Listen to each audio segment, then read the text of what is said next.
Hello. So, I'm just getting started, and it's Wednesday, which is nice.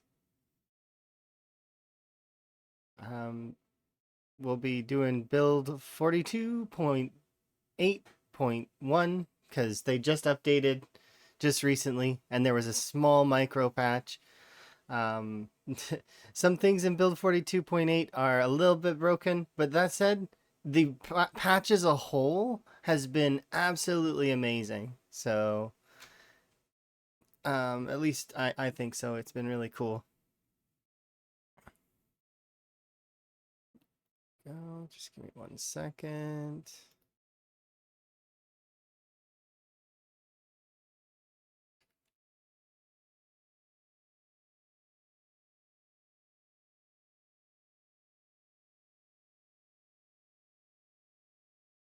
Okay,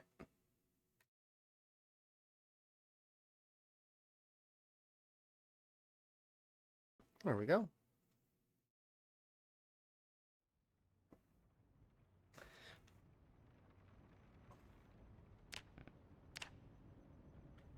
So I did a test with axes just recently because somebody was asking about it, and as far as I can see, axes are they're no there's no attack speed buff for at least for combat and swinging. Maybe they've applied some kind of buff for swinging in the cut tree animation, but I don't know. As far as I can see, and then also in the videos that I've had sent to me, similar. They just seem like there's not very much at all. No bonuses, but that's okay.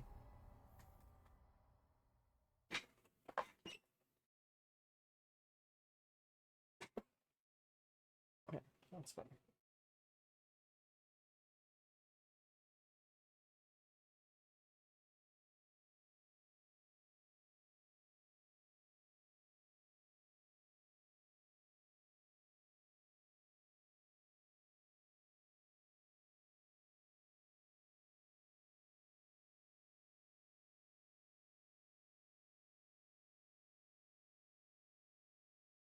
I am looking forward to getting back to the rat race. I know that I've been like kind of playing a little bit, and but I've had my focus kind of shifted quite heavily the last little while, and it's been hard. So I hopefully things will be okay.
Good enough.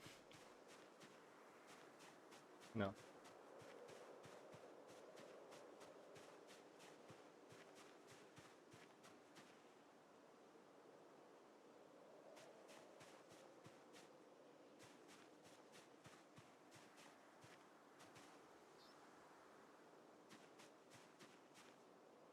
Like a full pumpkin.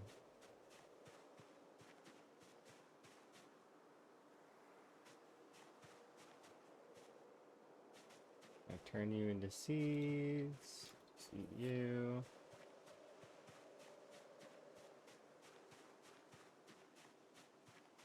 I have a bowl.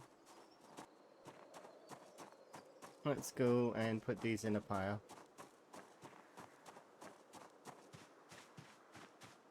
There's a bowl in here, right? Yeah.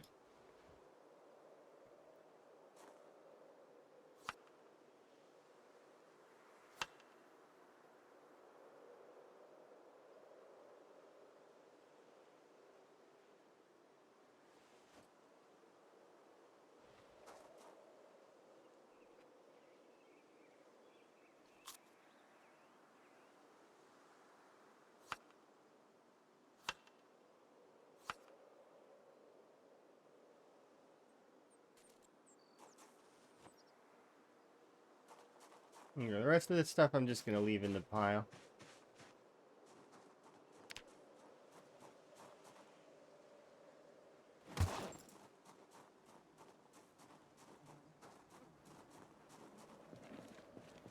Alright.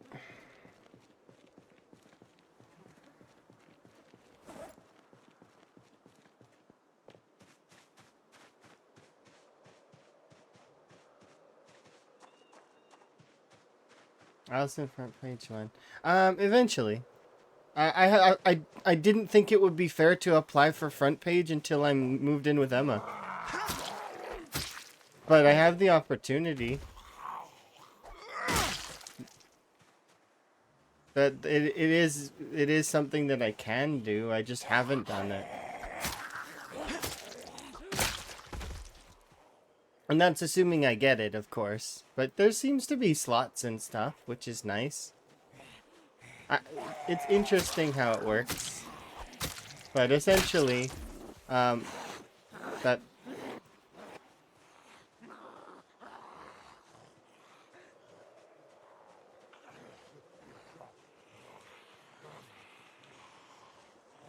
That's how that works.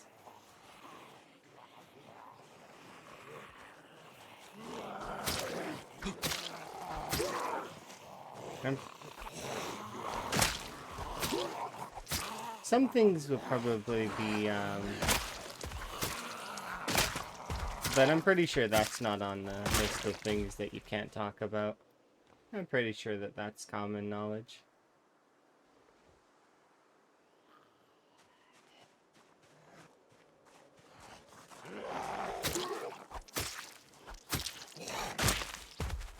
Hello. It's just like anything. You have to apply for anything, right?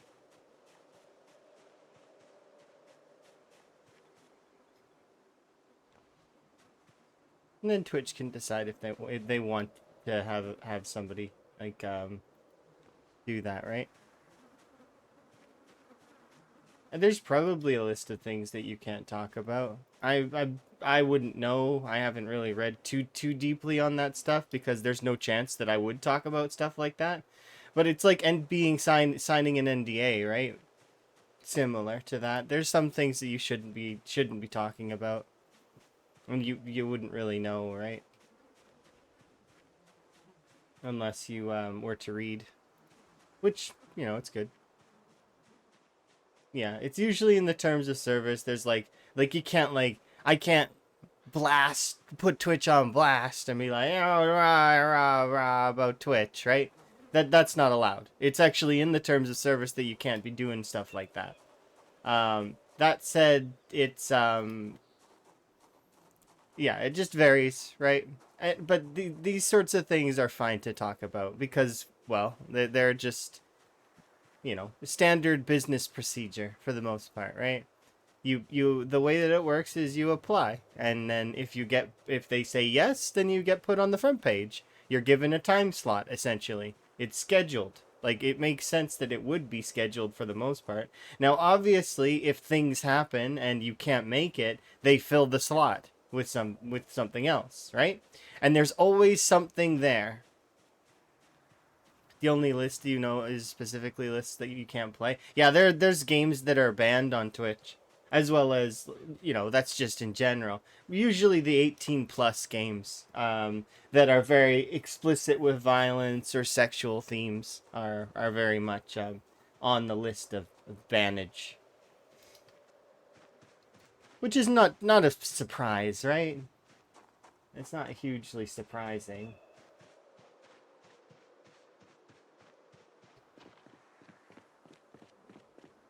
But yeah, I don't think that stuff would be on the in that same vein. Let's see. Uh,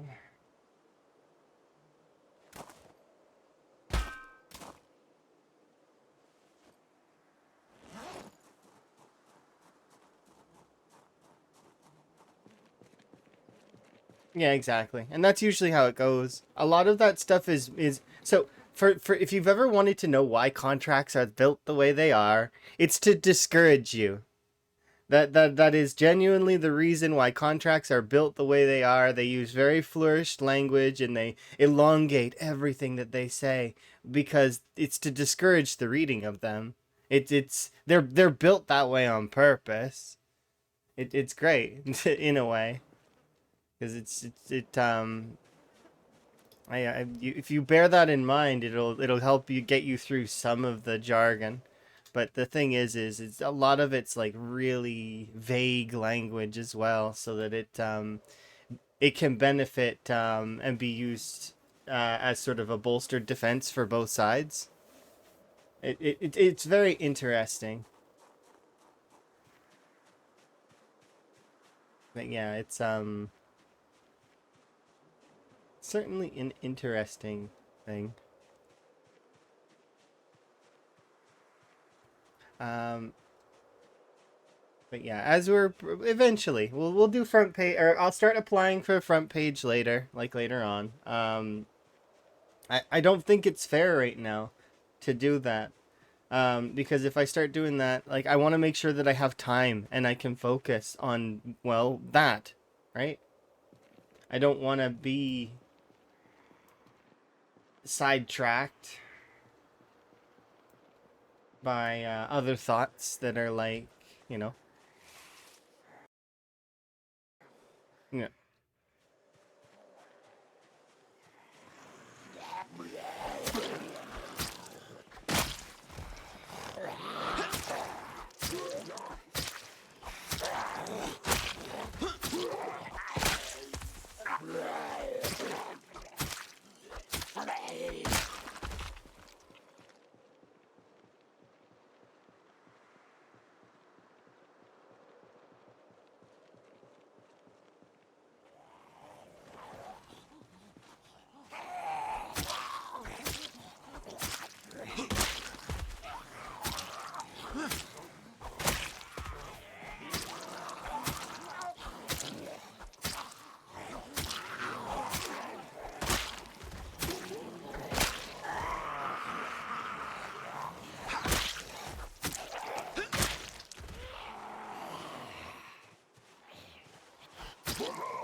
It brings all kinds of people. What do you mean? So it may not seem like it, but I actually have a little moderation team that is quite skilled. Since they're ninjas, they don't really talk very often aside from Elm. But I have actually some really, really fantastic and awesome moderators that hide there in the shadows. And if I ever were to be in distress or have issues or something, they will jump and assist. They are fantastic individuals. You can see them chit chatting a lot of the time in the anime section of the Discord. But they are folks that have been around Twitch for ages and ages. I would argue that at least one of them has been on Twitch longer than I have, which is sizable. Like that's a feat because I've been on Twitch for well over a decade. So it's like, there's a handful of folks that have been on Twitch longer than me, and that are still around and enjoying the platform.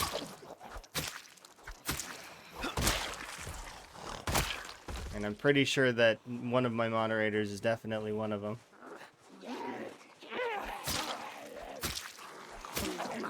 Because they used to mod for streamers back then.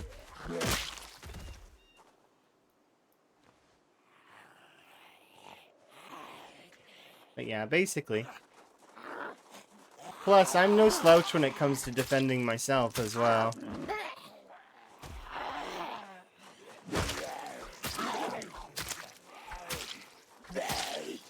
Not that I feel like it's necessary or anything. That's kind of silly.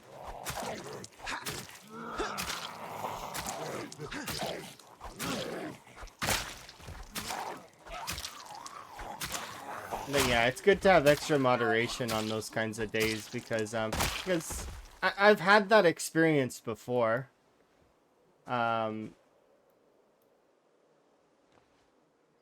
In my past experiences, I've been involved in those kinds of things where it's like you have to deal with higher volumes of things. Hello, it's Wednesday. Yeah, Wednesday, my dudes.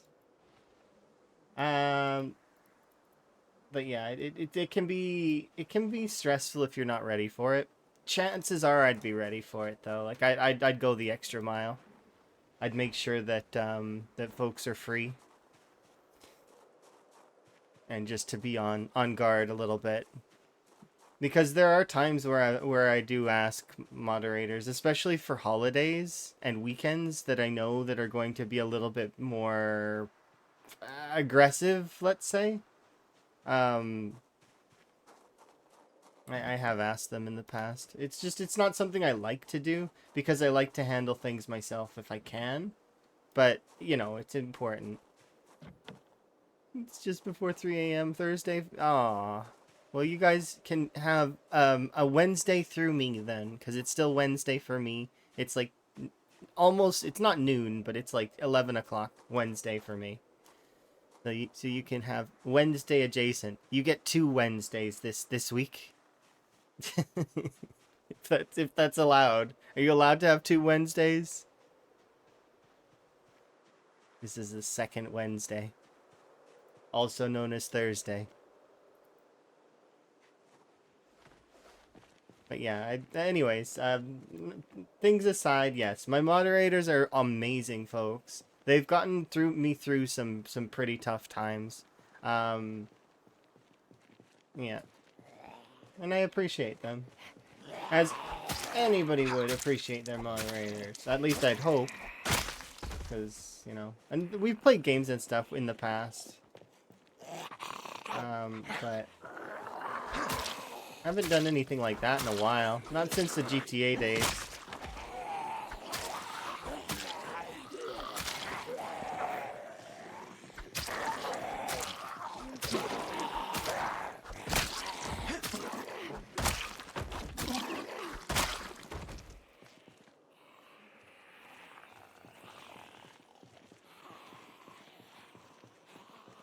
You get 2 birthdays? That's awesome.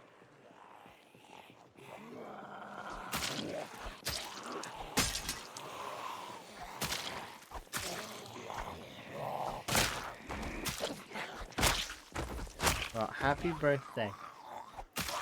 Even if it's not your birthday now, it's okay. You can have a happy birthday. Fine.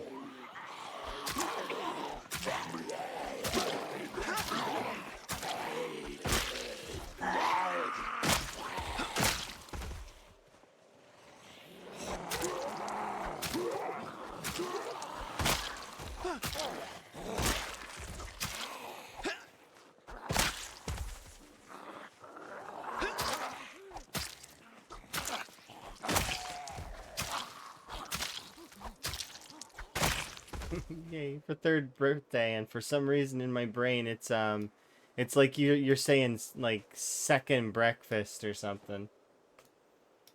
Like I've got hobbits on the brain now. 3rd birthday.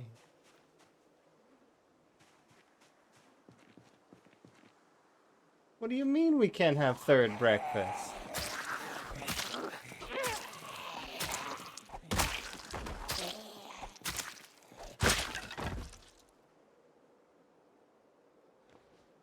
And elevensies. It's just like constant eating in that land. Crazy.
I had a fairly good snack before I streamed, so I did end up making that trail mix, which is awesome. Trail mix is the best.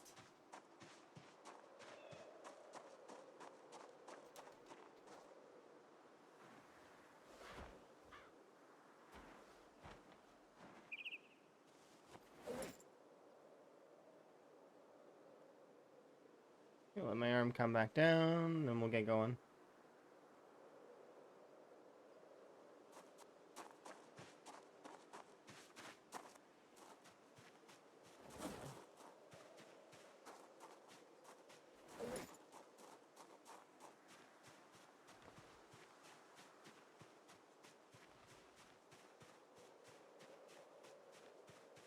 We're very much reliably breaking these knives.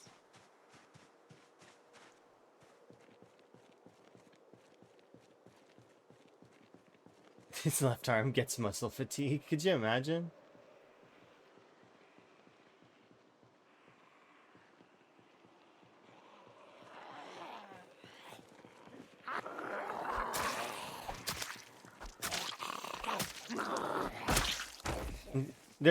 He's doing little lifts every time, right? And it's not like it's an empty backpack. It's often a backpack that in this case has what? It has 3 encumbrance in it. That's a sizable amount of weight to be like lifting over and over in that way, right? Even a small, like those smaller weights can, if you keep doing it, the repetition is gonna cause your arm to get like sore. Yeah, curling. Let's just do these zombies in.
It's the secret to how Higgins got strong.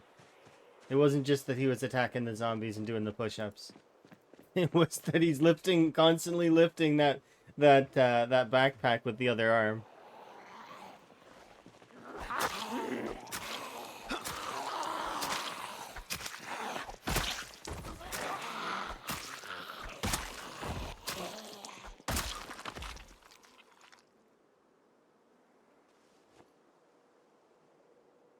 The secret to true strength.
I should have grabbed that.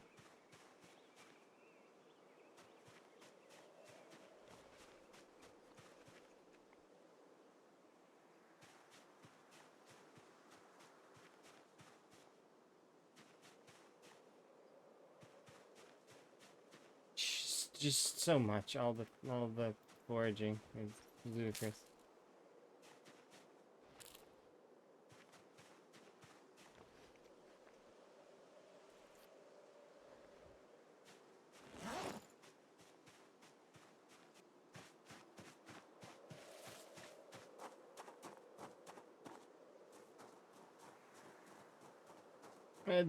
So I think what happens with some animations is that animations have variants, and the way that it works is that it'll pick randomly between them.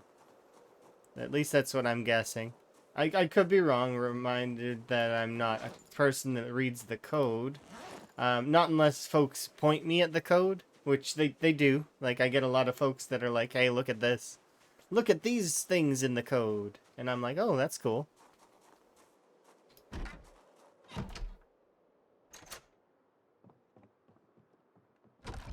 But that said, I don't really often go and looking in the code myself, outside of those instances.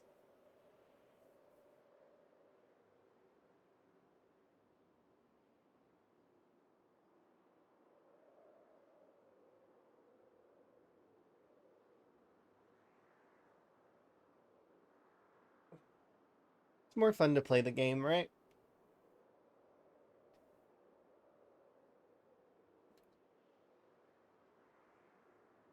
This is still a bit of a bug, I think. But it's okay.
I got an extra weight, so I'm gonna go and grab the bowl and just bring it with me.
Oops.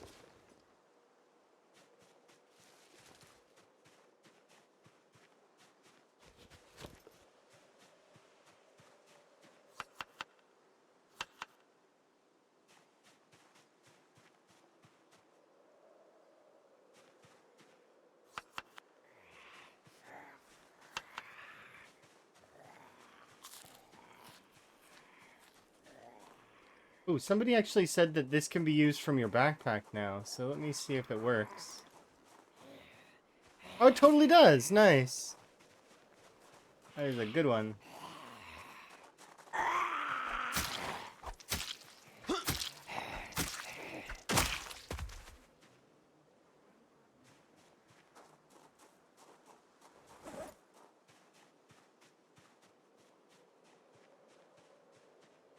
Cool.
Okay.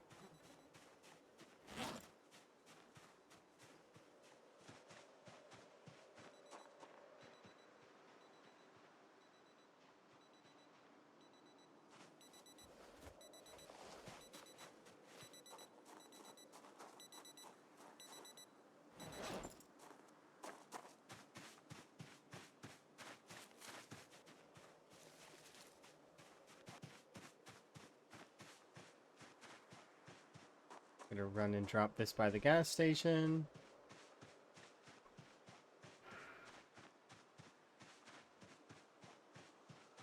Hello, zombies.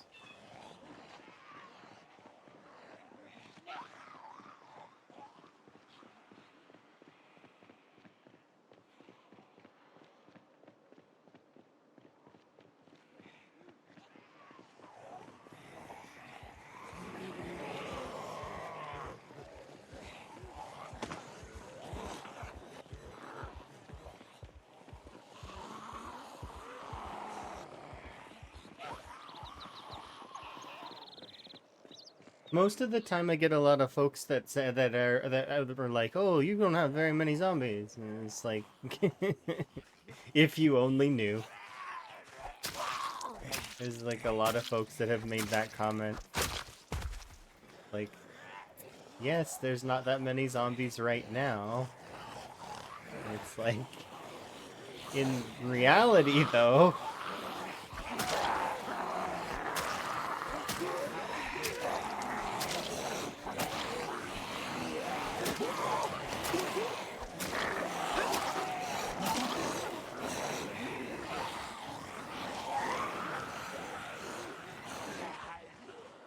those folks lack object permanence though. So like, it's not necessarily their fault entirely.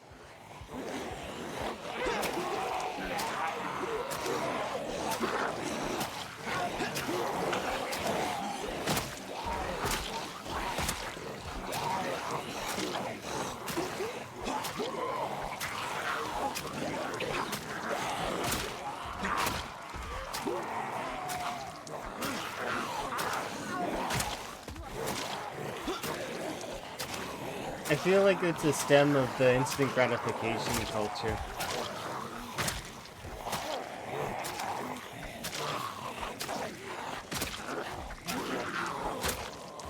It's not a bad thing, it's just neutral.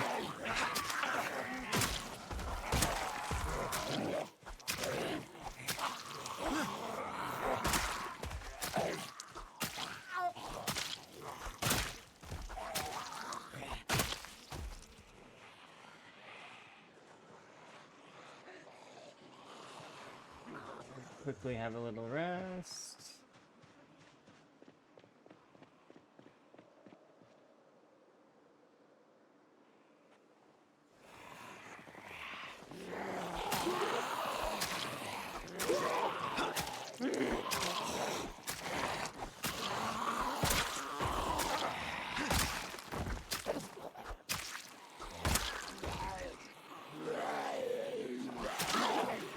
Make bad decisions. That's fair.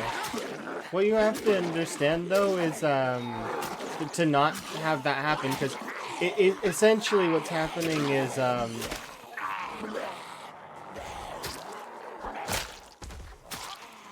you're entering a state of fight or flight, right? It's usually from a lack of control, right? That's usually what happens with that, is it's a lack of control. So what do? Well, you learn how to take control.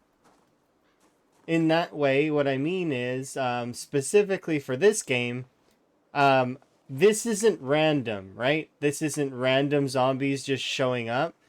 This is me actively setting up these situations so that I can, you know, like bowling pins. I set them up and I knock them down. Right?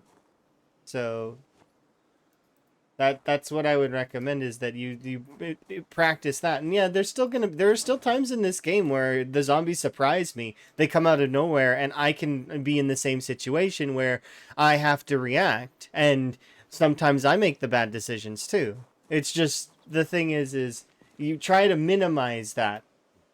Have it be less, right? So that there's less scenarios like that. Because you're never going to be able to alleviate those scenarios completely. It's not going to happen. We're human beings, and that stuff is built in. Like, the reason why it's built in is because it's what's kept us alive as a species. Is those sorts of things. That sort of feeling of dread, that feeling of I've got to run away, or I've got to fight, or, you know, all that.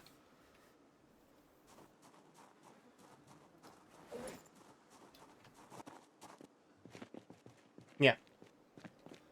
It's just knowing about that can get you, those kinds of scenarios can end up with you losing a character. So you need to be as much of an in control of the situation as you can be.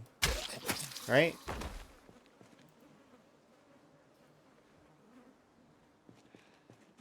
The easiest way to do that is to, well, in this case, for example, the zombies are going, I've got watch bags set up, so the zombies should be going over there. but they're gonna be chasing me, and then added in the fact that I know how the zombies move. I know how to lose them. I know generally the right moves that I should make. Um, Although in sometimes I make hasty moves out of trying to make something go faster, and when you do that, there's risk involved. You have to be ready to accept the risk if it happens. For example, when I'm sleeping in this forward operating base, there is a chance that a few zombies could wander over and break down that barricade and come into the room. That is a possibility. It's just minimizing it, right? Before I go to bed, I check my area. I try to make sure it's tidy over there so that there's not zombies to deal with. And then same for if I see stragglers, I try to make sure to take them out. You just minimize your risk, that's all. And then, well, things progress from there.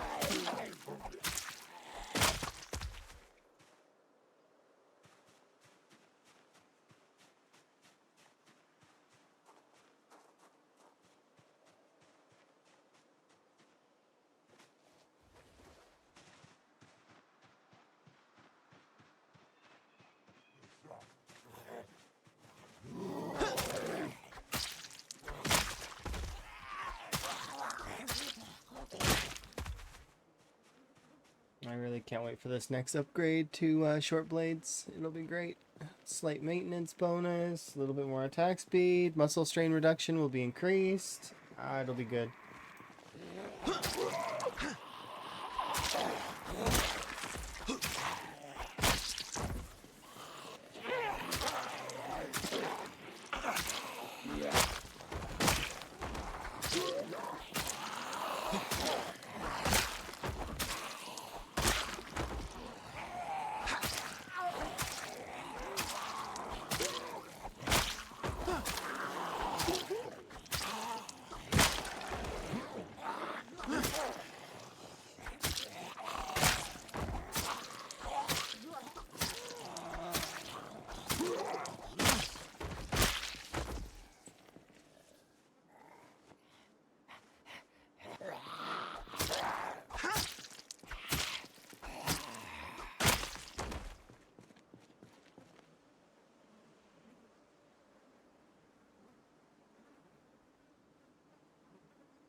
I'm gonna go refill my water.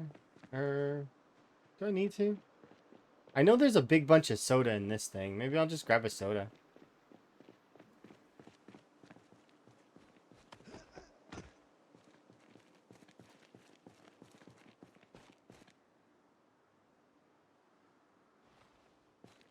Ready?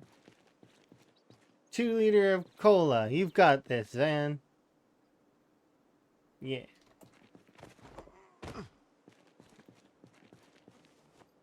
Van defeated a 2 liter of cola in like less than a few minutes.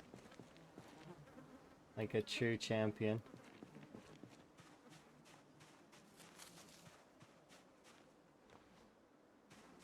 Any new rants for the patch?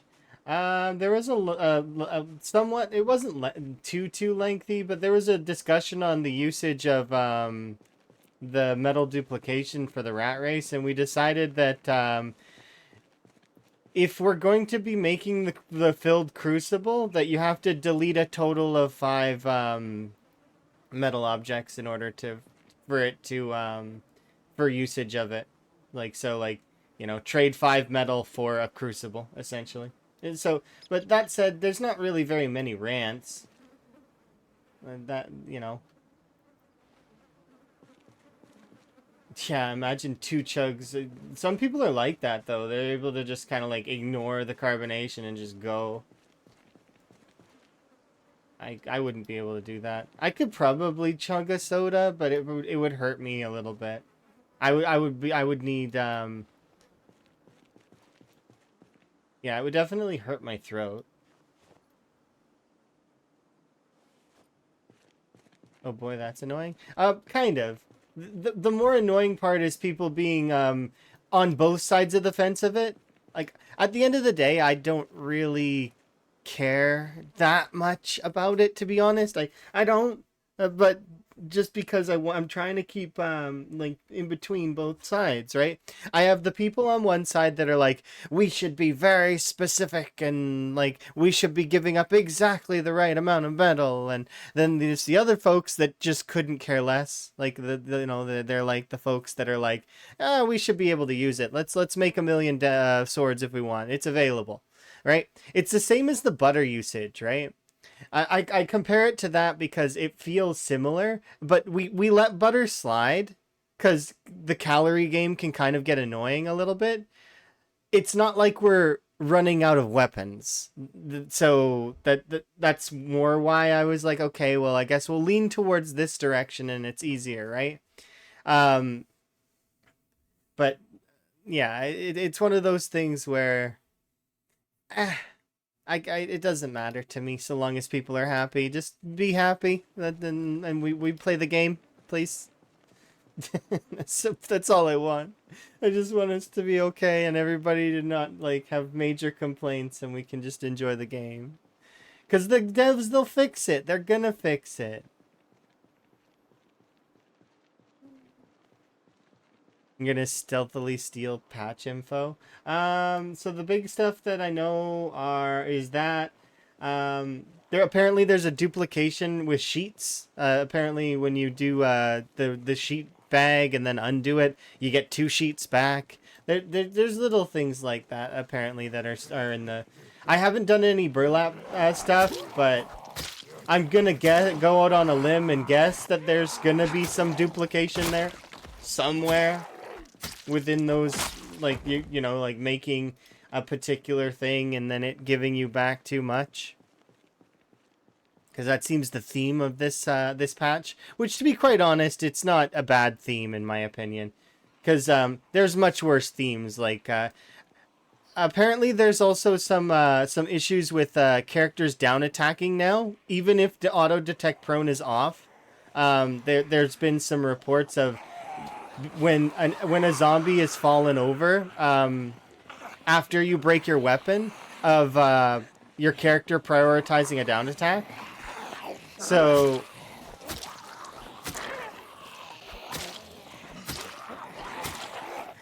I think they've got some clips of it in the Rat Race Discord. Yeah, it's been doing that for a while, but now it seems like it's gotten worse. So maybe this is the infamous down attack glitch that has been plaguing us since previously, you know? Maybe we finally maybe amazing. In their animation adjusting, they accidentally tugged on the spaghetti thread that pulled on that, and now it's worse, which means that it'll get fixed. At least I hope. Thank you for the follows, by the way. Do appreciate. But, yeah. Good day. Hello. Nice to meet you. I remember your name. I think it was from yesterday. I'm just kind of getting started with my day. We're making progress. They will never. You doubt they'll ever satisfyingly get fixed? Yeah, down attacks are a little weird. And actually, everything feels like there's way too much attack speed right now. Like, if you look at the down attacks right now, it's a little crazy. Like, yeah.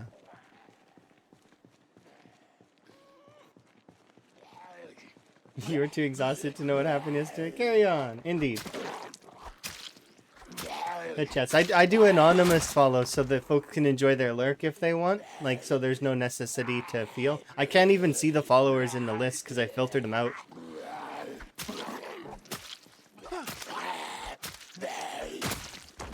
Because I kept accidentally reading the names, and then when I seen a cool name, I would respond to it. I needed to remove it completely.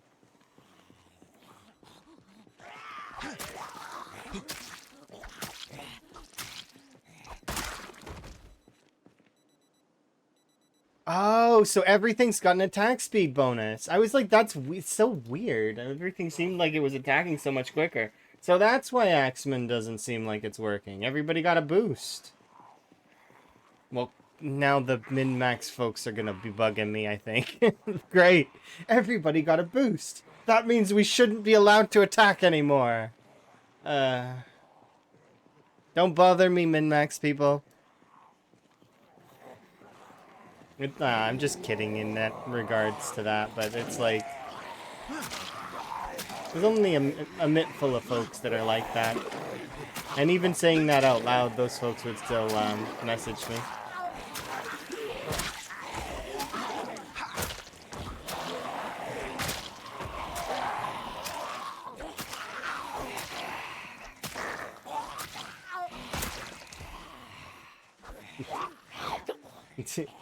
Sternly rodent, yeah, it's fine.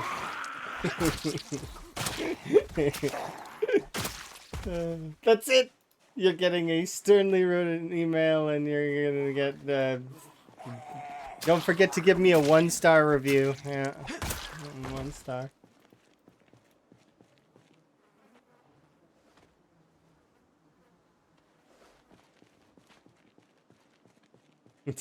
Strongly worded DM. I'm gonna tab over and it's gonna be like, "Hi." It's like that SpongeBob where he's like, "Hi, how are ya?"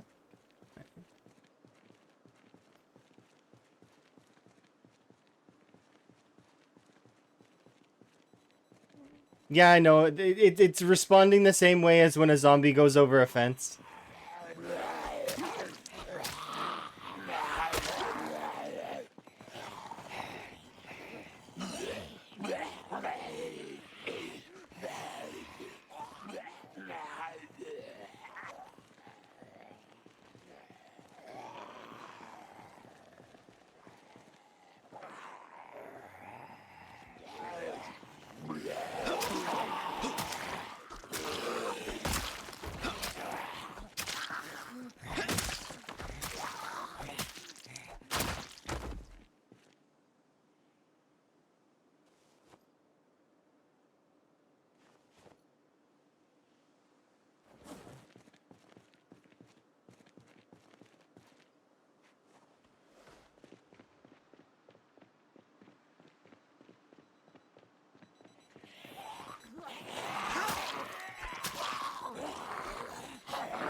Yeah, I don't mind getting DM'd. It's just one of those things where it can get a little bit overwhelming when you have a lot of people doing it.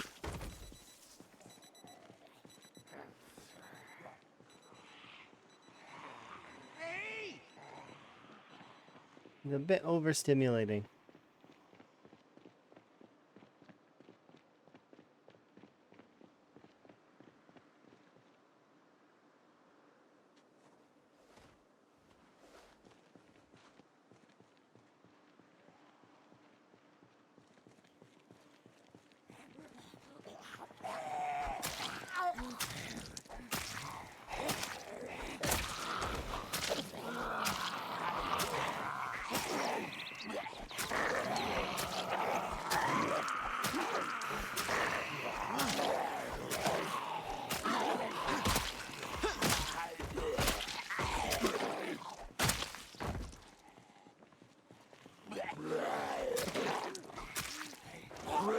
Oh, something else that I've noticed, by the way, Rhett, the jaw stab needs another look at.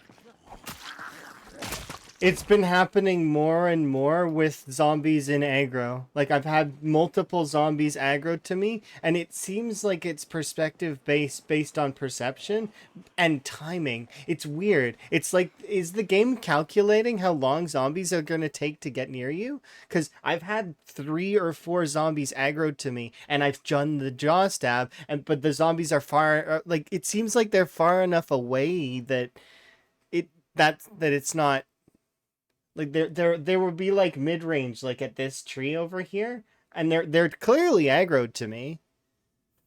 Or perhaps maybe because I'm not looking at them, they don't count. I don't know. It's weird.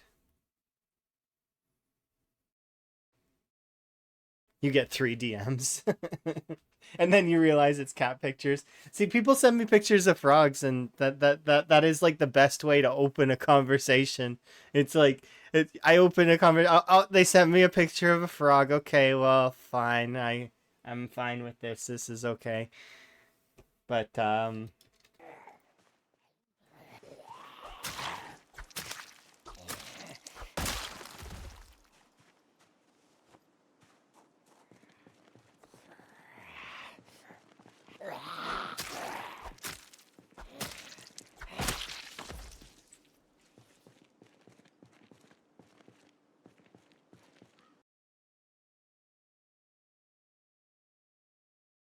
the zombies can't see that far in that direction.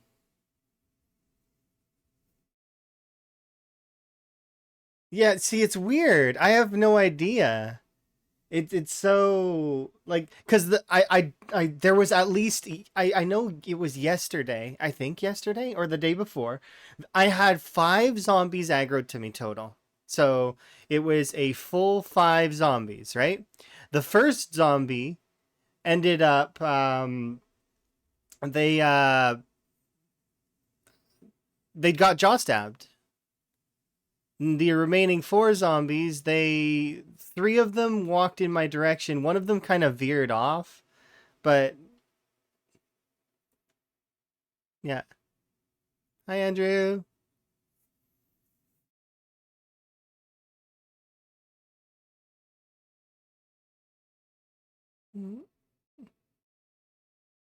With the body of the email is happy birthday. Happy birthday. It went off when I was trying to sneak past a large group. Then you panicked and you forgot to check behind yourself. It's always that one watch that you don't bother checking. Is like it's set to go off 5 minutes, or not 5 minutes, but like 10 minutes after you pick it up.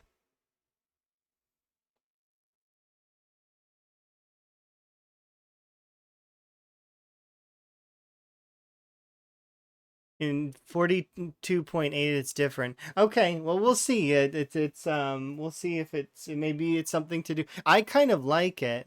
Wait, you got hand motions? Yeah, I got hand motions. I can wave, I can clap, and both my hands are functional. Like I can function, and then I can also yawn.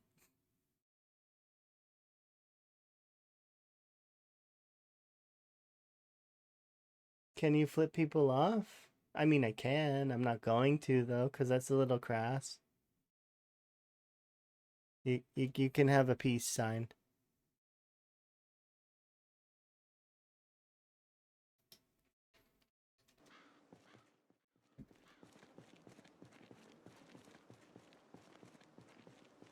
I save my being unhinged for when we're playing D&D.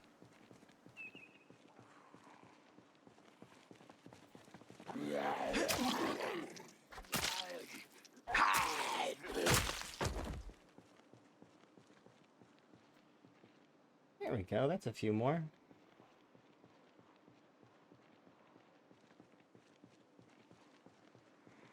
They fixed the baby bunny butchering in the hotfix? Oh, that's nice. Why? So it's not mentioned that they did that, though. Is there a deeper, like... Is there a few more, or... Like, Like, that... Is there a larger list of patch notes for the hotfix, or... Like, on the forums?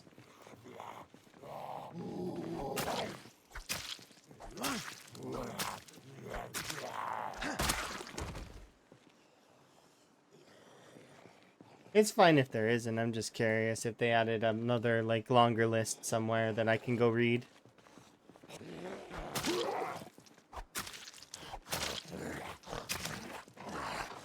I like when they do the big lists. I know it's tedious and that it's time consuming to have somebody go through all the things that they fixed, but...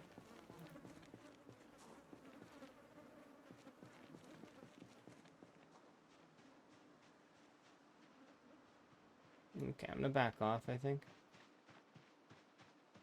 Only because we're tired, and well, I think they fixed a lot of fundamental things, what people complained about most, and I haven't seen the contents of the hotfix anywhere. Okay, so they probably didn't touch the duplication on the metalworking, although somebody did post a fix in the Rat Race Discord of how they could fix it. Apparently, there's 5 lines of code missing or something. I can't quite remember.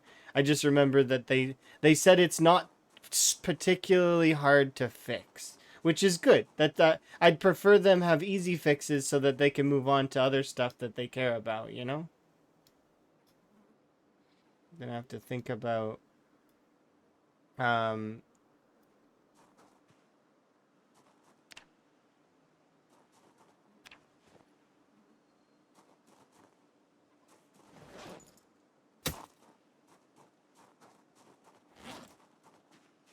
these are garbage. So let's throw those away.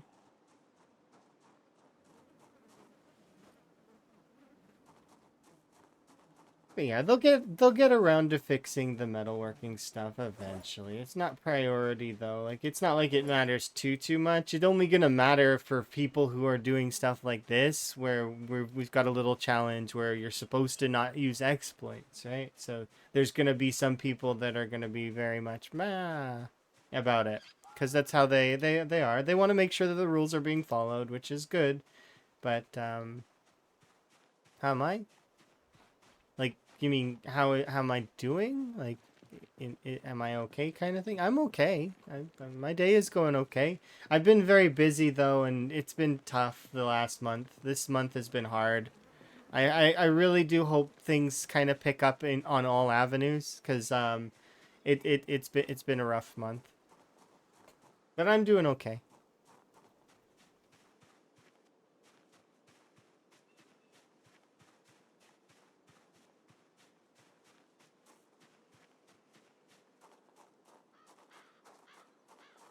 I'm looking forward to when I get the message that hey, it's your paperwork's gone through and it's good, and from the folks.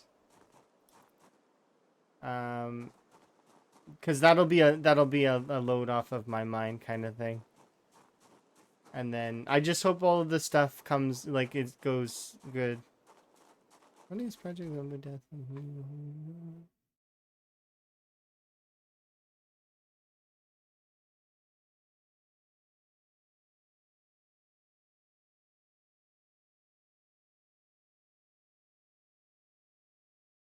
You walked into zombies. See, that's when you have pets and they're around, you definitely need to practice pausing and or um, opening up this, like pressing this, so like escape, because this will pause your game if you're not on a multiplayer, right? This will keep you safe. That way you can, not. Yeah, it's better for that.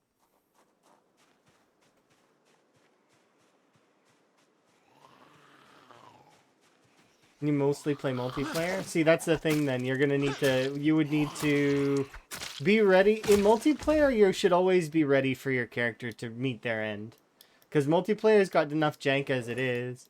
I wouldn't really very often do a zero to hero in multiplayer, even though actually the last several characters I've done have been multiplayer zero to heroes. It doesn't count per se for those playthroughs. When I played, say for example, the battle royale stuff, because I did participate a little bit in that stuff. Um, I was running a full fitness character. My character was maxed as high as fitness as I could get, and then low strength or medium strength. Like so, like I can't remember if it was a 10 or a 9, but it was like 9-5 for character. And then I would go for as much weapon skill as I could get with whichever weapons I thought were going to be most common.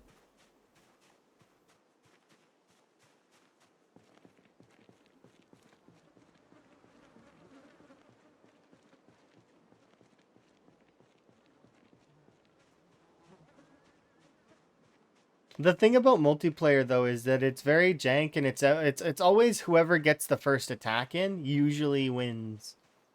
Cause and it can't be shooting though. Cause yeah, you can get shooting because you can stun lock someone, right? And shooting's okay, but if they get melee on you, you're just doomed. It's just very difficult to get out of the melee stun lock loop.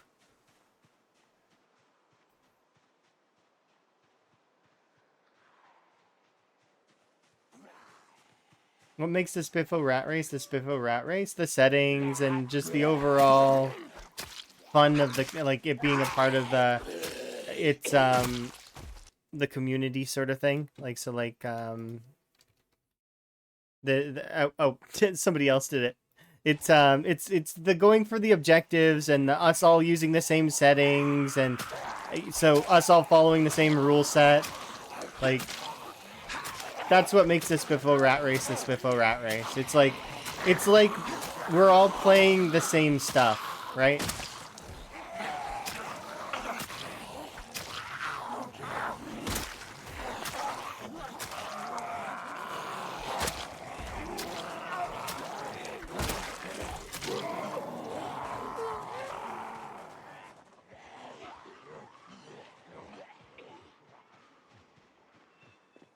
Yeah, no, don't, you don't have to oop. It was my bad. I didn't expect anybody to do the command. That's why I did it. So you did good. You're alive again?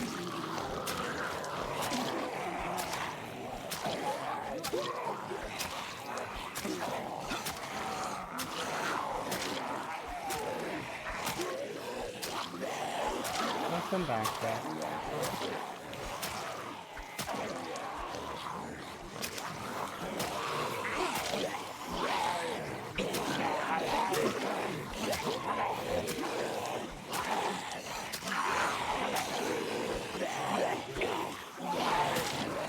I swear they upped the volume on the zombies.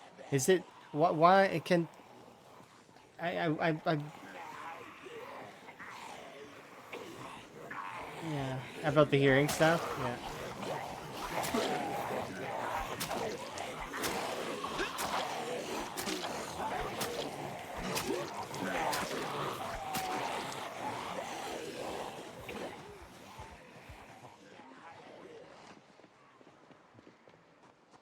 Welcome back.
You thought you were crazy? Okay, so then it's not just me then. I think they increased the volume on the zombies.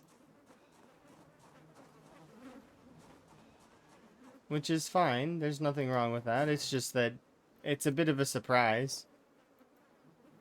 Either that or something is set to change in default, or maybe it's the what's it called?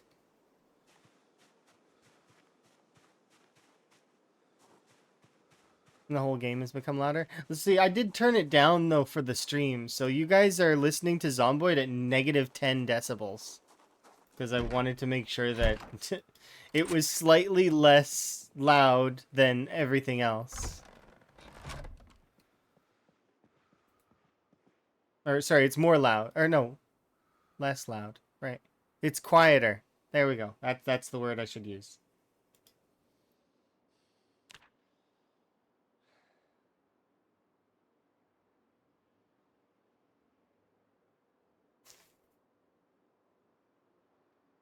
Yeah, I'm scared I'm being a little too sensitive as well.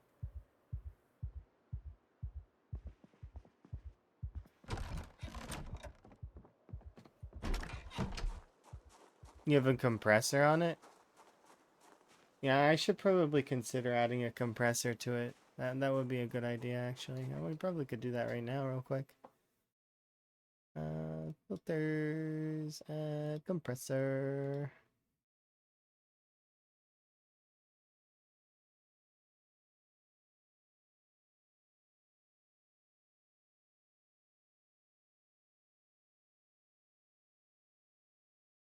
I have to add that later when I actually know what settings I want to set for it.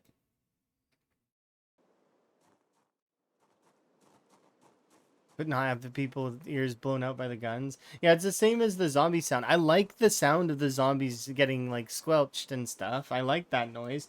But that said, there are times where they're growling at me and stuff and it's really loud.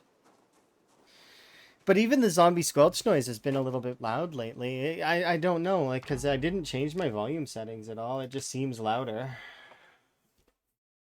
Like, overall.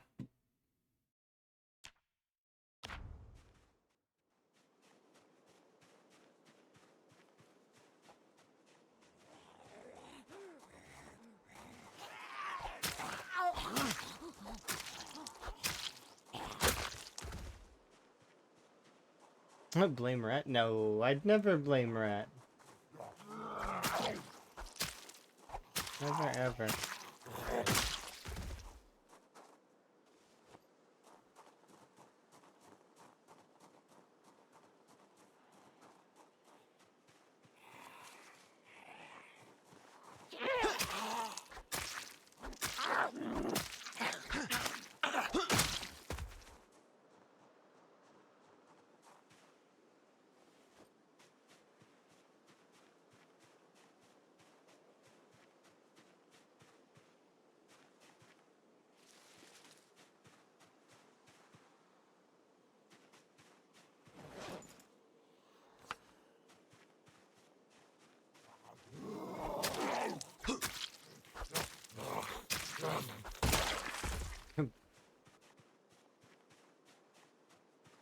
Blame those who blame Rat?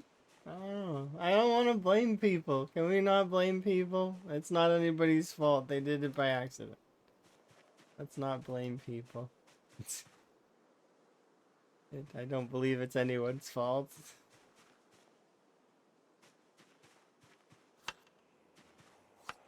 Give me delicious breakfast, please. Blame global warming?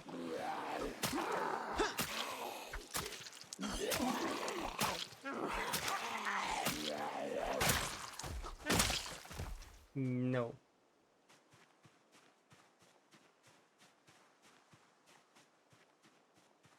Always blame yourself? I don't want to blame myself either. Although, like, I mean, I will accept my mistakes and try to be better.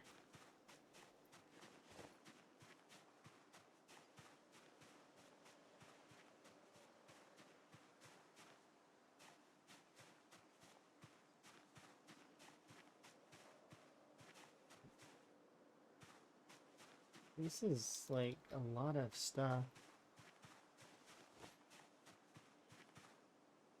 I don't want the sweet potato.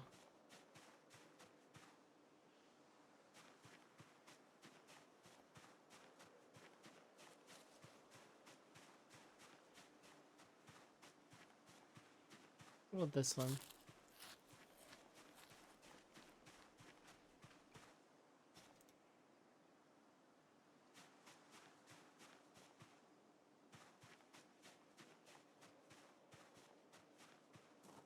Can't blame chat? That's people. Can't blame yourself? That's people.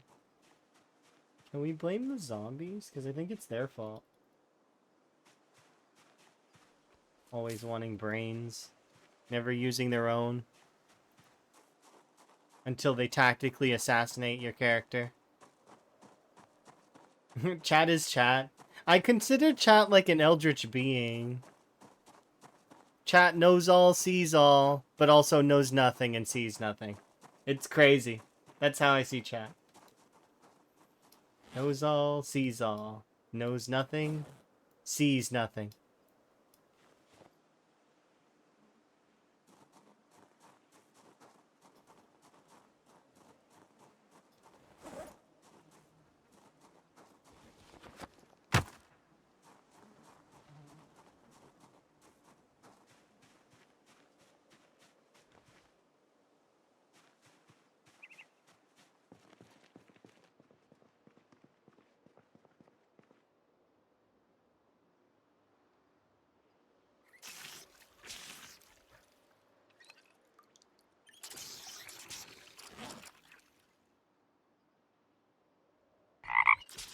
Here a bit. A bit indeed. Alright, let's go.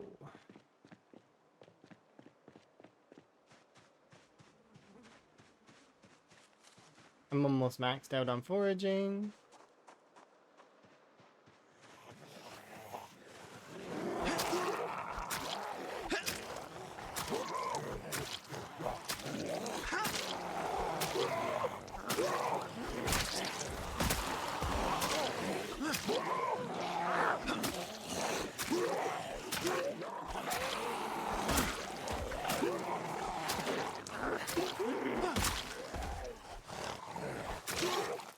Why does it think that that's a link?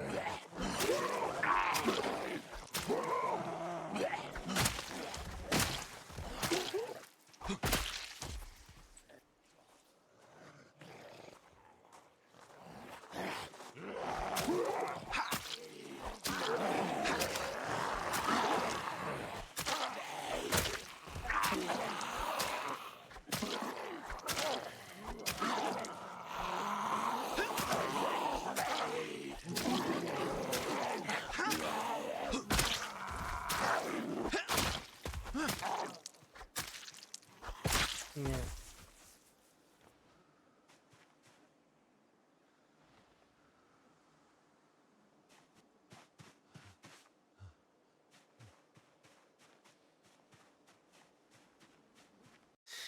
Let's see.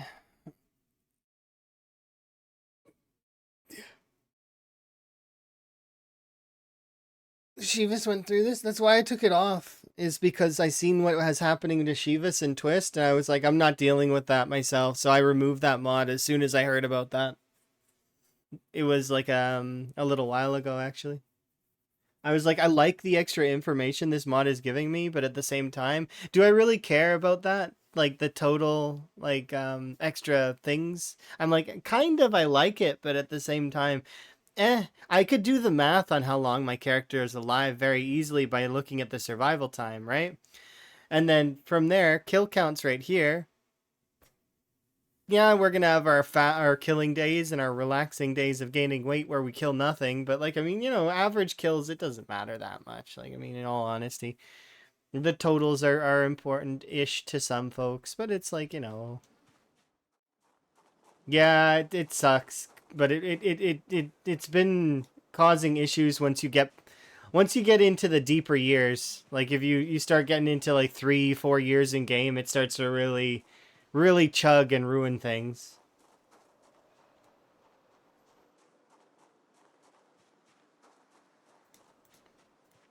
It's neat to see all the averages and the XP and all that, though.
It makes you think of Rat Race? Really? That's interesting. It makes me think of a few things, actually. I really like that song. It's neat.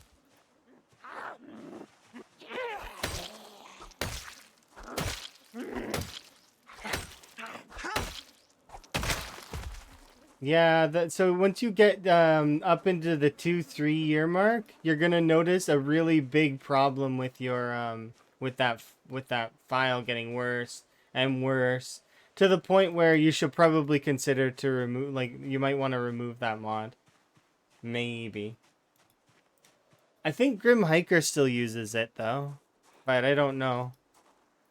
Somebody should ask Grim Hiker about that. You can keep using it. Is there a way to delete the data it's putting in? Well, maybe, but that would require you to edit the mod, which I don't actually know if you should be doing that, right? Because somebody could post into the mod creator, but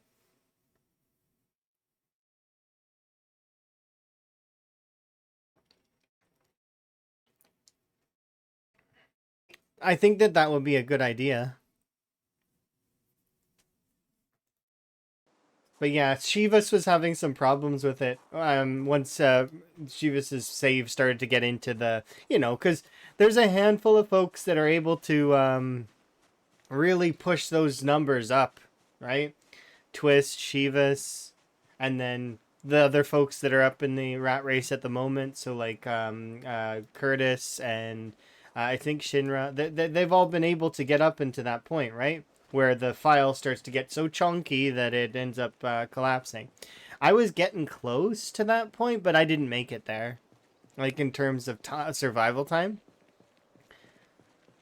But I was nowhere near the not that the kill values would be, but it's more so just the total XP, and it's recording all this extra data, right?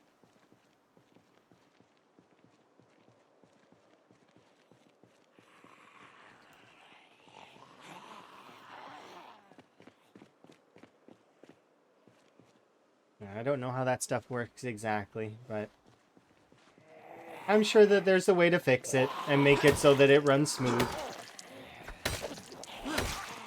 Usually there is.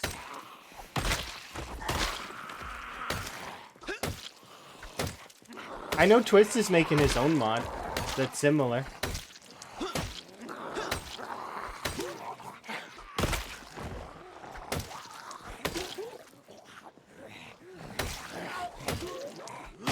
Yeah, Twist is very good about doing that kind of stuff, and messaging folks. And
can openers can't be smelted down.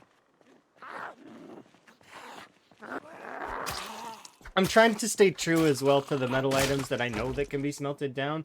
So for instance, the metal items that can't be smelted down are like steak knives, carving knives, can openers. They are like specifically the old-fashioned one. Those ones are not in the, like, weren't in the forge before to smelt down. So I'm gonna try to stay true to that as well. Of course, I'm not going to enforce that. If other folks want to smelt those items or count those items as metal, then they can. I don't care. It's just personally, I'm not gonna bother.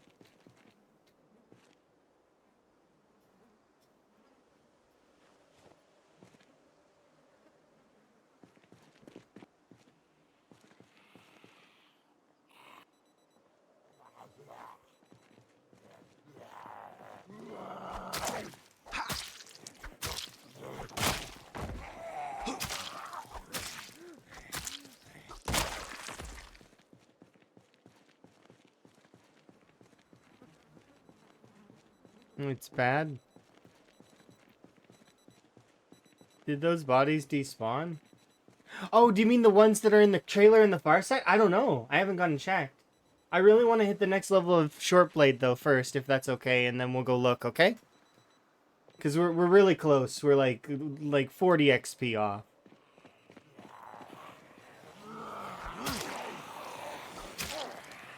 Yeah, so we'll hit the next level of short blade, and then we'll go have a look at those bodies to see if they disappeared. Because I have a pair of bodies in a trailer that are not zombies. And they didn't despawn last time.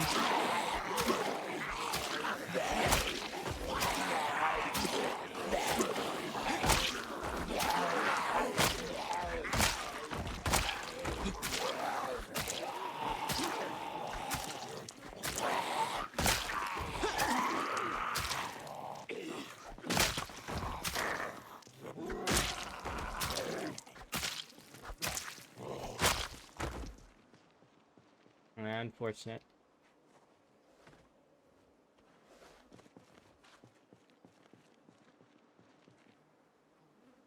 Let my arm relax, and we still got another 10 XP to go. That group wasn't big enough. I thought it would be. Oh well. Let's take a small portion of you.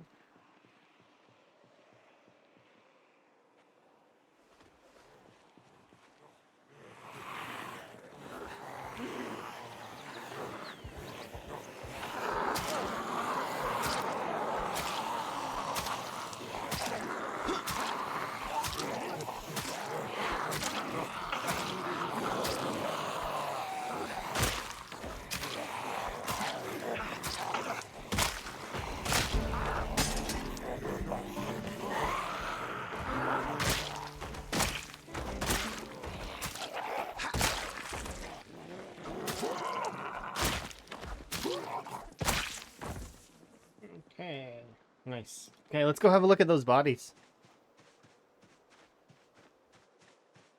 Yeah, so the reason why is because the bodies are they're not actually dead bodies. Like in terms of they are bodies, but they're not bodies. Like in the same way.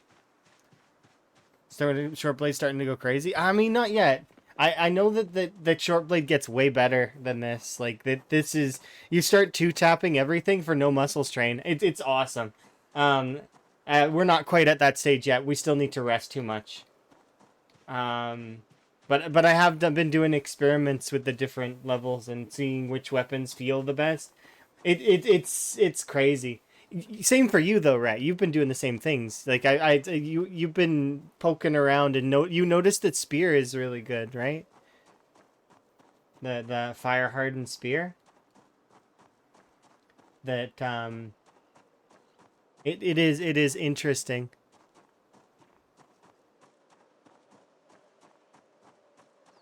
But specifically for short blades, I think that the long knives are gonna be good, like the long stone ones. We'll see though. No, they're still there. Look.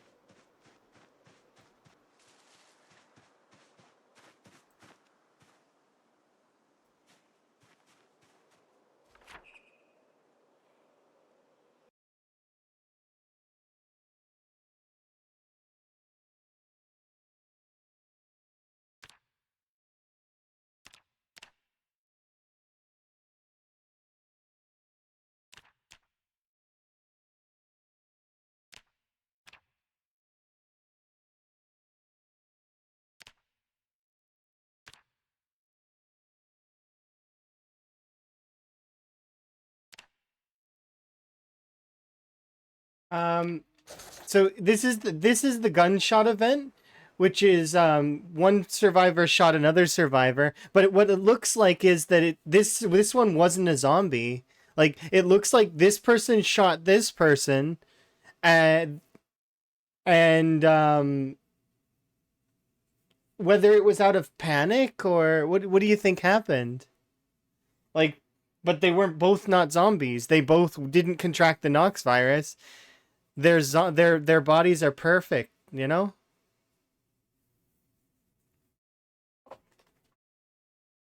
Yeah, so they don't count for decomposition.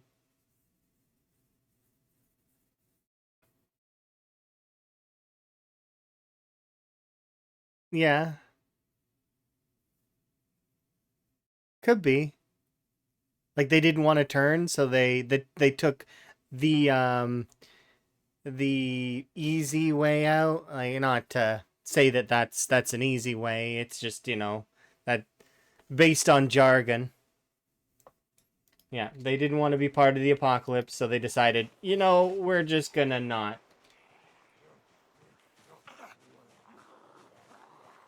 Yeah, I don't want to make light of that stuff because, to be quite honest, that it's a very serious topic, right? Also, no skirting around the language of it, in my opinion. I don't like when, like, I'm not really a big fan of the whole unalive and let's curb our. No, if you're gonna talk about the like those kinds of things like suicide or, you got to give it the respect it's due, right?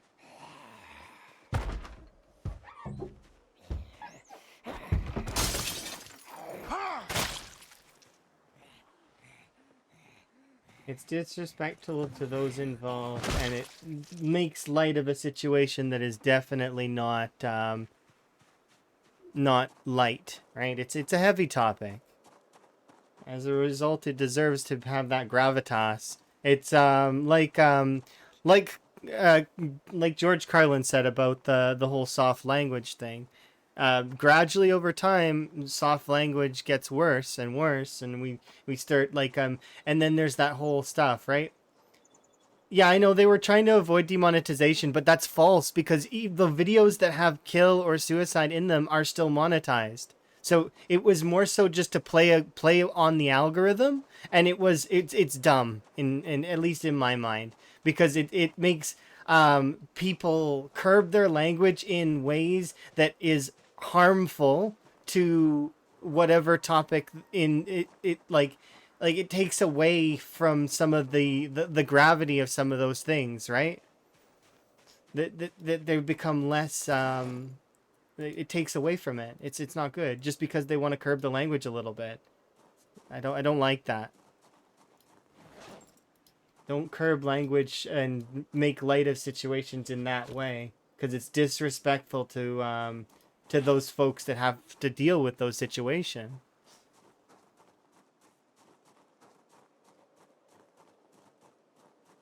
George Carlin is the one of the folks that I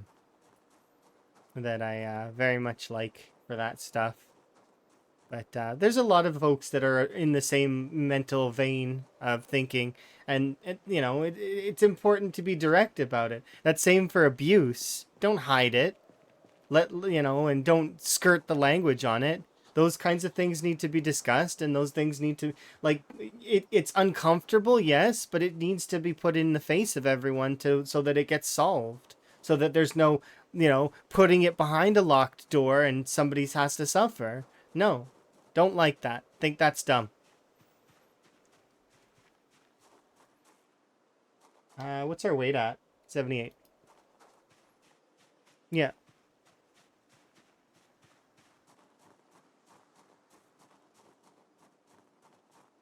Same with body parts. Yeah, same, I guess, to a degree. Like, I mean, there's some things that it can enter the realm of crass after a certain while, which is, I mean, there's a difference between vulgarity and, over softening a language,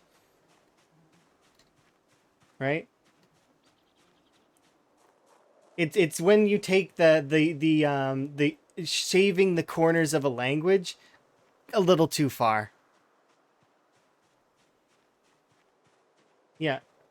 It's also for algorithm stuff as well, though, right?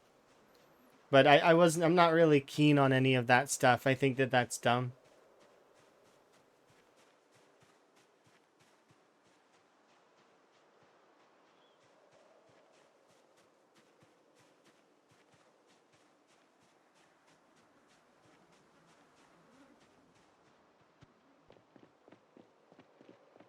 Anyways, moving on from that topic.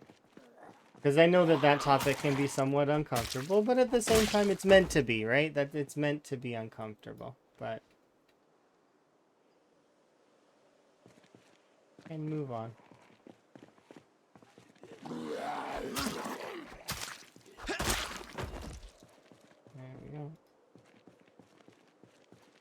Maybe about my bork game so bad. The update borked my game so bad I no longer get text on the main menu. Oh, so Chili, that's an easy fix. So what you do is go into your My Documents folder, make a copy of your save file. So you know how to do that, right?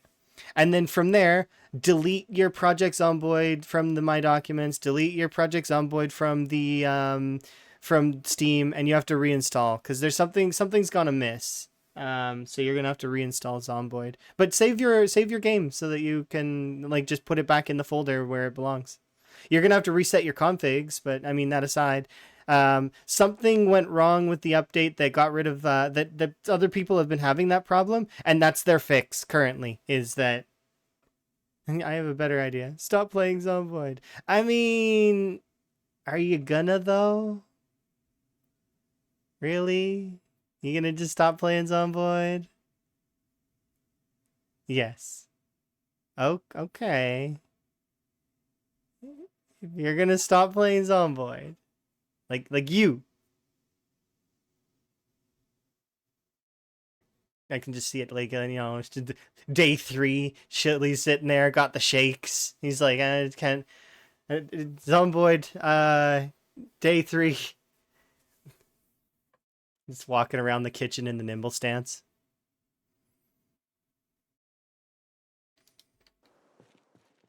Day 3. I don't know why I have to walk like this, but it makes me feel better. But yeah, if you're... That's the fix I've heard about so far, is that something's gone amiss, and maybe it's due to one of the mods that they're in, like, that's subscribed to but not turned on, or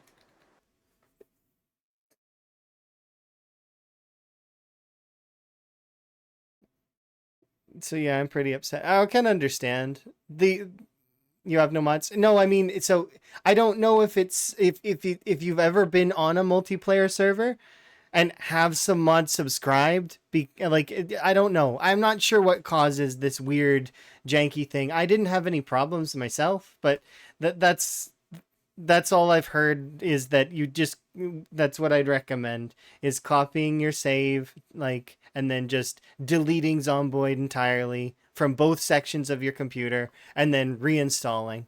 And that fixed it for most people. And then you just copy your save back and it's done. It's good. But that said, that is it does suck when you have when things like this sort of happen. It is the unstable branch. We know it's the unstable branch. I don't like falling back on that as a constant like thing, though. It's not something I'm keen on. But yeah, so if you are adamant and you're going to quit Zomboid entirely, like, I mean, hopefully you'll still stream and play other games and stuff. It'll be cool. It's fine. That's if you are serious, but and you are actually upset and stuff. Because sometimes it is that level of it causes that much what is it? Irritation to a degree. I get that. I understand. I had something similar happen to me with a Minecraft mod, and I have never played that mod since. I got mad. They ruined one of my games. But yeah, it happens sometimes. Sometimes, and then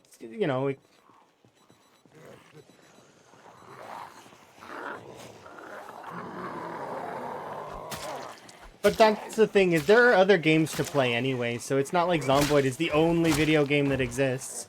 There's other stuff. And there's other stuff to do, not just video games. So, whatever Chili decides is best. I'm supportive. Whatever you decide, Chili.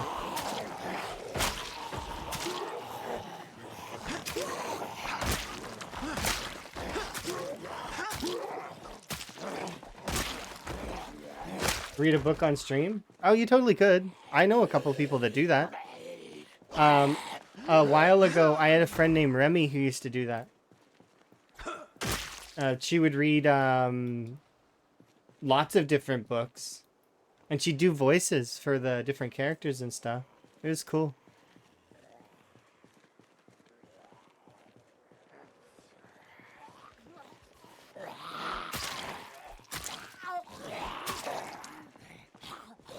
Just sit and read. So it's like one of those chill things. Not out loud, just sitting in a chair, just reading on your own. Chat sitting over there. You could have that whole aesthetic with like a have like a little fireplace or a campfire going while you're just sitting there reading. Every once in a while you'll look up at chat and be like, you'll do that like head nod thing and then go back to your book. Just ignore chat entirely, except for that one nod every now and then. And if people miss it, too bad. Look, he looked at us. You got people clipping the chat. Look, he looked at us, see? No, he wasn't looking at us. He was looking at the fire. Yeah.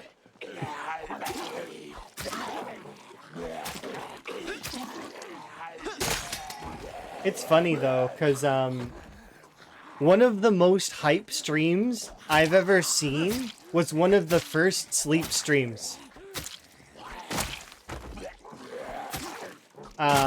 Which was hilarious, kind of, because I got to see. So it was a Korean streamer, and they went to sleep like right away. They were they were known on at the time at that time as the Korean sleeper. They had the hypest chat I've ever seen for someone who's asleep. They had like for hours it went on, like, you know, hype, donations, tips, subs, all this stuff happening, and they're just sleeping the whole time. It was a long time ago. It was I can't remember exactly. But I just remember seeing it and being like, what on earth? Like, it's crazy. But kind of cool at the same time, right? People can get so hyped in such a chill environment.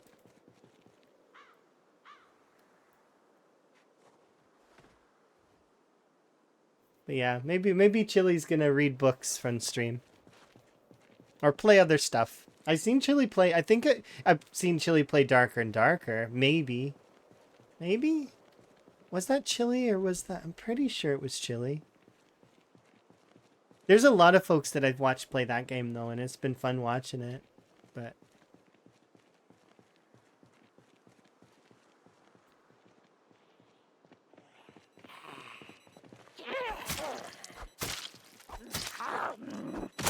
But yeah, it does suck when things like that happen. I'm surprised. I wonder what caused that to happen to so many folks. The weird main menu bug thing.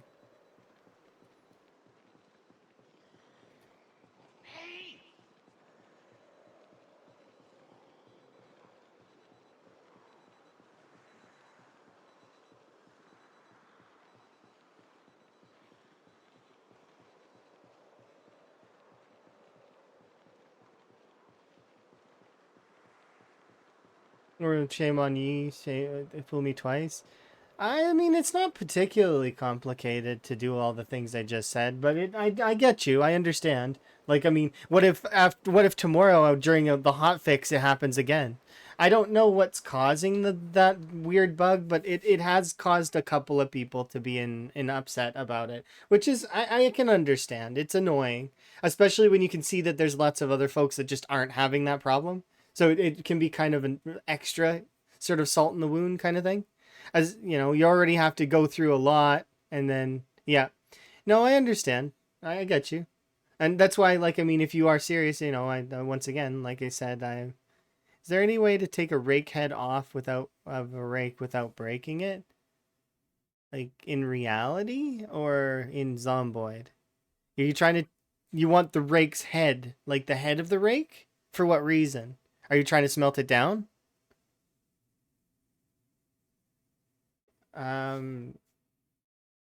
Because you're gonna break part of the rake to make another weapon. No, so you're gonna break. You want the long. You want the long handle, is what I'm trying to understand. Well, why do you short bat with rake spikes?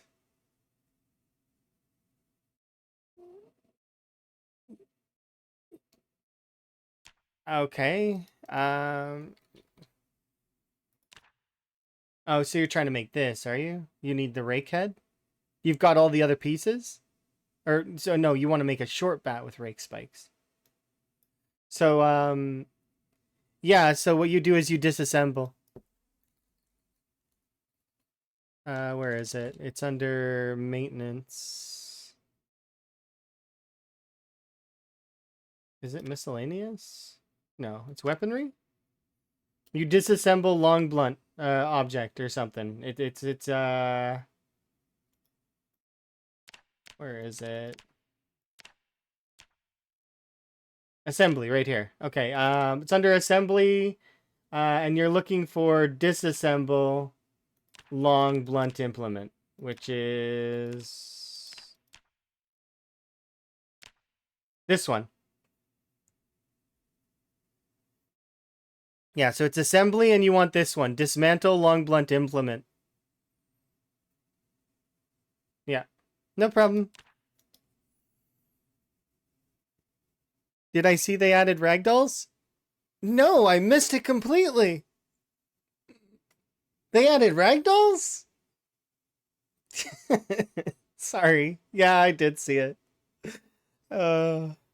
Definitely, I missed it. Loading up the game and no, just teasing. Yeah, I did see, and it looks interesting. It's been in, and I'm not sure. I haven't really played with the ragdolls much myself. I have seen them though, and I've seen other people having fun with them. So long as those folks are happy, I guess.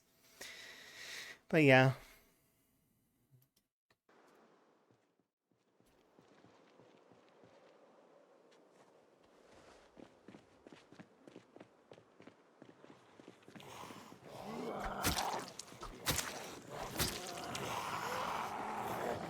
It looks fun. I mean, yeah, I could see it being fun for a short time. And then the novelty will wear off, and it'll be like, it'll be like, oh. But that said, if you don't drive carts very much, and then you bump into a zombie and see them ragdoll, it'll probably be pretty funny at the time. I could see that being a little bit more amusing. If it happens more, less frequently kind of thing.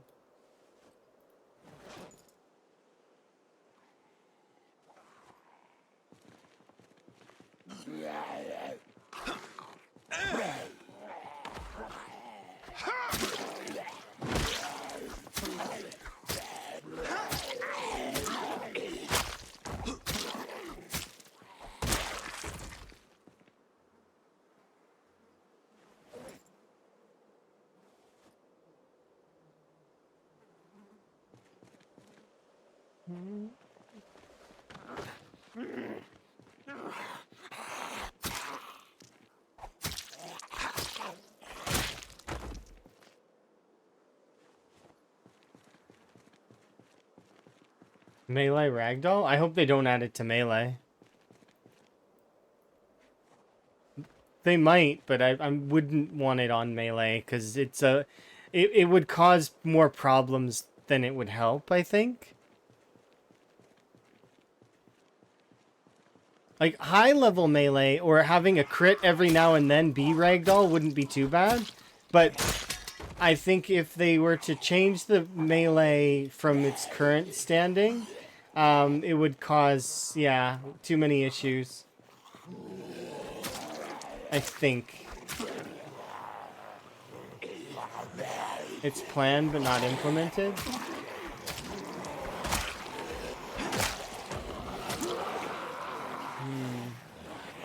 We'll see how they implement it then.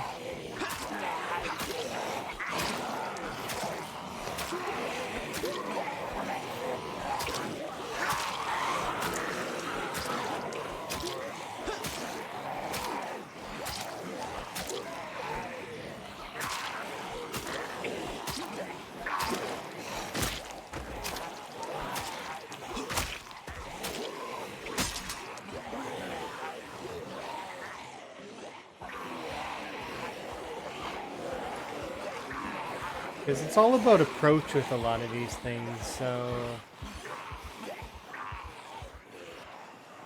Yeah, there's gonna be problems, so maybe they'll wait until it's more,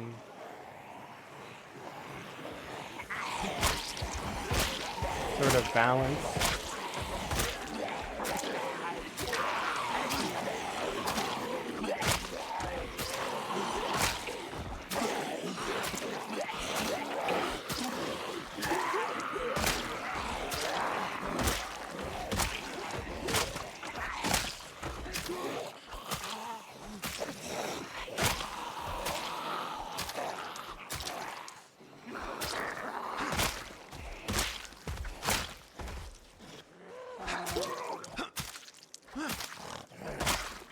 Okay.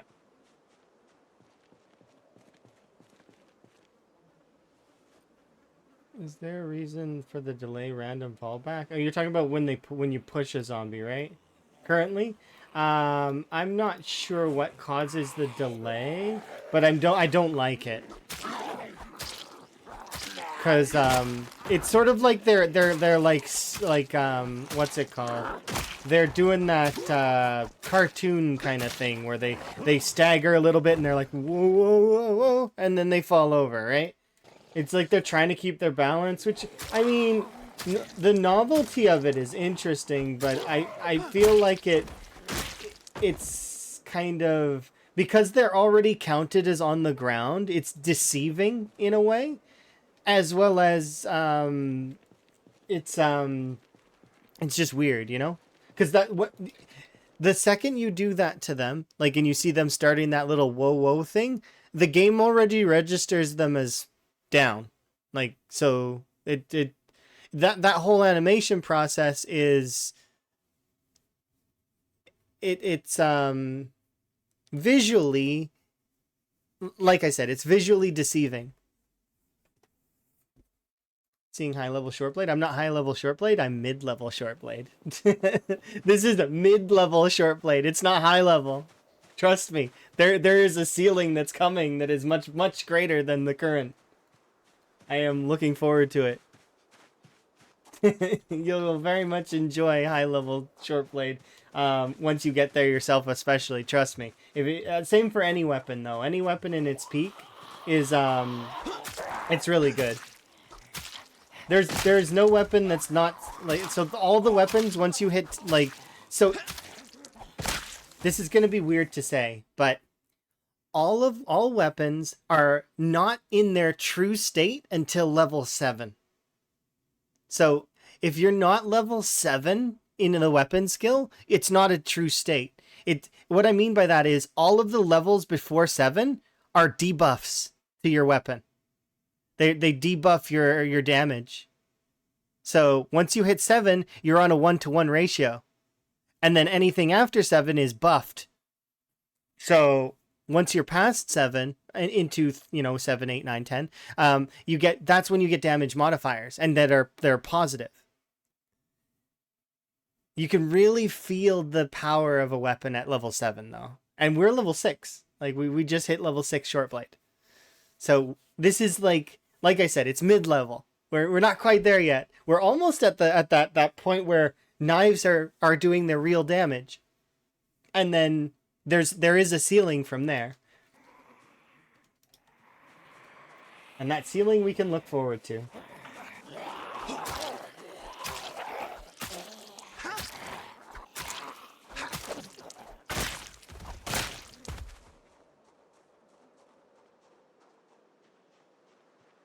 Yeah, level 7 you can patch clothing. Yeah. Or a lot of skills are unlocked 1 through 5, then 7, then 10. Usually. That's usually the goal, is to, if it's to, you get the best benefits of the weapons 1 through 5, and then level 7 usually you get your major bonus. It's just like carpentry, right? Levels 1 through 5, or in carpentry's case, it was levels 1 through 4. You would get most of your carpentry, and then it was level 7 was when you unlocked the true carpentry, the best of the cool stuff, the stairs and all that stuff, right?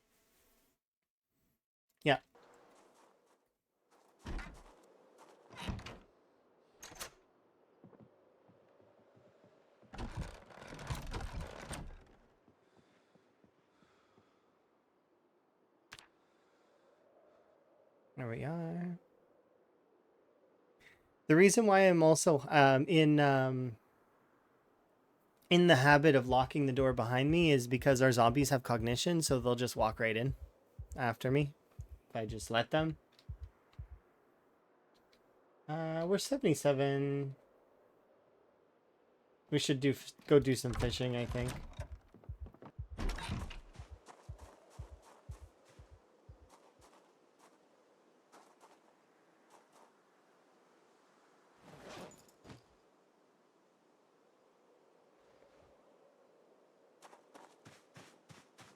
I'm gonna grab a big mitt full of stuff.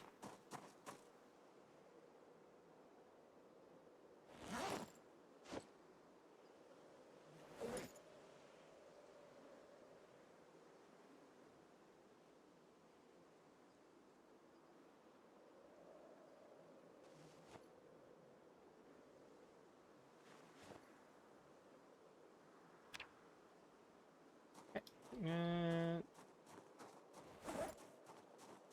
yeah, we're good. Let's go. You finally started playing CDDA mode, and you're currently obsessed. It's fun, isn't it? Trying to figure out how you're supposed to survive, trying to get that early levels. Do you want a spoiler on how to kind of, or did you already figure it out? You might have figured it out. I don't want to spoil anything unless you want me to, but because like so. Oh, you mean CDDA the game, like you're actually Cataclysm, Dark Days Ahead. Oh, yeah, Cataclysm's great.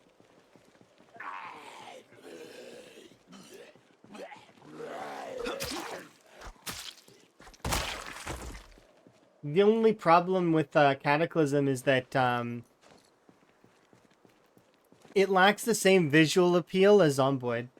Zomboid's visually more stimulating than Cataclysm is. Sort of like I guess you could say Dwarf Fortress is the same kind of to RimWorld, right? Because Dwarf Fortress and RimWorld are similar-ish, not quite the same, right? But similar-ish. But one is more visually graphic than the other one. Unless you have a really good imagination and you read, like, you're enjoying the... It all depends on the person, right? Some people will find those kinds of games much more, like, interactive. Because you can do so much in those games. It's pretty much how you learn to play. Yeah, CDDA is really fun. Even in the Zomboid version, it's fun to do the trying difficult mode. But if you don't know what CDDA is, like the game, give me 1 second.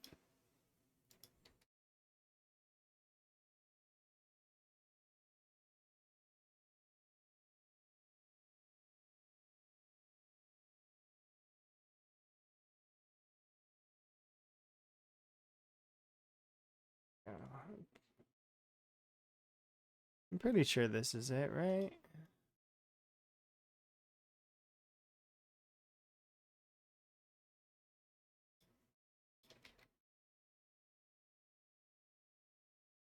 This is Cataclysm. This is the game that inspired that particular mode in Zomboid. So for those that don't know what the CDDA mode is in Zomboid, this is the CDDA mode in Zomboid. Is you start out with all these debuffs, and it was inspired by Cataclysm Dark Days Ahead. Because that game is pretty cool.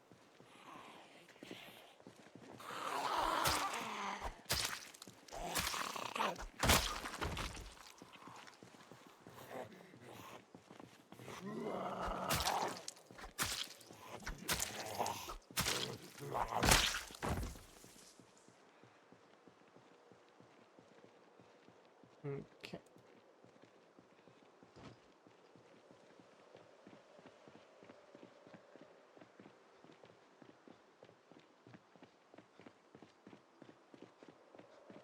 You've died to the hypothermia a lot. The trick is to not get too tired. A lot of people don't realize it, but the pain and the tiredness is good. It's it like because you're gonna get tired from the pain really quickly, so you need to really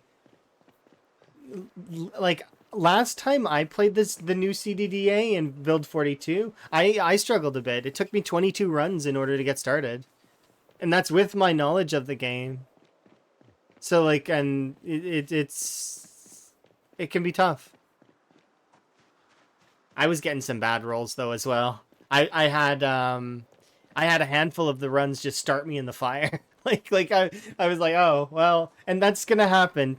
I always say like 10% of those runs are just in the fire in the beginning. So you're just you can just you're stuck. It's too bad.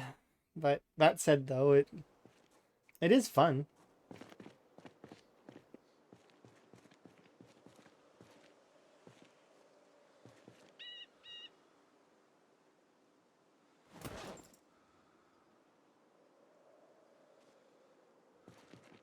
Okay, so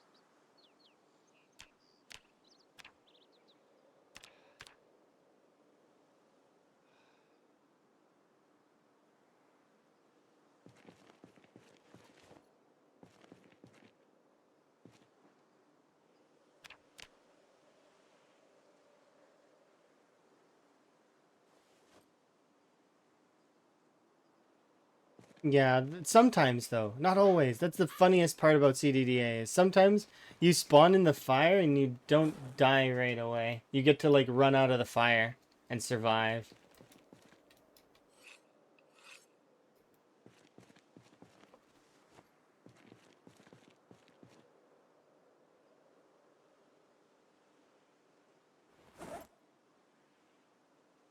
Okay, so I want to we'll grab this secondary for a second because I want this is gonna be placed over here. Because I want this to be set up to be our away bag. But it'll burn your side. If you're really unlucky, it'll burn like your entire being will just be on fire. Whole thing just burn.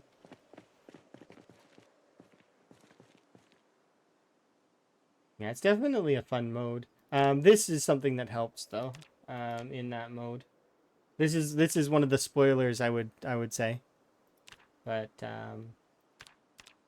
knowing stuff like that exists in 42 is really helpful to get you started.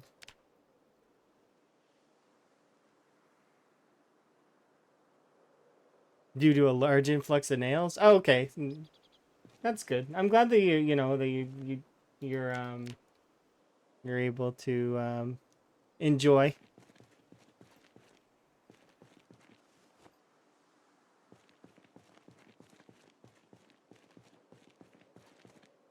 Yeah.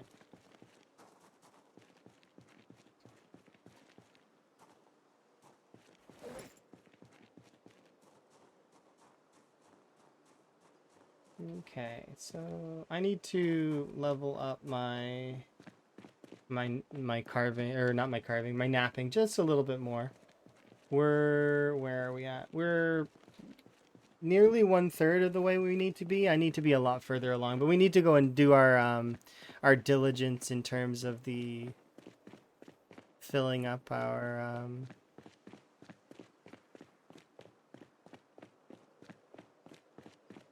stuff.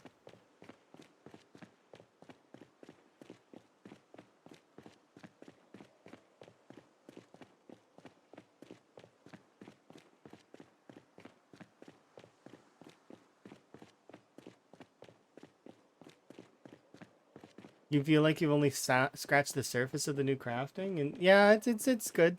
I like it. I've been digging deep into it because I want to make sure that it's all good and that there's like it that not too much stuff gets abused, like especially for like and that the exploits get fixed. So we're finding quite a lot. We found an infinite metal like bug kind of. We found some other stuff that doesn't make sense, but it'll get fixed eventually. That's the whole point of the unstable build anyways, is that a lot of this stuff we fix and that the things are good and smooth and things work out well.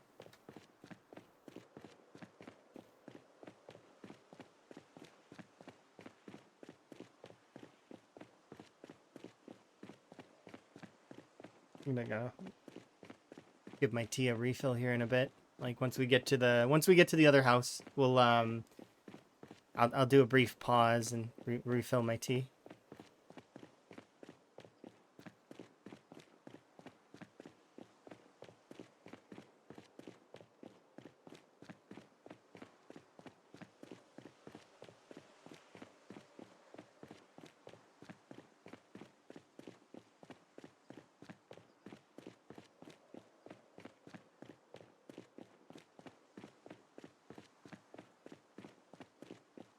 Not making sense balance wise. Where are you seeing people argue about that? Because if it's on the Reddit, I really hope the devs don't pay too much attention to that. The thing is they need to buff the caloric gains of both deer and cows and sheep and pigs. It was on YouTube. I hope the devs don't overlook on that kind of stuff because it's a concern. Those folks need the folks that make videos like that need to be cautious because like I mean it's gonna cause changes maybe in the game that are not good. Like could you imagine if they try to make fish realistic at this point? Everybody will just be drinking butter. The game will just be butter simulator. I just really don't want that to be the case. I would prefer them not hyper fixate on like what the exact realistic values should be in the caloric. No, it's a video game. Make all of the meats calorically the same. Stop trying to make it real. Just make them the same so that the reason being is it takes time in the game to produce those things, right? So if I'm going to choose to kill one of my pigs, I want it to have value.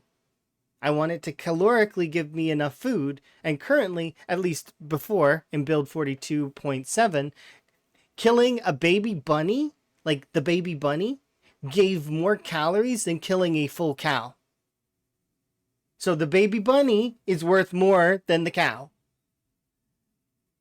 Yeah, in the comments. But the problem is sometimes the devs will read those things, which sucks. It really does. But the devs will get a little bit too focused on those kinds of comments and try to apply the realism in the balancing, and it just doesn't work because the thing is at the end of the day, Project Zomboid is a video game. It's not you're not going to be able to have that perfect balance and it also be fun and it also not be like you see what I mean? It's a very difficult balance to have realism and not tedium and keep being fun. Because if you were to actually require all the micronutrients and all the variants of a person's diet and all that kind of stuff, first off, you wouldn't be able to just consistently eat the same thing over and over and over again. You can't. Human beings can't do that. We need variance. We need to be eating different things. You can't just eat the same thing over and over again. You can for a short while, but eventually your body will be like, yeah, can I have something else? I need other nutrients. Zomboid doesn't work that way.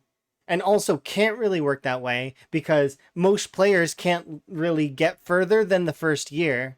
And that's not me throwing shade at the Zomboid community. It's just that that's generally the life expectancy of a Zomboid character is actually it's a month. The first month is usually the game is hard. So to expect the player to be able to gain a sustained variant food would be not a good game decision from a gameplay design standpoint. Does that make sense? I think that they should be equal. I don't think they should one should be better than the other. Does that so if I were to argue like and I think that all the meats should be the same, kind of, or at least the same gradient values. So they all give good calories, and that way, if you kill a deer, if you kill a pig, if you kill a cow, or if you fish, they should all have similar variants. That fish should not get nerfed because it's a reliable food source. And to be honest, the calorie game is not necessarily the entire point of Project Zomboid. The whole point is to survive the apocalypse, right? So it shouldn't be fishing farming simulator. It should be, you're surviving the apocalypse. You want to go and loot buildings. You want to, fight zombies. Some people want to make cool bases. And they can't really focus on those things if they don't have their character maintained, which requires you playing the calorie game, right? So, at least in my opinion, and at least this is how I'm seeing it, instead of nerfing fish, they should buff all of the meats, and then they can apply. I think they should nerf butter. I'm still going to be standing on that hill. Like I think that the butter should have received the same malu as the chickpeas and should not be no longer be eaten like a chocolate bar. I'm gonna stay on that hill. That said, though, um, I feel like the best case scenario would be buff all the meats, and then what you can do is eventually agriculture will get reworked and adjusted so that it's a little bit better in terms of the gameplay. Um, and then finally, you'll have. I think that cooked meals should apply a buff to the character. So another green noodle that lasts maybe a day, like a happiness buff that gives your character maybe a little bit more attack speed. Maybe they craft a little faster, stuff like that, right? A happiness bonus. And then I think the being depressed should be worse than it is right now. I feel like if your character's depressed, they should get tired faster. They should have an attack speed debuff. They should have a crafting debuff. Currently, the only thing that unhappiness affects is your action speed, which yes, indirectly affects combat via if you need to change your weapon out. But in my opinion, I feel like that would be a good way to do it, is to have, unhappiness cause a debuff that's worse, and then happiness cause a buff that makes because your characters, they're elated, they're having a good time, they're enjoying their life. And then you'll have people striving for that buff. People will actually interact with the cooking menu and work on actually making somewhat good meals for their character because they'll want the buff. And they'll avoid the debuff You're of amazing. negative stuff. That's how the food system should be working. Of course, it doesn't work that way right now. Exactly. All of the food system is currently is 4 different types of things. Thank you for the follow, by the way. But the food system is 4 different types of things. It's calories, fats. I can't remember all of them right now off the top of my head. I think it's fats, lipids, proteins, calories. Am I right? Or is lipids not one of them and it's something else? I can't remember off the top of my head. I know protein, fat,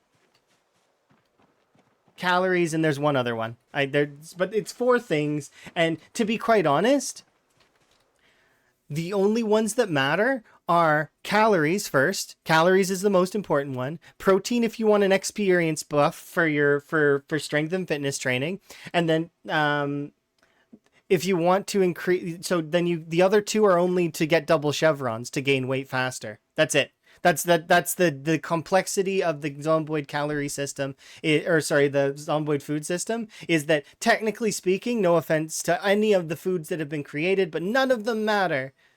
Like they're all just numbers, which is it's unfortunate. Like that none of them give like a special buff to this or a special buff to that. Like it would be cool if there was a leaning sort of system that did that something like that, you know? Like, oh, if you ate these kinds of foods, you get a crafting bonus, or if you eat those kinds of foods, you get an attack speed bonus. Like, I mean, you know, or you eat a cookie and you get your character is happy for a little while and they get a different kind of bonus, you know?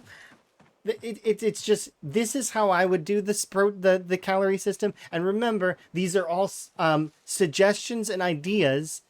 They're not what I expect is going to be like concrete or anything like that. It's they're just my opinions of what I see and based on other styles of survival sim, how to lean things in the proper sort of you get your players working towards certain things based on those things, right? Like because they're gonna want the buffs, right? If let's say if I offered you a percent, like even something small, like a 10% bonus to attack speed, and all you have to do is eat this particular food to get that bonus.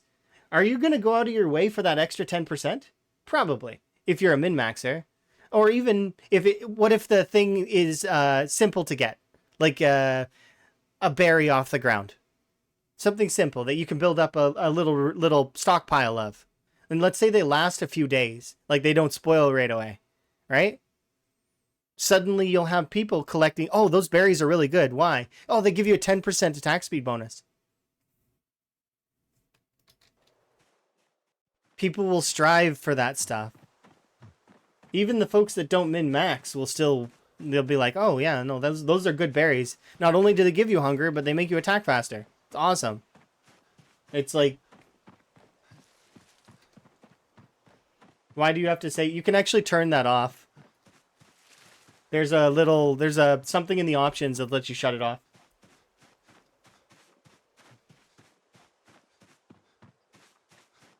But clicking a little yes no checkbox each time, it's one of those things that it doesn't matter. I mean, you're already clicked start on the game, right? So like, I mean, to start the game up,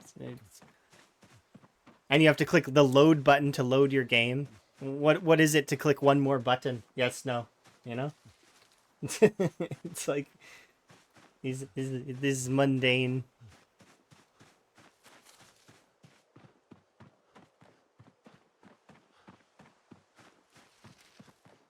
Yeah, see, you take any bonuses you can.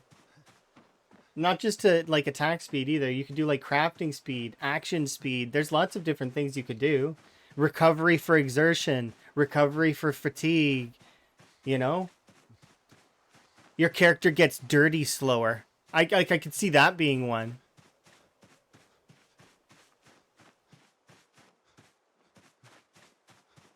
Does sharpening your blade? Yes, it does. It makes the weapon do more damage as well as it kind of bolsters the condition a little bit.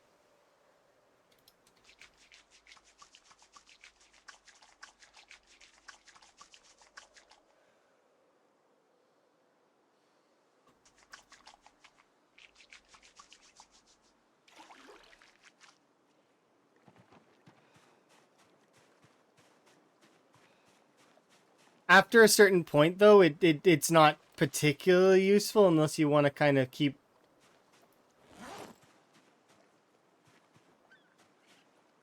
Yeah, you can actively see those kinds of things when chopping down trees. Could you imagine a buff against terrain? So like, you know, you eat something and suddenly your character's a little better, does a little bit more damage to the trees, like like a hearty breakfast or something. You know, like it's there's ways to make that work really well, but I think that people are get a little bit too focused on trying to like, oh, fishing needs to be nerfed. No, it really doesn't. It's fine where it is. It's okay. And actually, I really like the fact that they nerfed the weight value so that it's a buff. They buff the weight value so that fish is a little bit more compact and you can actually carry it around now. It, the whole like once you make it to these stages, these gates, if you want to make the game harder for yourself, there are sandbox options that let you do that. You can make the game harder. But a lot of these folks that are making those comments are not really thinking about that they can make the game harder for themselves. And we got to remember that the default apocalypse mode, it's going to be for people that are not necessarily like anybody who wants to play the game in general, right? But also a lot of newer players are going to probably play Apocalypse first. So they're not going to have the same experience as, say, if we were to hop in, right? If we were to jump into Apocalypse right now, a completely different story, right? It's not really a fair comparison. And that's one of the reasons why, like, we have to be very cautious when veterans are giving their takes on stuff, and remember that the veterans need to remember that there are people that don't have the game knowledge, so they're not gonna, so curb some of it, but gives, like, take it from multiple perspectives. It's a gradient.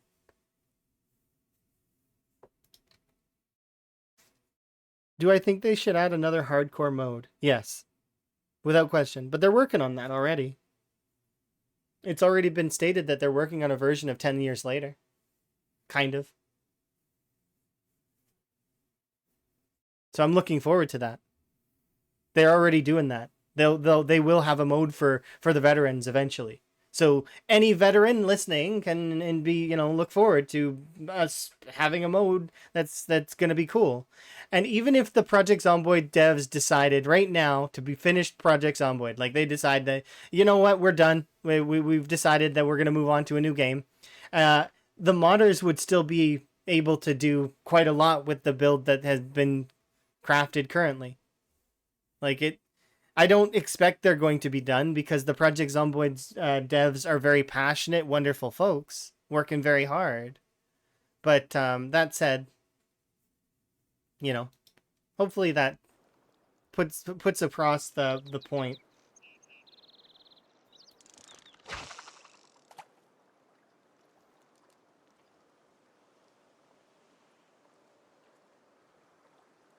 Oh yeah, absolutely. Same. Even if I were to right now, if I were to decide to stop playing Project Zomboid at all, like the whole thing, and just quit, um, which is not gonna happen because I love this game. It's really fun. Um, but let's say that I decide I need a long break from Zomboid. I've easily put thousands of hours into this game, and as a result, it, easily paid for itself.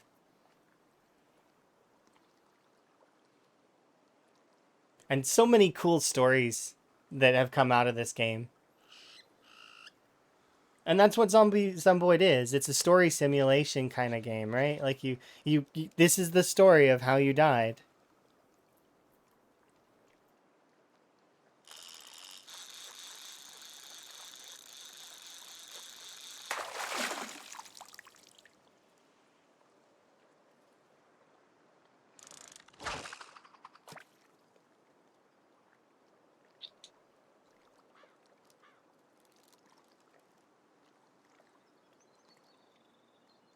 But yeah, I don't think they need to be nerfing things right now. Fixing things, yes. So like the metal thing, that should get fixed. The duplication of the sheets, that should get fixed. Those are exploits. Those are bugs. They're not meant to be in the game. But or like the attack speed thing, when you spam your spacebar and you attack at the same time, you get an extra bonus of attack speed. That should get fixed. Stuff like that. Those things should be fixed because they're parts of the game that are broken. That said, though, doing the full balance stuff right now wouldn't be as good. You wish they gave you a more objective. I mean, that's the thing is we do that as ourselves. It's a sandbox game, and as a result, you can have that kind of thing. Like for example, here in build 42, in build 41, um, we had a scoreboard that this is community driven, like scoreboard. Like it was meant to be for fun, and it meant to have a good time. The world record for Zomboid kills is 954,000. Done by Mr. Lamprey.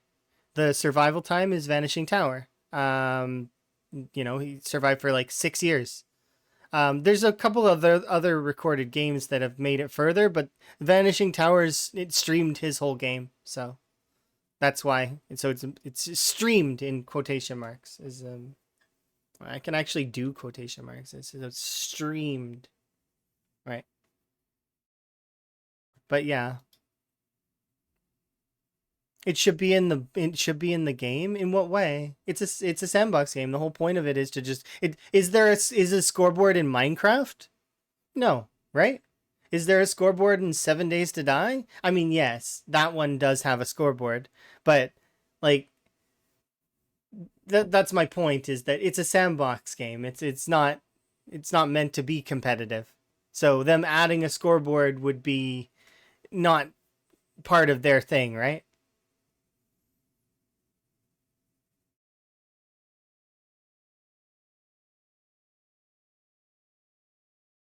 But yeah, I don't think they should add a they give us that, like a kill count and stuff, but that said, it's not up to them to.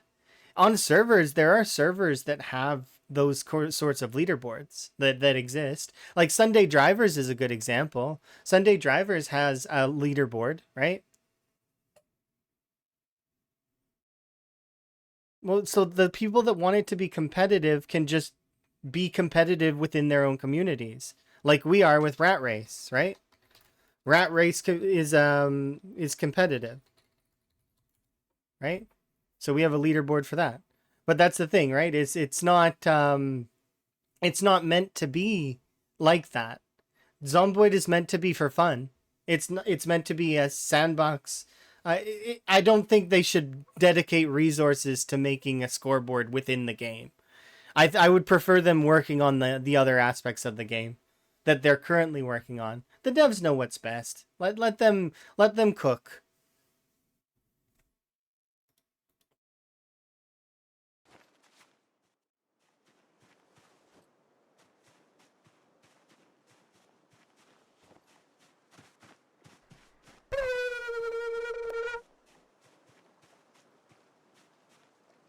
Yes, you are right. I do need a wellness check because my tea's been empty for a little bit, and I was supposed to refill it a little bit ago, but I got distracted by good conversation.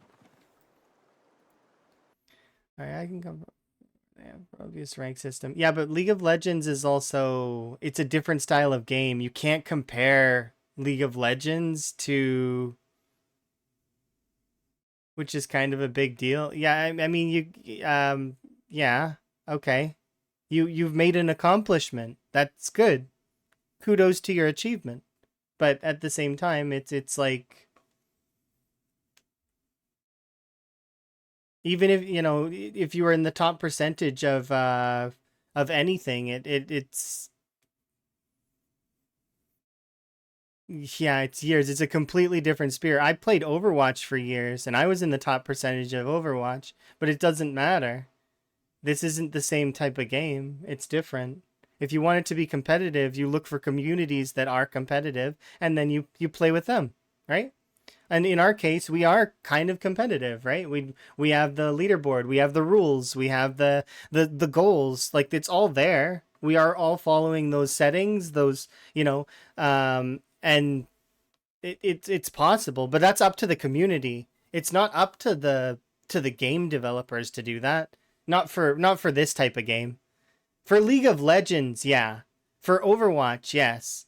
Those Call of Duty, yeah, sure. Those games are all built for that, for tournaments, and for, you're never going to see a Zomboid tournament aside from maybe for fun. There might be some BR stuff, and maybe you might see occasionally some role play stuff, but it's not the same. Cuz Zomboid is more like an immersive sandbox experience. Yeah, it's different style of game completely. But yeah, kudos to your achievement, by the way. I'm not downplaying your top 2% in League of Legends. That is an achievement, you know. And You know, I've made fair amounts of progress in certain games. While I don't hold those achievements to be anything more than achievements for me, um, you know, I do appreciate them. They were a journey. I got to play with some amazing folks, and it's less about the being part of the top 2% or 1% or whatever than it is to have enjoyed the games that I played. And now, looking back on it, I had a good time back then, and it was fun, and the quality games were great. But that said, it's, you know, I wouldn't I don't know, I wouldn't compare the two. Anyways, I'll be right back because I'm supposed to get myself another tea. So I'll be right back.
Okay, let's return.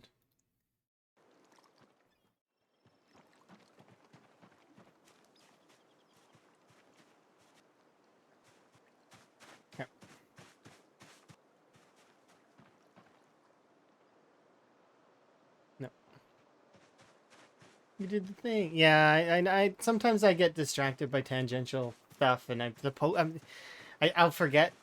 It's good to remember. Um, but yeah, yeah, I don't want to ever undermine somebody's sense of achievement. That's not good. But I've played in competitive games before, and I've made it to upper percentages and all of that. Um, I was in the top percentage for Overwatch for a little while. I got to play with some of the best players that are out there, and it's fun. It's good times. But that said, it's just another adventure, right?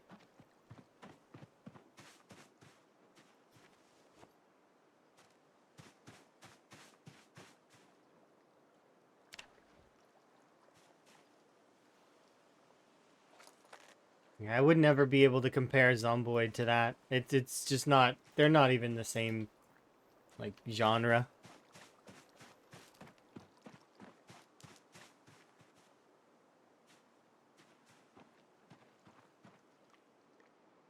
Still fun though. Zomboid's still a blast. It's difficult in its own ways.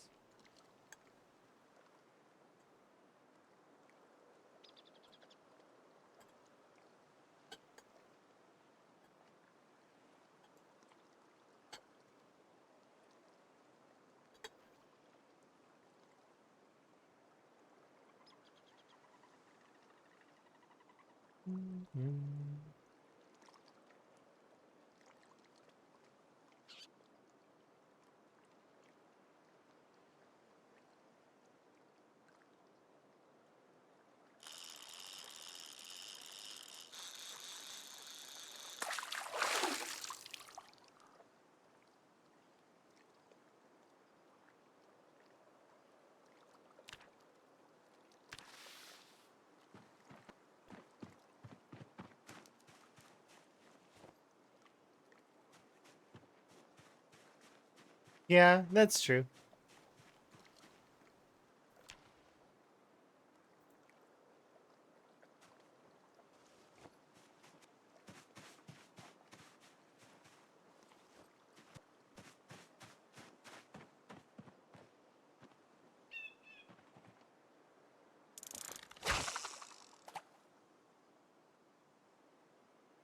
Some people like it. I don't know if I like it or not. I don't know. I don't remember. I'd have to try it. I don't mind bitter or sweet things, or sour things, or spicy things. I have a limit though for certain things. Like for example, for spicy, I get to about um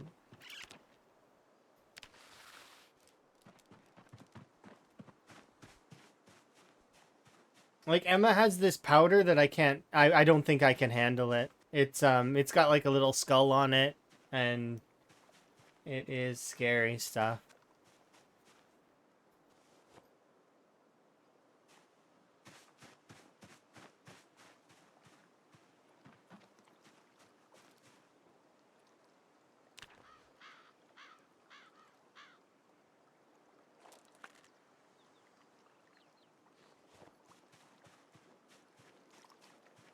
There's a Swedish dish that is it's called Strimmer or something. Strimmer.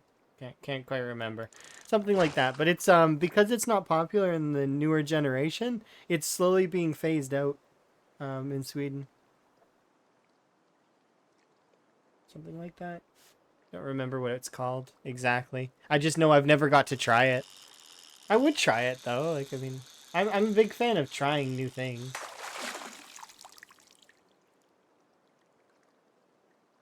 What the fish guts for? They are for making chum.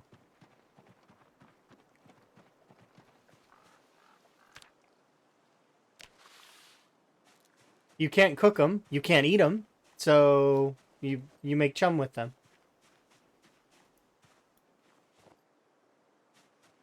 which is nice because then you don't have to waste your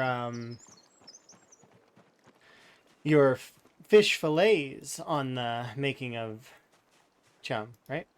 Like you can include a little bit of fish fillet in there as a variance, but now it gives you a little bit extra, right? So it's nice. I think it's a good idea.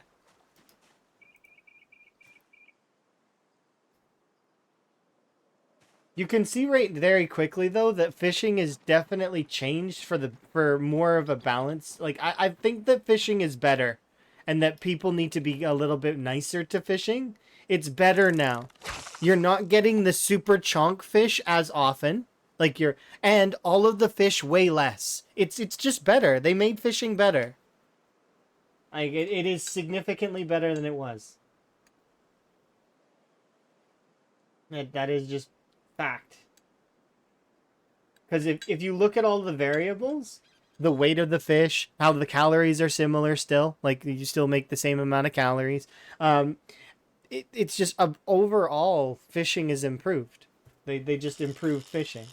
Yeah, sure, they nerfed the range of the fishing rod just a little bit, so you can't, fish across the lake anymore. But I mean, that was a little ridiculous, wasn't it? Like, to be able to be like, you know what, I'm just gonna cast my fishing rod all the way over there.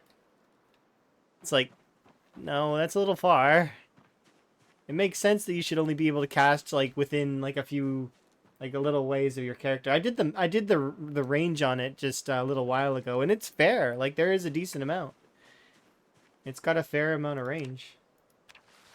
Like here, I'll do a quick cast right now with no bait, and I'll show you guys what I mean. Yeah, and you can always build a dock out. Yeah, that's true. But so here, do you see? See these bubbles over here? Look. Can't quite reach them, right? Can't reach there, right? Can't reach there. Can't reach there. It's about here. It's about the range of the fishing rod now. Which means that these bubbles here I would be able to do, right? I could do these bubbles. And that's all you have to do is just look for bubbles along the shoreline or make chum. One of the two. You don't, and the chum's auto recipe is learned at level 5 fishing, I think, level 5 fishing. Or what's it called? You can get it in a magazine, or you can have innovative, and it'll give you level 4 is when you'll learn it.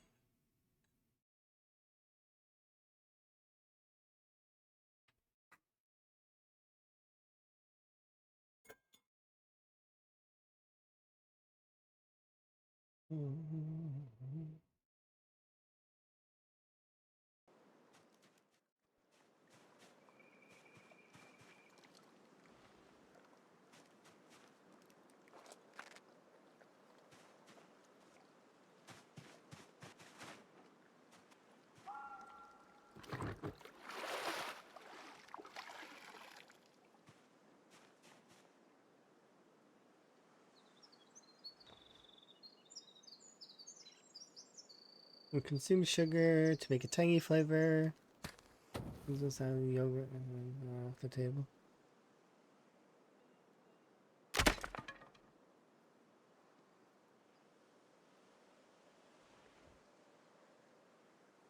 Yeah, it can be in a lot of foods without realizing it. A lot of those kinds of things are though. It's just like you can get a lot of powdered variants of things as well, and um,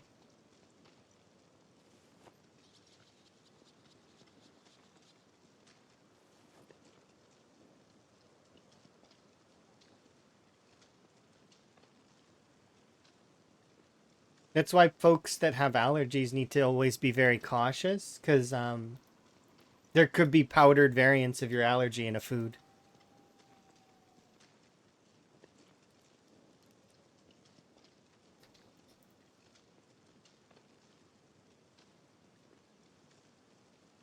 Oh, I don't like that that's there now. I'll use this method instead.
Wonder, can I go upstairs and sleep?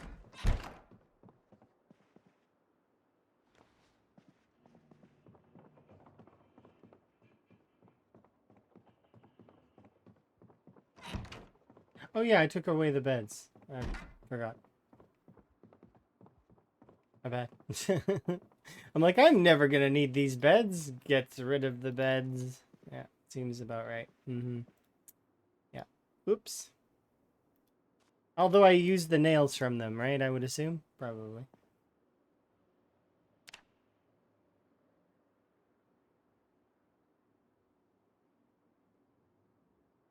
We're almost the next level of cooking.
There we go.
Yeah, it'll be fine. We'll be too tired, so it'll be okay.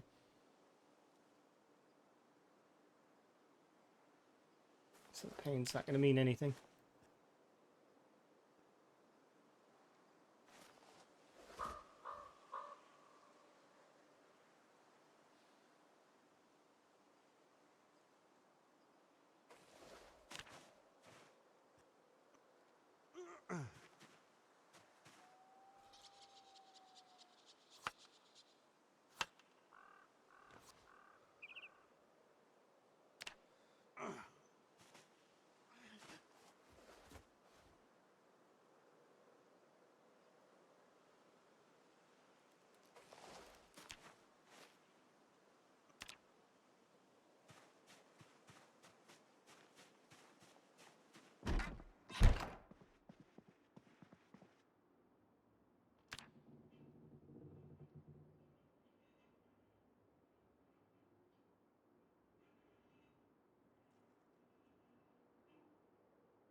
Patience.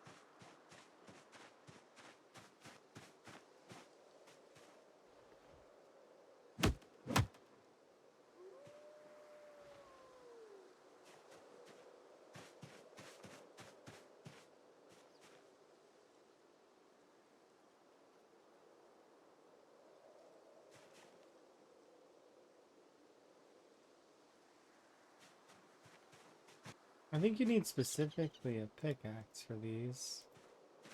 Like, it doesn't work with them all, which sucks.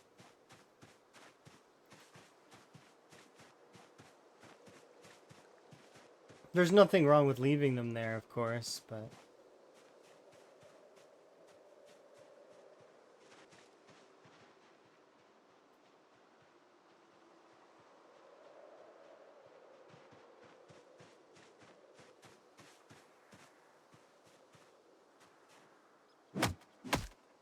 I wish it would stop that, though, because, like, it switches to my other hammer, and it... I wonder if it uses it. Like, it actually uses the condition on this ball-peen hammer. It won't do it if you don't have them all in your inventory, though.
No, not right now.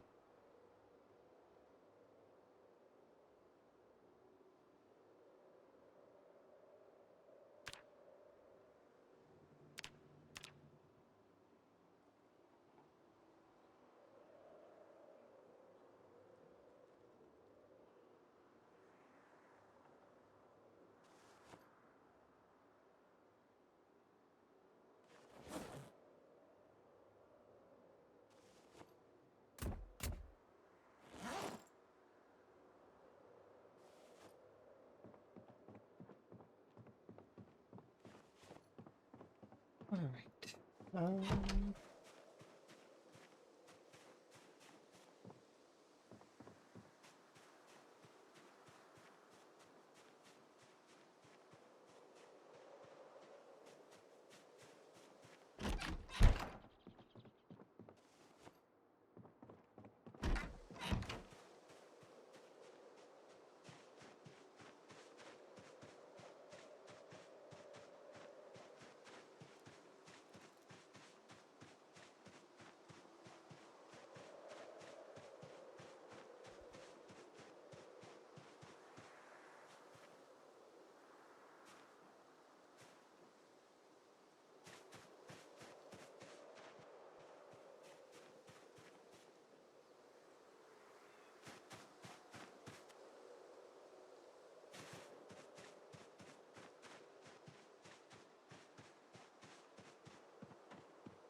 Yeah, I'm really happy they fixed it as well.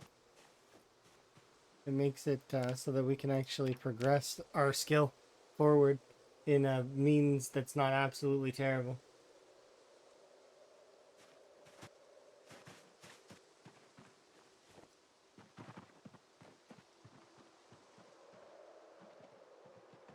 We need to go back and have a nap, but we are making good progress. And also, our weight should still be going up. So, we'll hopefully get to the next stage of napping. That's kind of what I want to do.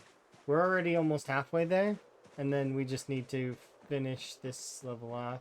And then we'll be level 6 napping. We'll be able to... we'll be able to make the long stone knives.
Ribbit.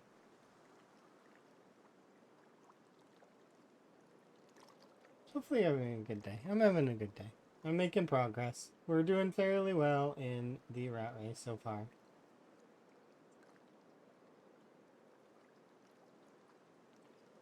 We've taken over most of Dixie, and we're actually working towards getting the remainder of that settled before I move on to Muldra.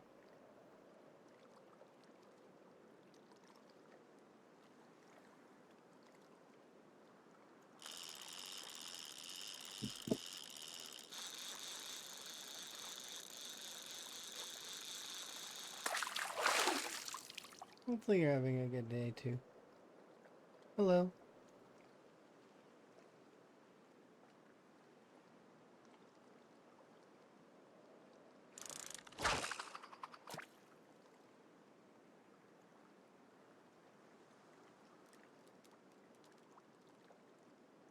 We just got level 6 short blade as well, so I'm actually really keen to get the next level of napping, because then we'll get the next level short blade. Because we'll be using the long knives.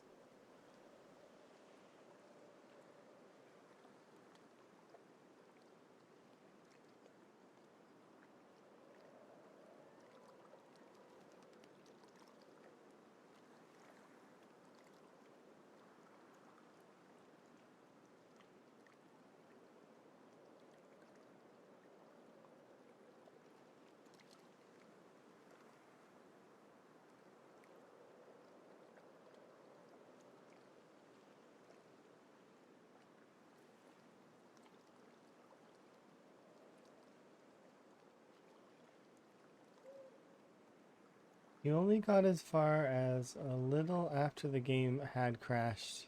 Like crashed for me?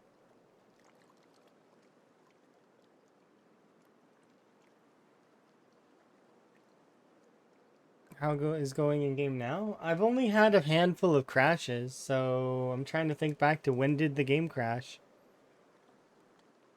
I had to reload a save. I don't think I've ever had to reload a save.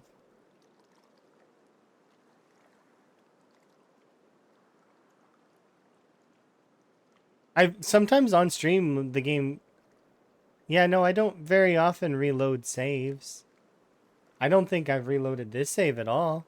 I have a backup for this one that was created by the new patch, but I don't use it. Something about next to a campfire?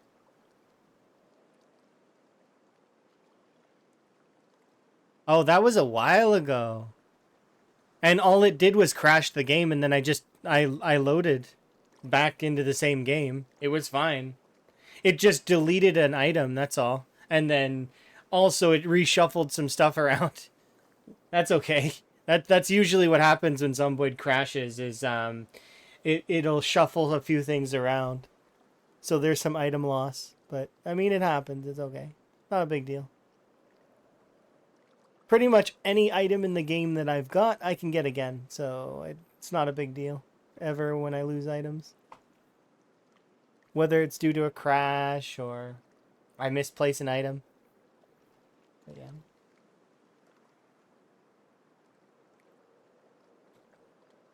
Yep, the sack was in one of the is there, but now it doesn't matter. I can make sacks because in the update for build 42.8, which is the new patch, they allow now the craftability of burlap through dogbane hemp, which now you can make burlap. You can make sacks now. So there's nobody's ever gonna have to go on the soul searching journey I went on ever again.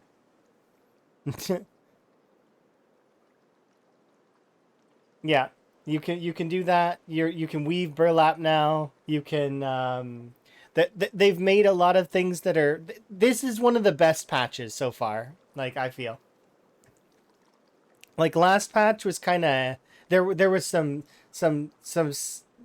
stuff that was not as good in the last patch, like the loss of the flatstone debris and a lot of there was a couple other things, but that stuff's all been fixed. So this patch is good. Good patch. Good patch. They also added in a craftable lighter, so you can craft a lighter now. It exists at level 5 electrical. It's a prison lighter essentially made from foil and batteries and wires. Um, here, I can actually just pull up the recipe. Um, this one. So it just takes electrical wire, battery, and tape. You can use duct tape. That is an option. And you can also use foil or steel wool. So, and there you go. Battery lighter. So that solves both the burlap sack and the lighter variant of the flow of blacksmithing. So there's certain things that still are required in blacksmithing. You still need nails to make nails, but it's less than you needed. Less requirements are gated now. More of the gates have opened up.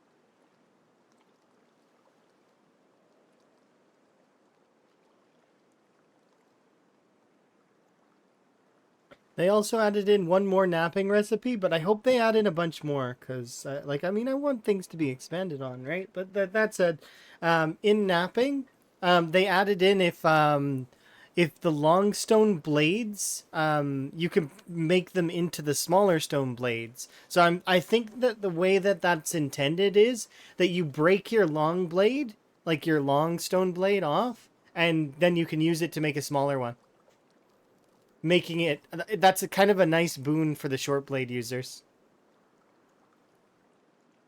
At least I think that's what happens. I'm not sure for sure, like 100%, because I haven't obviously done it yet.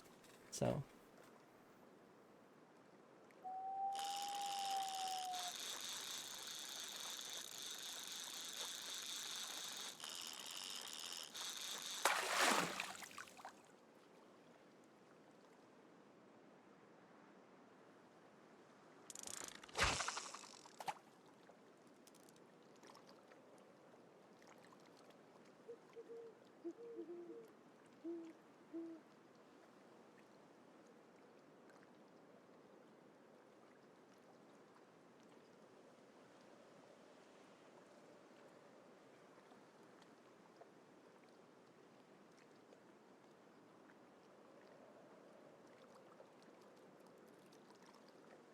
no, that stuff's all aesthetic and by choice. Sometimes I cut his hair just because I want to change the look. Sometimes, but it doesn't matter.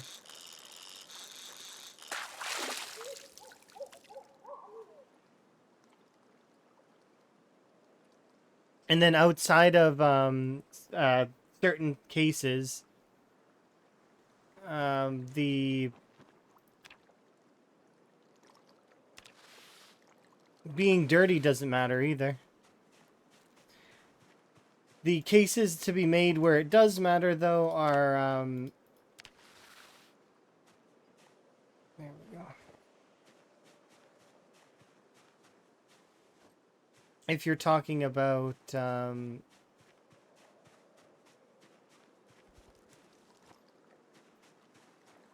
infections, like, and I don't mean the Nox virus, I mean like just the standard infections. Yeah, you can get like more infections if you're dirty.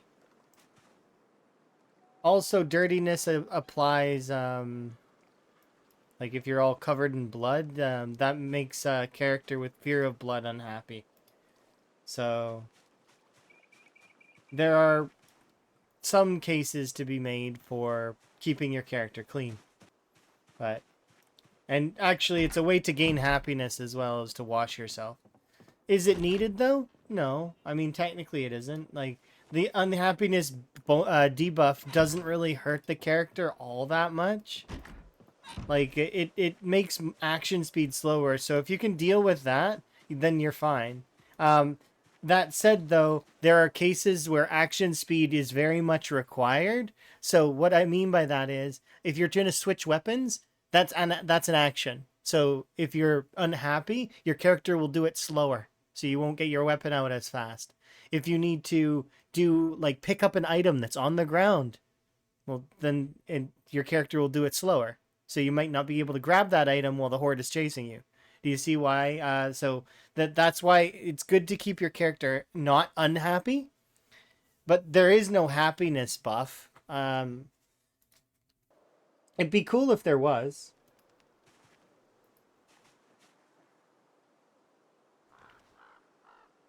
Like if your character is being well taken care of, if you got like the same as in The Sims, where when your character is being well taken care of and they have like aspirations and stuff, like they've got bonus stats. It'd be the same thing. I mentioned it earlier when we were talking about nutrition. That's a way to change the nutrition system in a positive way in Zomboid, and it would get players interacting with the cooking system more. If there was like sanction buffed for certain meals, and then what you do is you like this meal increases your ability to chop down trees better, like gives you more damage to trees and doors if you damage them. So like environmental damage. This one gives you kind of like other like Valheim or Vintage Story, or there's a lot of games that do that where you get little buffs from eating good food. This one gives you an attack speed bonus. I'd like that.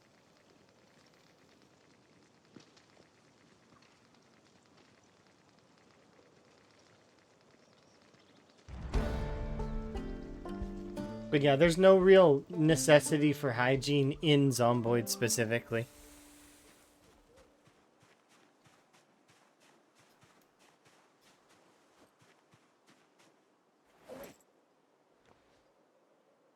You do it because you like it. That's all. How am I doing? I'm doing okay. There's certain aspects of my day that need to improve, but that said, that's life stuff, and it will improve gradually over time. I'm not like worrying too much about it right this second. Ebbs and flows, right? Highs and lows. But I'm having a good day in general. Like, we're making progress. It's going well.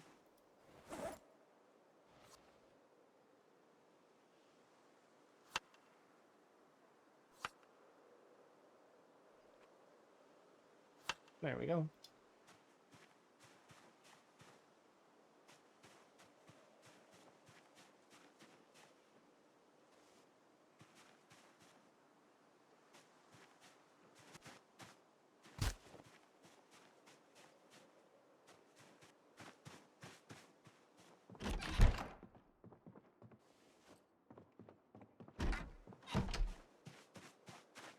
Hopefully you're having a good day, though. And the things are going your way.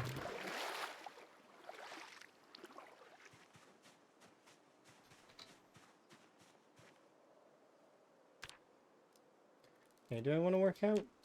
Or do I want to...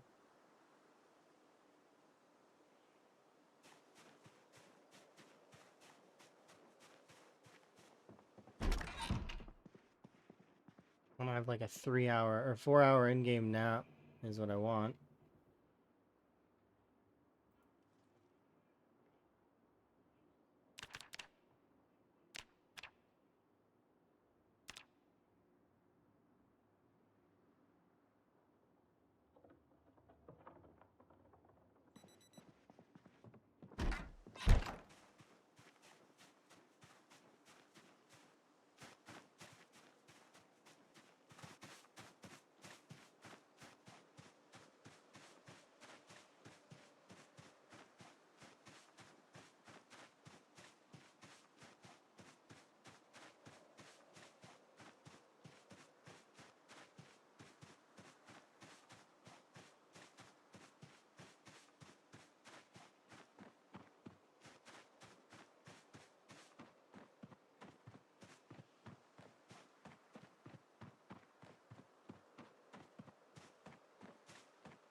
To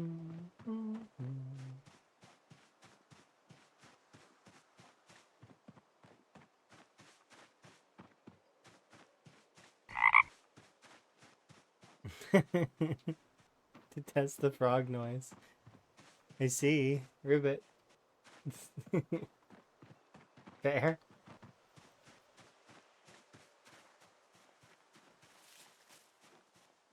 The reason why I left the text on there was because folks wanted me to. They asked me to. They're like, when I was doing it up and changing it from name a thing to frog noise, folks were like, just leave the text thing on there. We want to type stuff. I was like, okay.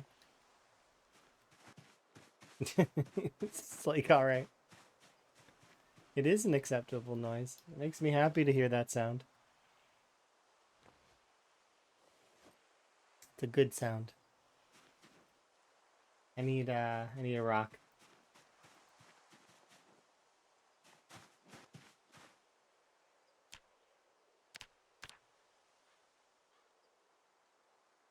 All right, we're over the halfway mark.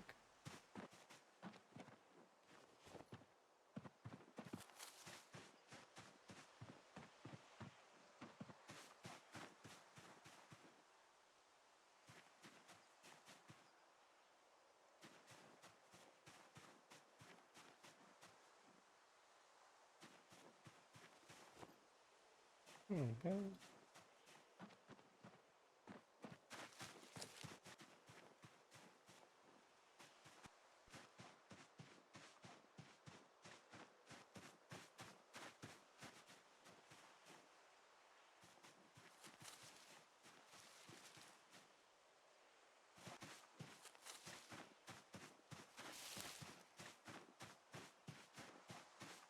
Causes Zeds to take notice. Yeah, it makes noise, but also specifically on Rat Race, you're gonna make a lot of noise anyways. Like you're just walking around, you make noise, and the zombies can hear that from a pretty far distance. Especially early on, or if you take the clumsy trait, the clumsy trait is both a blessing and a curse.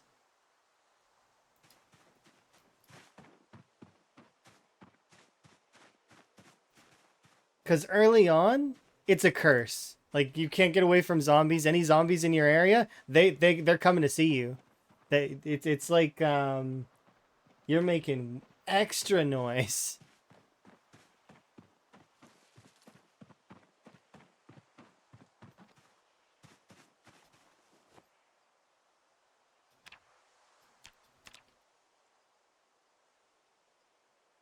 Go nearly at 2,000.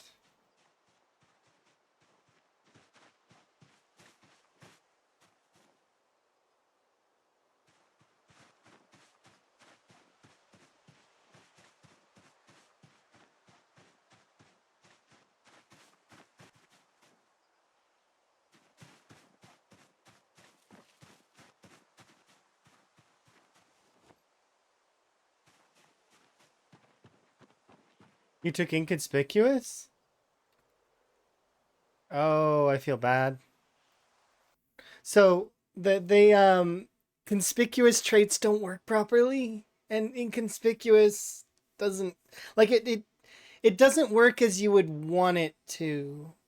The way that inconspicuous currently work is that it reduces the zombie sight lines by one. However, because the zombie sight is rolled based on your frame rate, which is, your FPS, they'll see you. Oh, the one where they hear you more? Clumsy then. You're thinking clumsy, I think. Clumsy is when they hear you more. Or are you talking regular conspicuous? This one just it makes them able to see you like a little bit easier, but it's not by enough of a margin that it matters. It might as well be, and I hate this terminology, just I really do. I don't like it, but I'm going to use the term anyways. This is free points. This is the only one that I would deem worthy of that title. Everything else is not free points. Even like so like you can make arguments for it that oh it's free points because of this, but no, every other trait in the game is manageable. This one though is because of the way the zombie sightlines work is essentially free points. Now if they change that in the future in build 42, then that's great. Like I mean, because I'd love real stealth to exist in the game.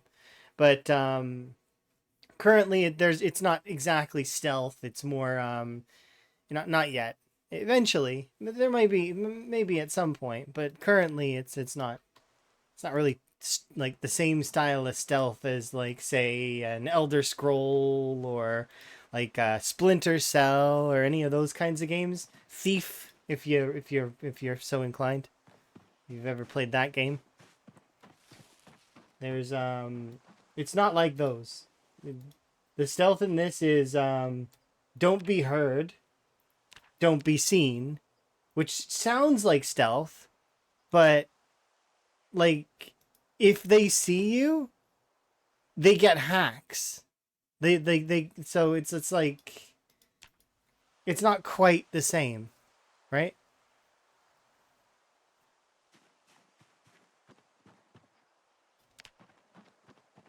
And it's not like them being broken like in Oblivion, like specifically like being able to psychically connect and just know you've done wrong. Not like that. That's almost comical. No.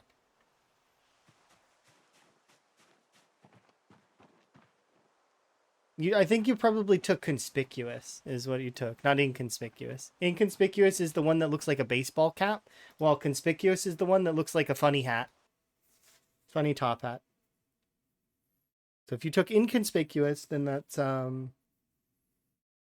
it's not a waste of points because there are fringe cases where that sightline advantage actually comes to an advantage. It's just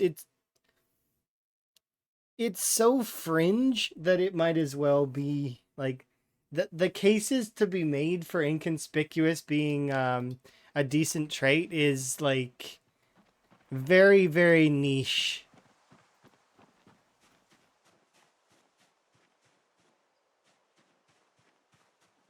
It requires everything to roll in your favor, and even if everything rolls in your favor, all it has to do is roll once out of your favor, and then that's it. It's done, right?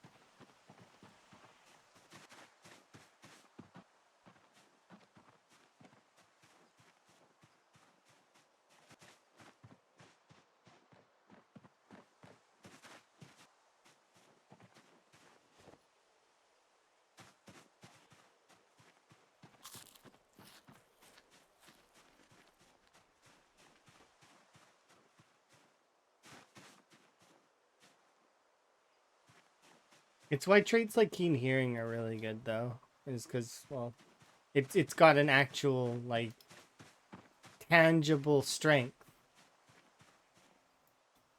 or like things like dexterous as well. Dexterous is a really cheap trait, but it saves you so much time in the long run. Every interaction, think about it. You lower every interaction by 1 second. Sure, that doesn't matter like short term, like first couple of things. Oh, I picked this up 1 second faster. No, but if you think long term, how many interactions in the game do you have? Hundreds, thousands, tens of thousands. Add those seconds together. Suddenly you got minutes back. Hours. You see? It's very good. And that's just for 2 points.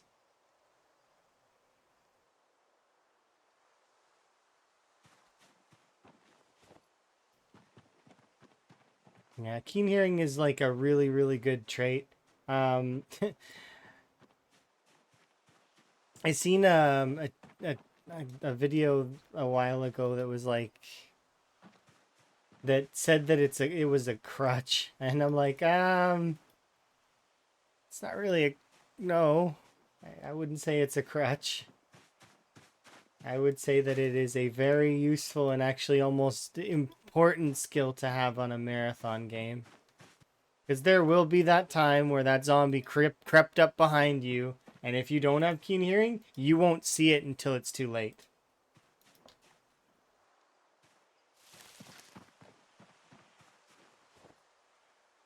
To let the naysayers go play on the Death Run. Yeah, maybe. But then again, like, Death Runs are pretty fun too. Chili was doing a Death Run. I hope he manages to sort out his game, no problems. Like, because that it would suck if he lost that playthrough. I mean, I'd still enjoy his other content if he were to play other stuff. I like Chili. Chili's great. And just because somebody stops playing Zomboid doesn't mean that, you know, doesn't matter, right? Yeah.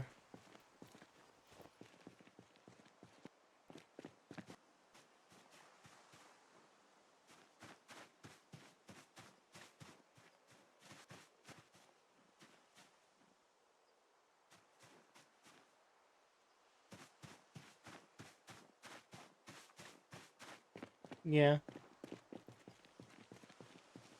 The whole point is to enjoy it, right? That's the big thing. So long as you're having a good time.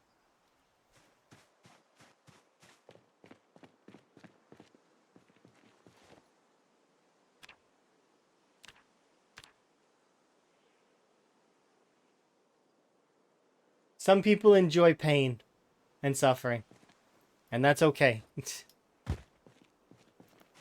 No judgment here. Because I'm one of those people that really likes it to be difficult as well. You try to avoid making statements like that. Sometimes it's hard though. Sometimes you're frustrated and you need to vent. And that's the thing. It's like some folks need to vent. And that could be the case, right? That's why whenever anyone says stuff like that, I always try to make sure that I'm bearing in mind how they might be feeling at that moment in time. Because they may change their mind in like completely. Or they may just be done. You never know. Like it could be the straw that breaks the final straw, like breaks their back. I was like that with Overwatch. And I had friends that turned to me and they were like, "Are you really like done with it?" I'm like, "Yeah, I'm done. I can't do this anymore." It's it broke my heart. It was like, okay, oh, then you know, some of those friends I still message occasionally, and some of those friends are gone, like because they moved on to do their own thing, right? When that happens, when you know people don't have similar interests anymore, they drift apart, and that's okay. But I still, the thing is if those folks were to come back and wave at me, you know, I still like them. They're still my friends. I'm friends with people for life.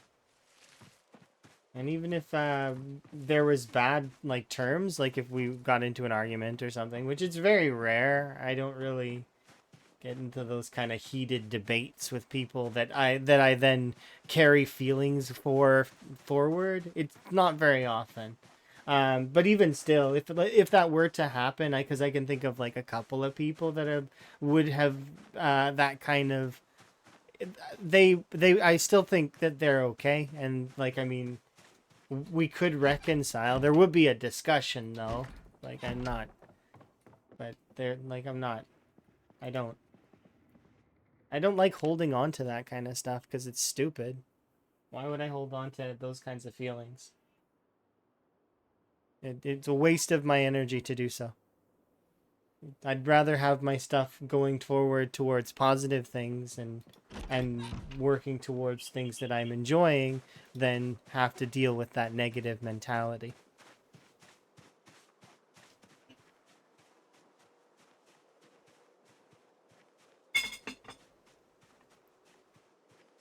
Works the same way though when you're really really happy about something though too. You got to be careful not to make you know, I love this, I'm gonna do this forever. It's like, are you though?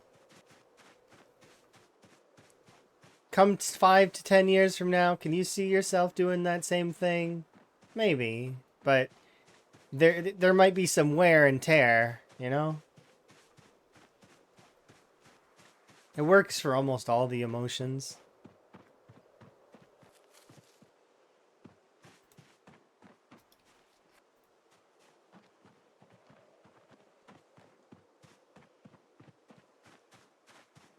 Yeah, balance in all things, and as all things should be. That reminds me that Emma and I haven't watched a movie in a while, and we're gonna need to because we need to get on move on. I'm trying to, because yeah,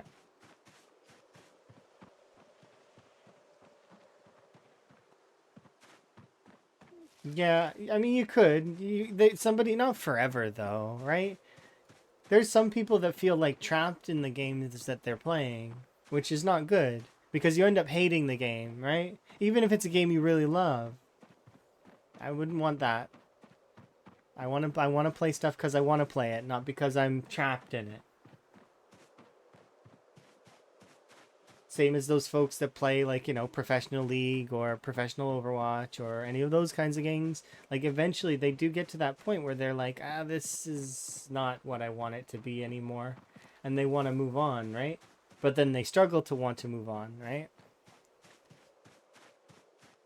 Because then in the back of their mind, you know, they've been doing something for so long.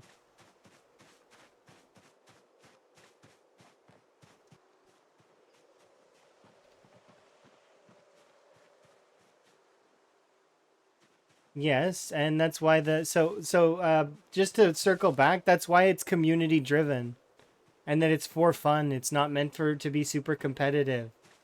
If you want to know the world records, I'm an unofficial record keeper for this game. I have been around the community for some time, and I've kept the scores from Build 41, as well as I keep an eye out to see if there's any lengthy runs going on. The world record for Zomboid for streamed is approximately 6 years and some change. I'd have to go and look at the exact number, but it's about 6 years. Official. Unofficial, it's 10 years survived. The official world record for kills is 954,000. So it's just shy of a million. Um, and yeah, so that's how it's done. Putting it in the game is not necessary. It's a sandbox game. It's not meant to be like that. It's not meant to be super competitive. It's us as a community that tracks that stuff. And actually, the original like tournament style gameplay, that was all community driven. It was built on by the communities themselves. It was never built into the game initially until later they added it in as a convenience and to make it easier for some things. Those leaderboards and stuff, those were not primary parts of the game. Go back and look at League of Legends, and because that was the one that you compared to. And if you look in S1 League of Legends, back when it was a Dota mod, it didn't have a ranked system that worked properly, right? It didn't get a ranked system until later. And then it had a ranked system and then tournaments started to, but that was all community driven. It was built on by a community that loved the game, that passionately enjoyed the game, and then it expanded and grew from smaller amounts to then millions of people participating.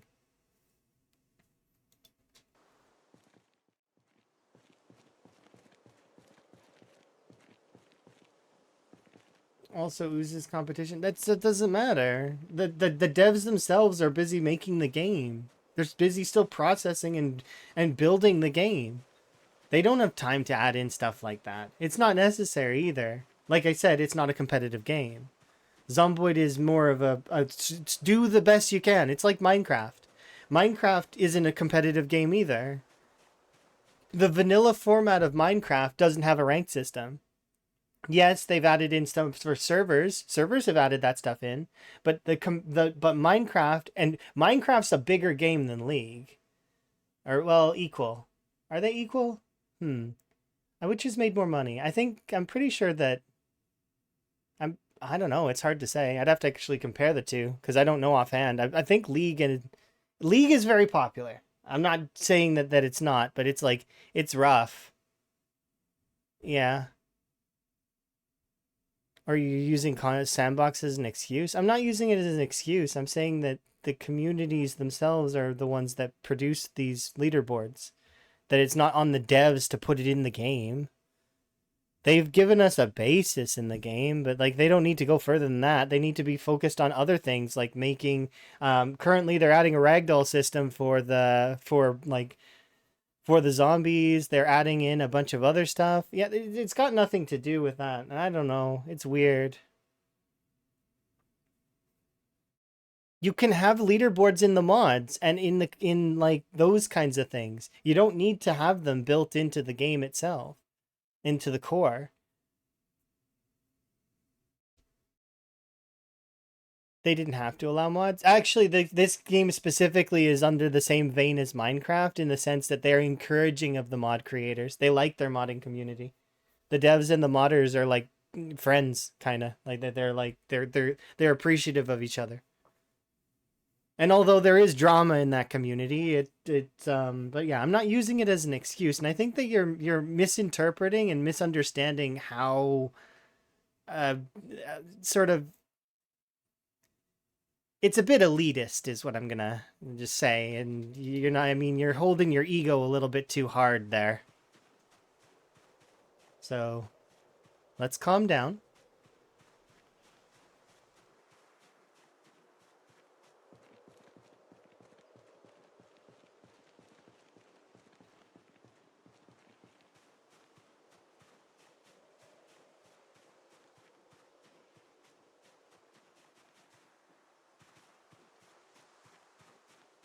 But yeah, it's one of those things where it's I don't think we need a ladder for this game. If servers were to have that, that would be better. But right now it's a single player or at least the way I'm playing it right now is single player, but I'm playing it competitively with the rat race.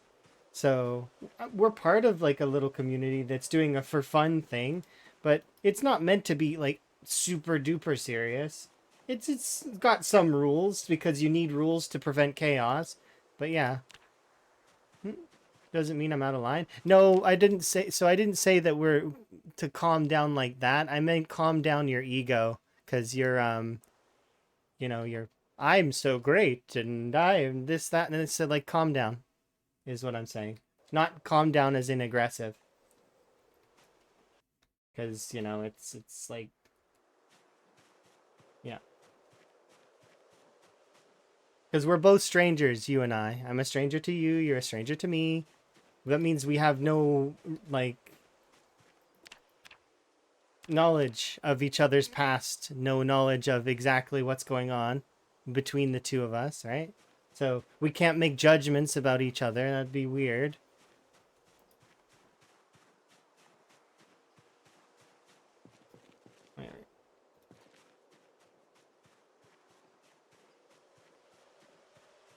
But yeah, let's move on. PZ is not a competitive game. It's not meant to be. It's a sandbox survival sim that's similar to Minecraft in that survive until you die kind of way. The competitive nature of the survival aspects is fostered by the community, similar to a tournament style in the sense of like what's it called? Um,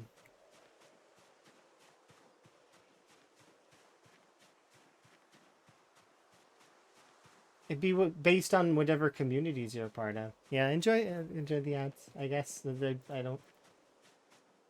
Hopefully they're good.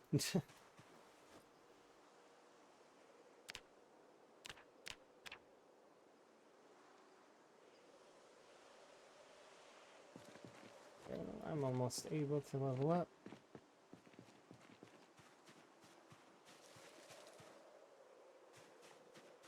Versus non-competitive games, but you're using it as an ego boost, like so that I'm supposed to be impressed. But like, I mean, the top 2% is it's like okay, top 2% of most gaming communities. It's like okay, what is that? Masters, diamond? It doesn't matter. First off, so that's the first thing. Then the second thing is, let's see. The community pushes for some competitive, but not like heavily. Most people in Zomboid aren't pushing for competitive, actually. Majority of the Zomboid community just plays like Apocalypse and multiplayer, and they have fun with their friends. They live for about a month, and then they die, and then they, start another game. That's generally what happens with the Zomboid community as a whole. You see people get into this sort of point later on, but yeah. Anyways, listen.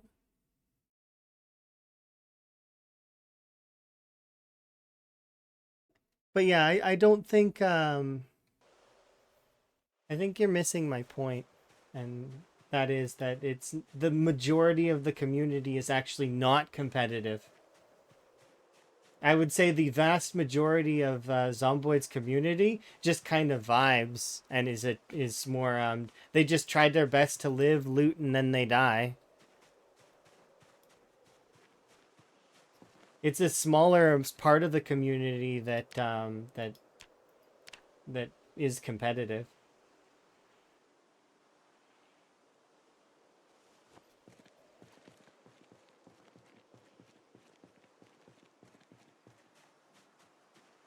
Yeah, I don't know what the end. What's your goal in this? Like, you're not convincing me, and I'm not convincing you. So, what's your goal? Are you gonna try to convince me? Because your argument is not. It's not convincing. It's like we're having two different conversations. Despite being someone who keeps the scores and somebody who likes to keep that information for fun, it's like I don't see the devs needing to do that. Why do they need to make a leaderboard? Shouldn't they be making more parts of the game? That's what they're trying to do, right? They're trying to advance the game and make it better. Why do they need to take time out of their day to make a scoreboard? It just doesn't make sense. And I think that's where this conversation is spiraling, is because it doesn't make sense. They don't need to be doing that because they need to focus on the other aspects of their game, like fixing the bugs that exist and then working on the other things they want to add, like NPCs, dogs, cats, expanding on the animals, making they've got a long list of things in their roadmap that they're working on. And it seems to me like have you looked at the Project Zomboid roadmap at all? Do you know their goals? Do you know, or you're just coming from a competitive standpoint, wanting competitive gameplay because that's what you want? Once again, this is an ego thing, and that's why I like. I mean, it you need to step back and look at things objectively. It ends up being about ego here. You're being selfish. I agree. Multiplayer. And this is not me trying to attack you or anything. It's just like I'm just stating the obvious here. Just look at things from an outside like perspective. Like take a step back. Really like to. No, I don't think that they're gonna lose their the sandbox nature and hate the game. I think what's gonna happen is if the devs take their time out to do this scoreboard instead, then that scoreboard is gonna cause bugs and problems of its own because it's gonna be pulling on the spaghetti code and it might cause lag and it might cause other things, other bugs to happen because of interactions, and that's gonna take a whole thing of its own to build, right? Because it doesn't exist yet. So it would take time to build that up. That they could be working on other aspects of the game. They don't need to be working on that because it's not necessary. Majority of the Zomboid community, like I said, isn't competitive. There's only a niche amount of the community that is, and that niche amount of the community gets together and does their own thing. So it's fine, right? Doing stuff like rat race or we stuff like that. I'm not assuming that if it was an ego thing you wouldn't play this game.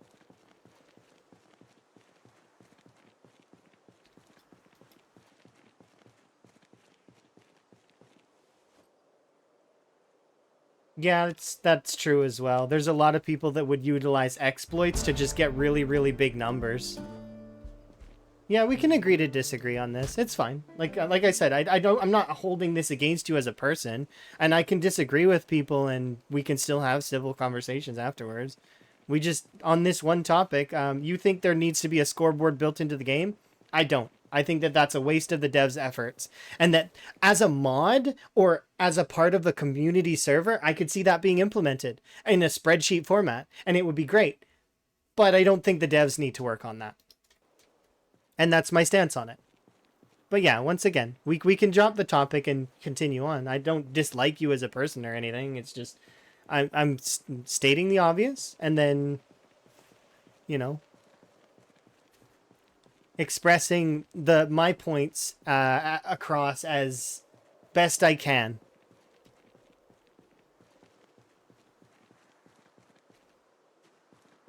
We leveled up, by the way, which means that we now have access to the stone knives.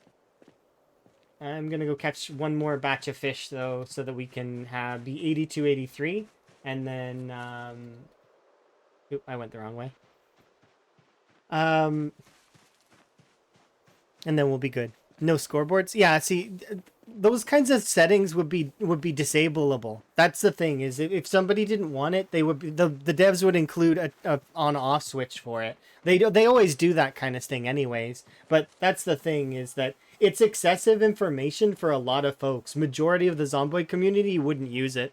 It's one of those things that it would be utilized by the niche communities that like to have the big numbers. So like I like to get big numbers in the game as well, but it's like and I'm for competitive nature in games. I like that stuff, obviously, because I played Overwatch for a long time.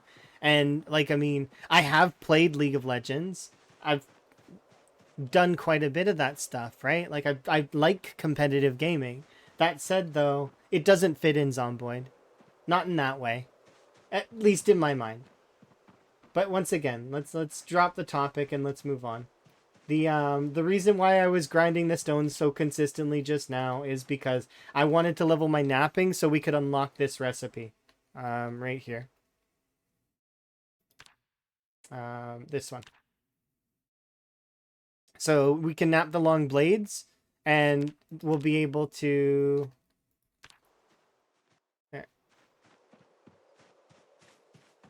a rotating sandbox with different functions would be fun. I could see that being an entertaining sort of idea in like you could see that on a server in servers they do that. If I remember right, Sunday Drivers has it set up so that different parts of the map have different types of zombies. So like what I mean by that is I think they have like one type of the map side of the map has like sprinters and some has like a percentage of sprinters and stuff like that, right? It's interesting the way they have their server set up. So you could be like, if you don't like sprinters, you just stay away from the sprinter area. Yeah, Sunday Drivers is probably one of the best Zomboid servers that exists, is in terms of its longevity and it's just neat from what I've seen. And terrifying, yeah, indeed. Sprinter zombies are the hardest variant of well actually I think they're the second hardest. Surprisingly, I think the crawler is actually the hardest zomboid in the game. Although they're easy to get away from, crawlers get very scary, especially when they start stacking up. When there's like 3 or 4 crawlers on top of each other.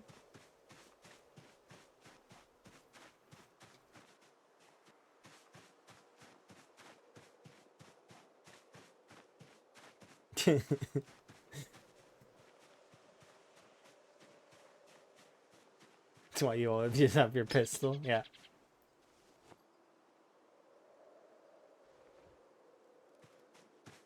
But yeah.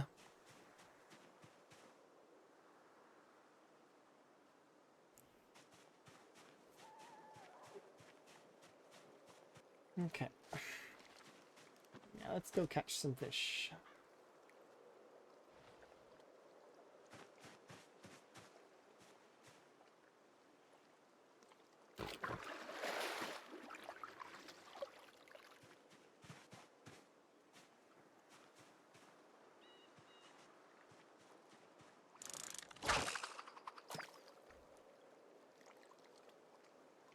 Yeah, they do have strange turning speed. They're like I mean they're the reason why I feel like crawlers are harder than sprinters is it's not so much sprinters are terrifying because they come up on you real fast, right? Um Crawlers on the other hand, they're they require a down attack or a stomp, right? That's what is required to kill them. Um and that can kind of be a problem sometimes.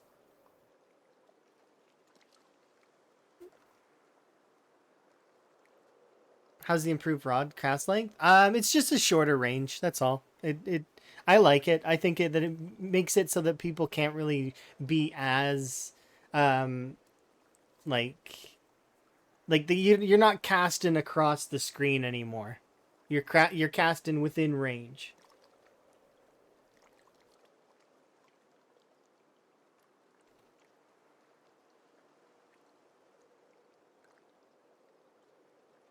Oh, you mean like a kind of like an auto catch system for the fish? I mean, that kind of exists with the fishing nets, right?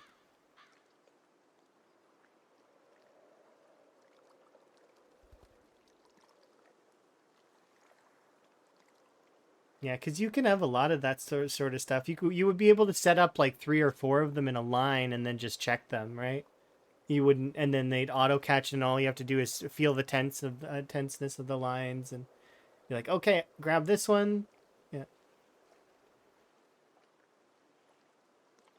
I'm sure that's gonna get added in eventually. I just hope the devs aren't taking like the YouTube and the Reddit comments too seriously, because to be quite honest, it's just it's excessive.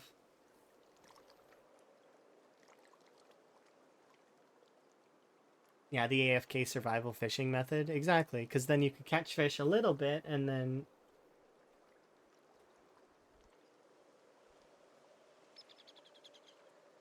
yeah, it doesn't. They've reduced the cast range by quite a bit, so it's good. It's in a good place, I think.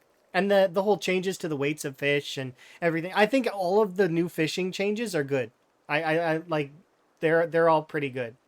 It's an overall good upgrade to fishing. I'd like to see all the other meats though balanced to be the same as fishing, like so that the caloric values of all the meats should be more. Not don't nerf fishing, because you can already see me, especially currently, right? I come here for a few days to stock my character's weight up, right? Now imagine if you nerf fishing. Well, okay, now I can't do that. Now I have to look for alternative means. I have to, and the currently the one of the best alternative means is to shovel butter down my character's throat, and I'm not really keen on that. I don't like that. It's not something I'm keen on, right? So alternatively, though, I could cook the butter into meals, but like it to make myself feel better. But it's just it's like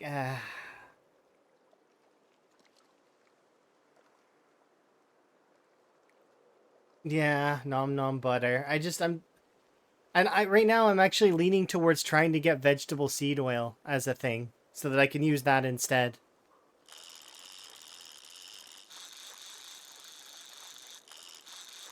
Because players like metas. That's the thing. I mean, players like to create metas, and I don't really like that meta all that much because butter chocolate bar is not something I enjoy as a player. And that's a preference, and I know that, and I do make that point clear that that's my opinion. It's not, you know, and I'm not saying other people can't enjoy it. Go ahead, you do you. It's just not something I like, and I wouldn't judge people if they are using it. There's a large part of the community that does the butter stuff, and they can have their fun. Like I mean, I wouldn't judge them. Just not for me.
Mm, shouldn't need much more than that.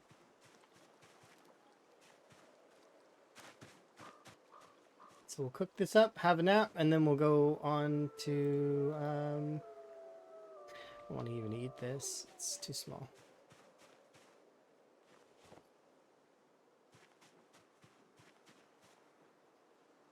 When they finally let rabbits give leather? I could see them letting rabbits give small leather. Can you put rabbits on a butchering hook? And if you can you skin the leather off? I've never tried putting a rabbit on a butchering hook. But it'd be interesting if you could. Have you tried putting a rabbit on a butchering hook?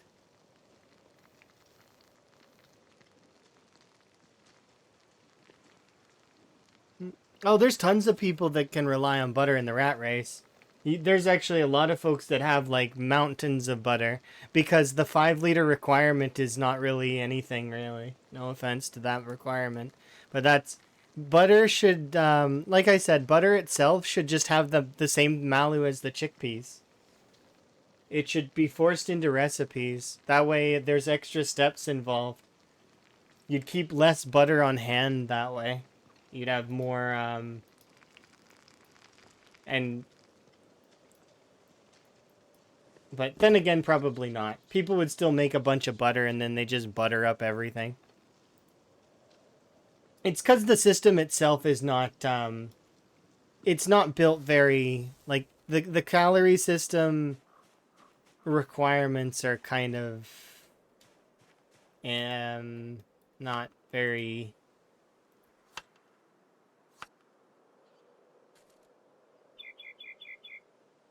yeah, it's just too convenient, yeah. It's the system itself that has problems.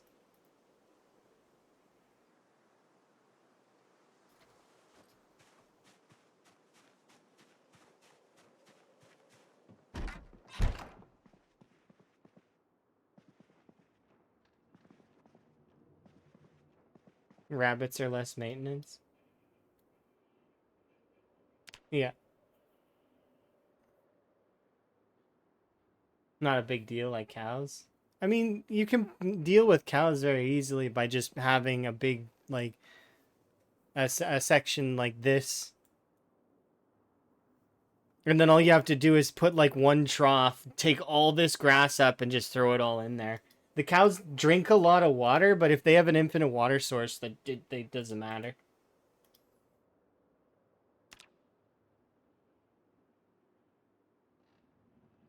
Oh yeah, they'll be good later on as like top off points. I agree with that wholeheartedly. Same as in multiplayer, it'll be a lot better because you can have one person that sets up all the farms, and then everyone just checks on the farms every once in a while.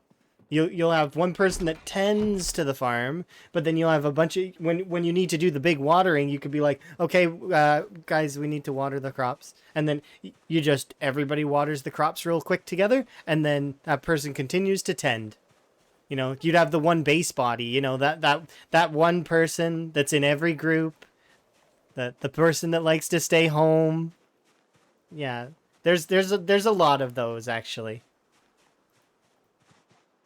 Yeah, adding a piping system like irrigation would be so wonderful because then that other person could be freed up to do other things. But then again, if there's NPCs in the future, the NPCs can be tasked with the mundane tasks like that, which I do appreciate. But like I said, it's one of those things where we'll have to wait and see. Because I'm for NPCs done the right way, right? Yeah, everybody has the base mom and dad. That's my task usually. I like being the base body. I give everyone lunches and I send them on their way. Make sure their weapons are all polished, ready to fight.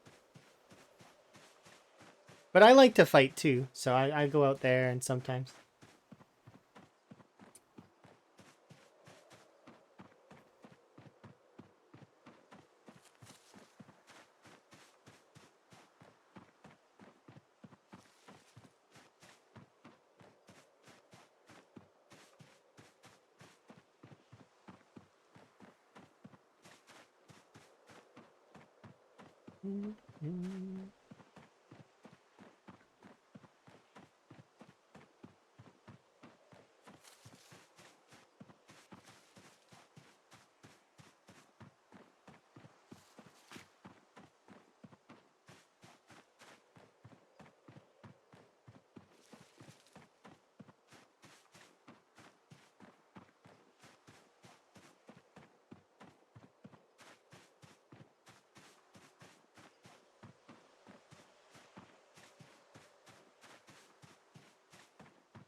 Yes, over here.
Nice. Level 6 running. We got them track star legs.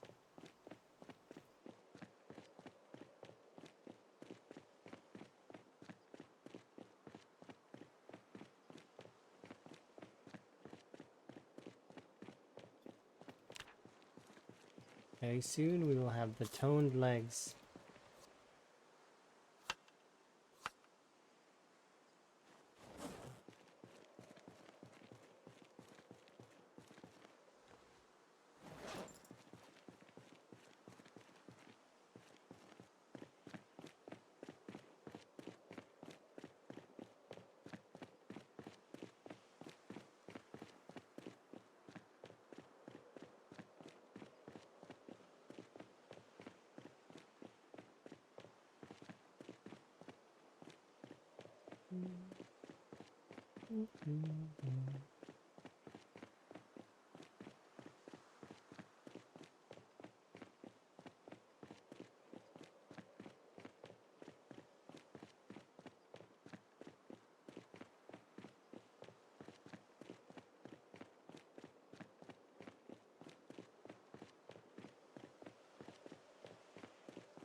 Okay, let's start making my knives.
Makes such an interesting noise.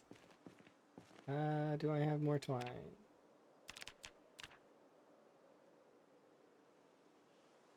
I like that new noise that they've added to the game. It's great. Whenever you drop something that's like a rock or a stick or any of that stuff, it's great. I like those sound effects. They're neat. It adds a little bit more, right? It's like you actually hear it hit the ground. Dig dig dig dig.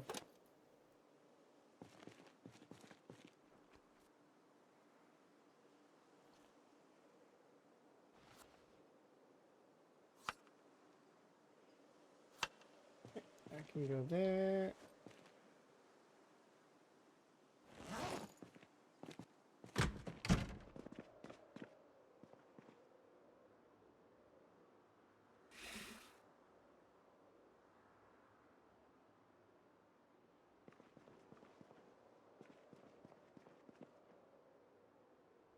Okay.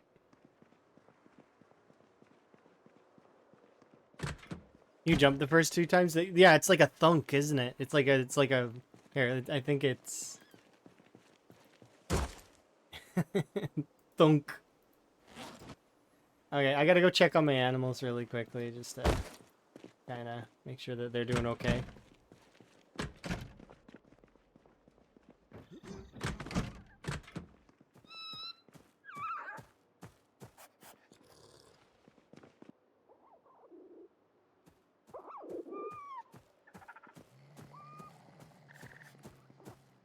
These are my animals.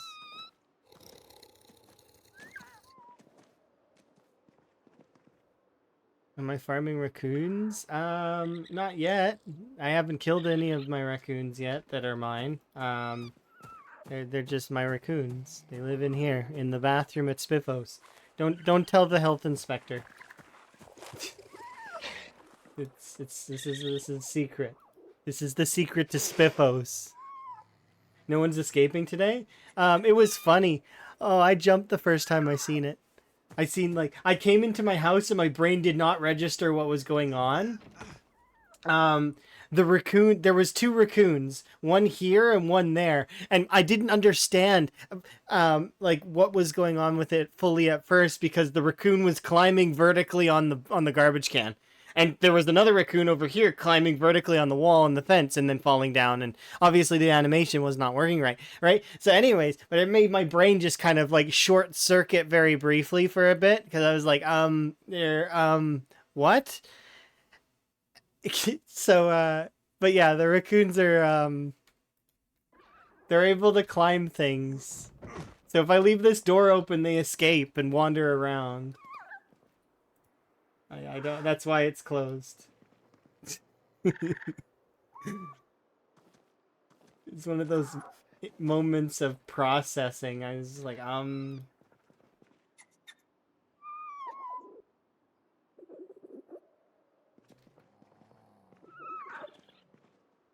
the baby bunny's really cute. Look how little the baby bunny is. And the baby raccoon, look how little.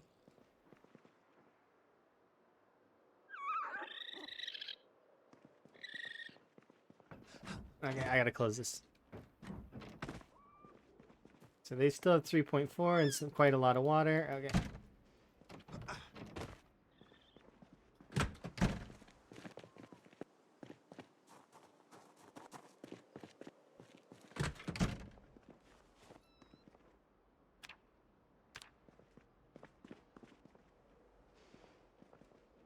Wait, tainted? Interesting.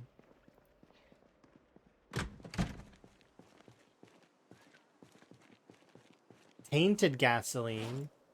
Or is that just it's telling me that the gasoline is poisonous and not to drink it? Can you drink gasoline now? Is that something they added? Is it like bleach?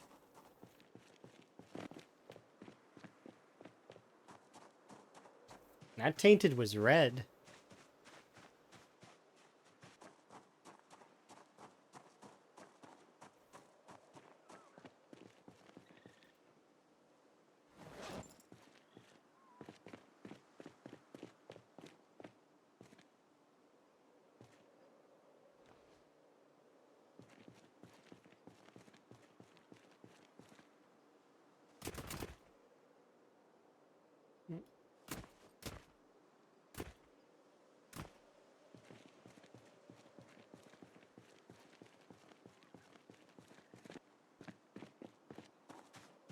It's bad because it gives you heartburn. Did you get mixed with water? No, no, that's pure gasoline. I siphoned that from a vehicle in a while ago, actually. I siphoned it from one of the vehicles down over here, like in the danger zone. And then I brought it back to the Spiffos and kept it there as a it's my gasoline that's gonna start me for having power once we have cleared out more of Dixie and we've done more of mold draw. Because the second I don't want to turn on the power yet. Power is a luxury, and I'm treating it like that. I'm not gonna have power until I'm confident that I can clear the area more effectively. Because I know generators, they're not the noisiest thing, but they're pretty noisy. And then I want to be able to fuel a car. And then from there, we'll be using a car to pull zombies towards us. But not like... I'm going to be very cautious and careful with it, I hope. I'm still nervous about what I'm going to do with that. Because I might end up in a situation like Twist, where we're just trapped over here, fighting and farming zombies for ages and ages. Right?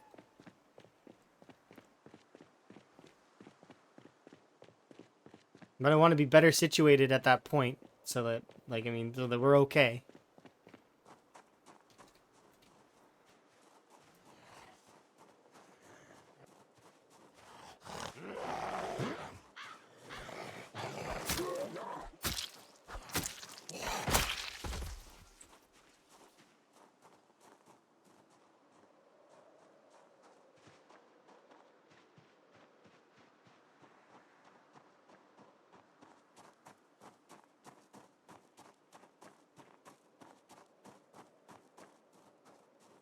Oh, I really hope that's not the case.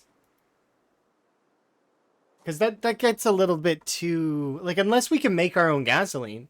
If we can make gasoline, then that's different. I'd be for that. But because gasoline is a finite resource, I don't like the idea of it getting ruined unless the fixing process was not too invasive. Because... Like, I don't mind if we have to fix it. It's just that I don't want it to be too much. Because I want to play other aspects of the game specifically, right?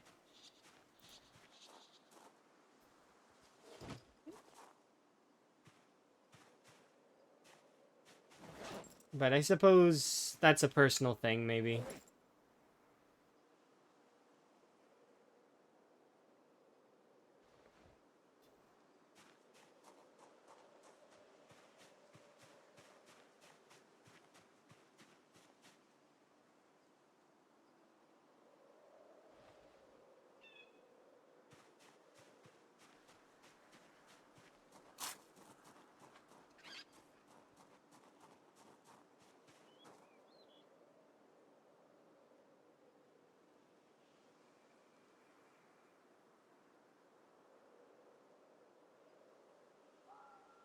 Yeah, so they do have plans to make brewing a thing in the future. Maybe you'll be able to brew that stuff. Maybe. Like I said, I don't mind if we can make it. If gasoline becomes an infinite resource that we can create, and that it's just a process of getting the materials and then producing the gasoline, and perhaps you have to like grow stuff and like, or to filter it properly, and get better. It's just we don't want it to be too real.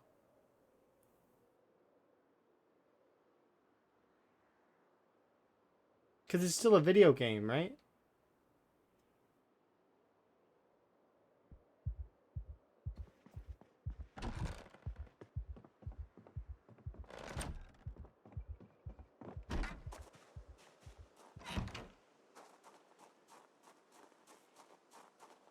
Cars could run, but they would struggle more.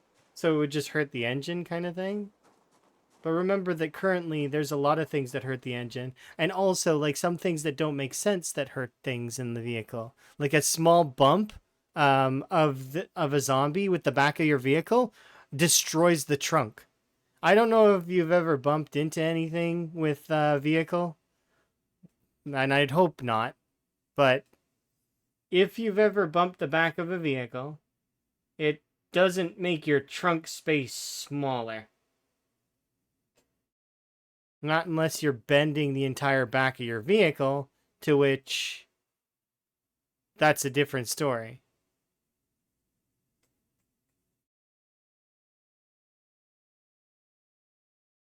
Yeah, his window just explodes.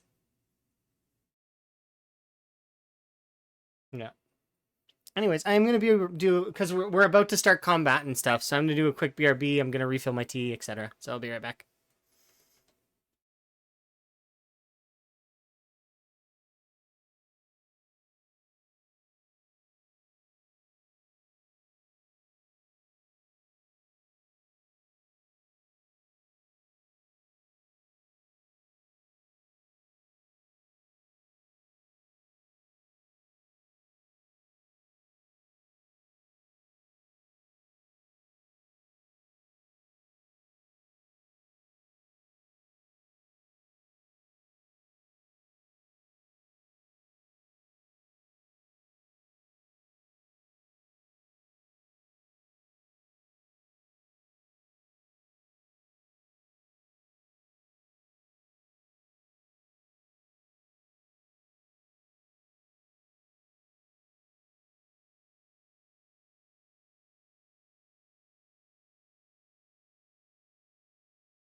Okay, let's go.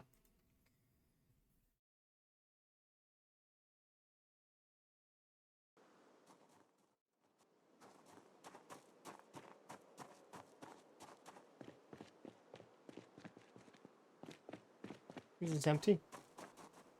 Yes.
This is like a straight upgrade, like really, really good upgrade.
You had to go in the VOD and clip that? Did you actually clip it?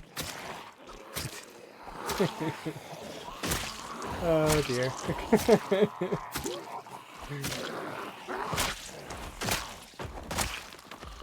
Yeah, okay. I'm gonna watch that later and be embarrassed. Because from my recollection, I was very confused.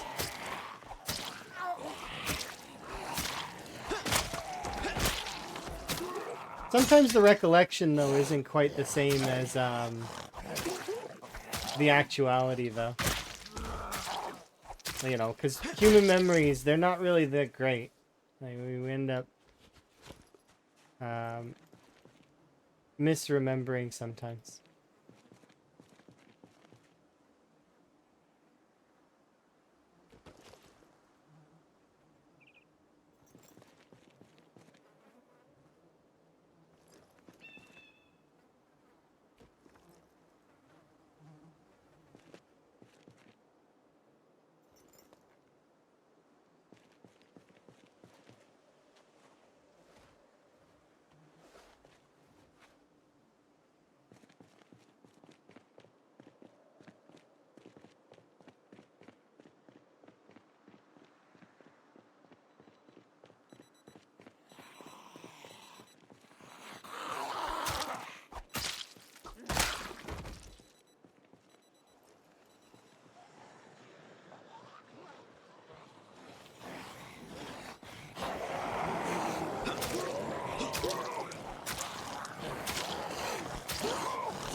Are short blades your favorite weapon?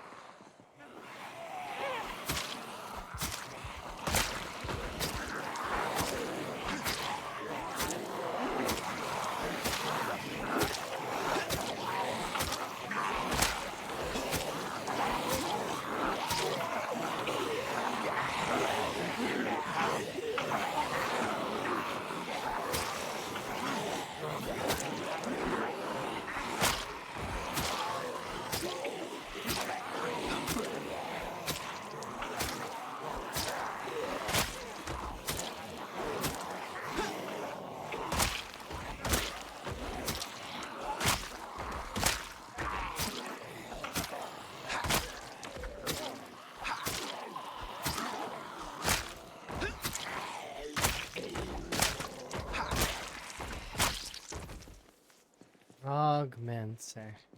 That sounds like a super duper skill.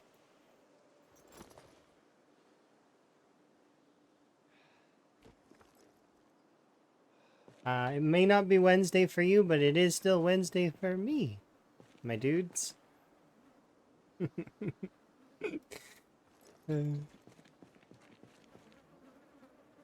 Ooh, too many trauma incidents with the Insta-Krill kit. Oh, you mean like... Oh, you're doing...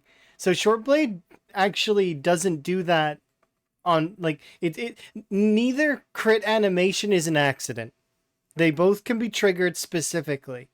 They're not an accident. But I will agree that sometimes... I think that's why short blades are my favorite initially, is because, well, first off, it was my first skill to 10.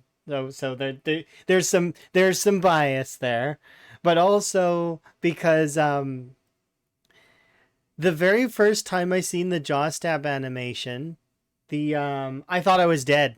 Like I thought for sure that I'd been bit, but then the zombie fell over with the knife up his nose, or I can't remember if it was a knife, but it was whatever short blade implement I was using at the time was up the zombie's nose, and it made me laugh. So I was like, you know what? That's fine. That's fair. I like that. It's good. And they kind of became my favorite after that.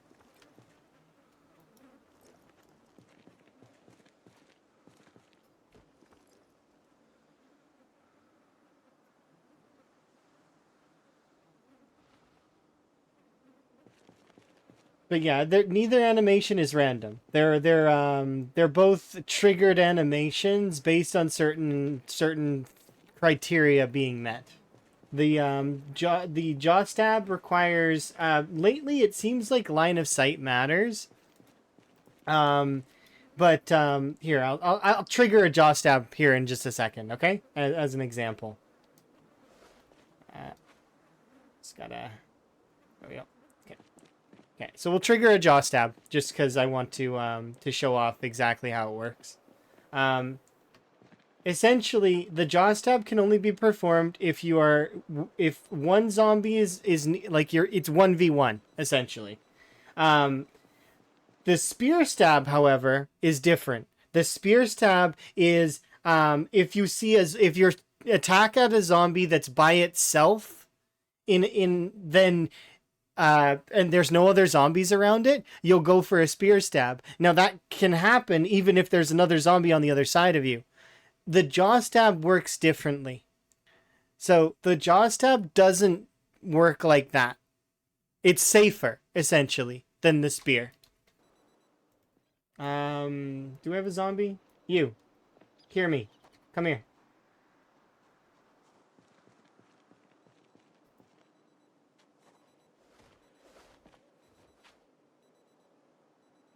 Come on, come on, come on. And let's go.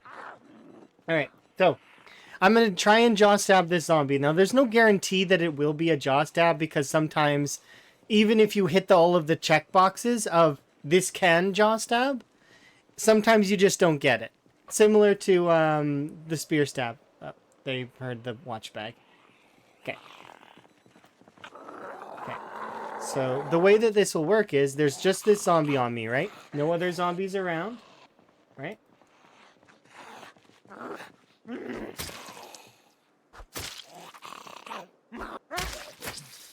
Ta-da! Jaw stab. So you can't see it, but my hand would be going up right now as the timing on that. That's one of the tell signs. But I know the timing because short blades are my favorite. So it's one of those things where if it's your favorite thing, you're going to use it a lot, and it ends up being like I've got it down to almost an art. Yeah, using the jaw stab can be really fun, especially when you get really good and you can kind of like back to back do it. Like you can, like even with so like to be able to like run over, jaw stab one, jaw stab the other. I just wish the stealth worked a little better. So what I mean to say is, if I try to crouch and run over to this zombie to jaw stab it, right? This zombie's facing in my direction, so this zombie will see me, and then even though this zombie hasn't seen me, that zombie has. This zombie I can't stealth kill because this other zombie saw me. Does that make sense? The stealth doesn't work quite. It's not an individual thing, and I think if you were to try to code it that way, it would cause extra issues and be a lot of problems, and that's the thing, right? Yeah, it doesn't work.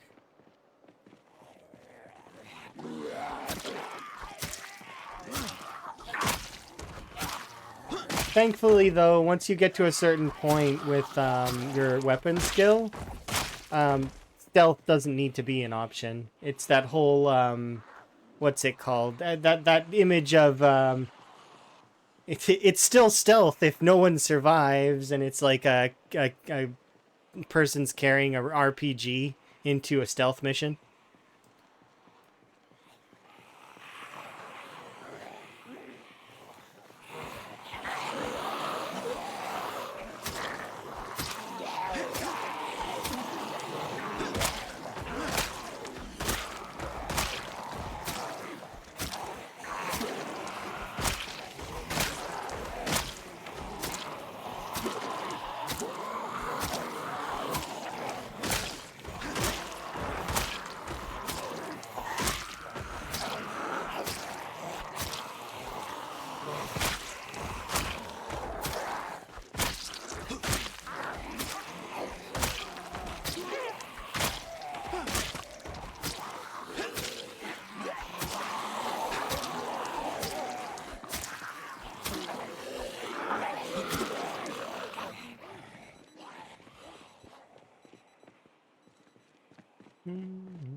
Alright, 1 second. This needs to be readjusted.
Ooh, butter knife.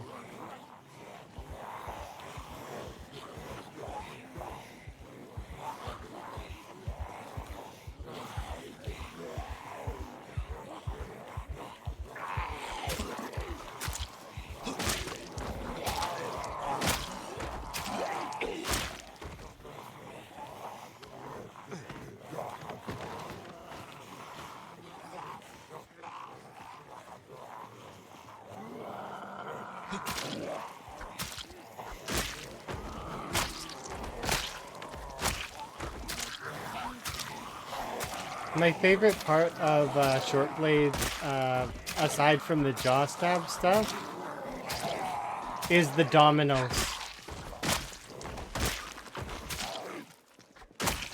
Because no weapon's more satisfying than watching the zombies you set up take one shot consecutively back to back to back to back right after you set them up to do so. It's like I said, it's like dominoes. If you've ever set up dominoes and then like you get to like push them at the end and just it's great. You can do it with the hammer as well. Oh, with lucky chain crits. Okay, yeah, I got you. It's just like it must feel nice. When you get to high level with any of the weapon skills, though, they do really, really feel good. And then the zombies start to fall.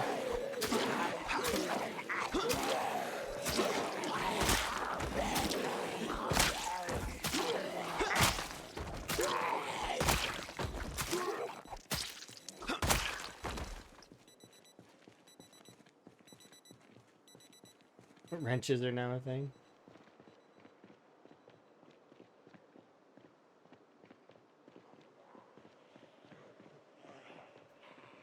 Let's have a quick look.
back off.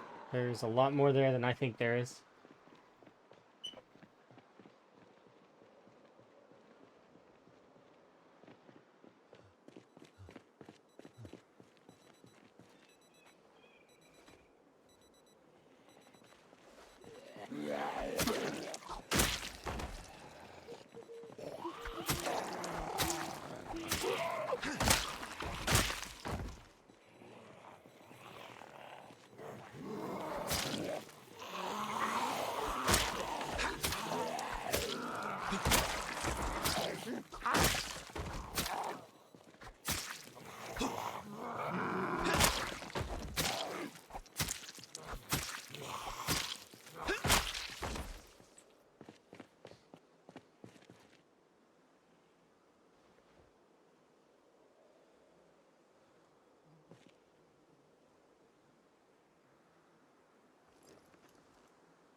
There's another backpack somewhere.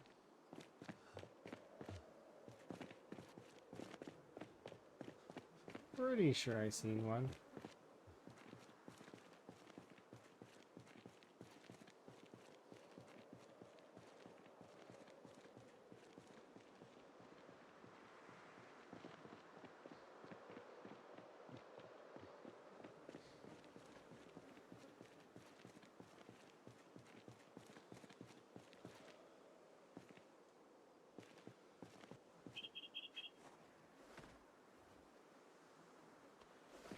Okay, let's return this stuff to the pile.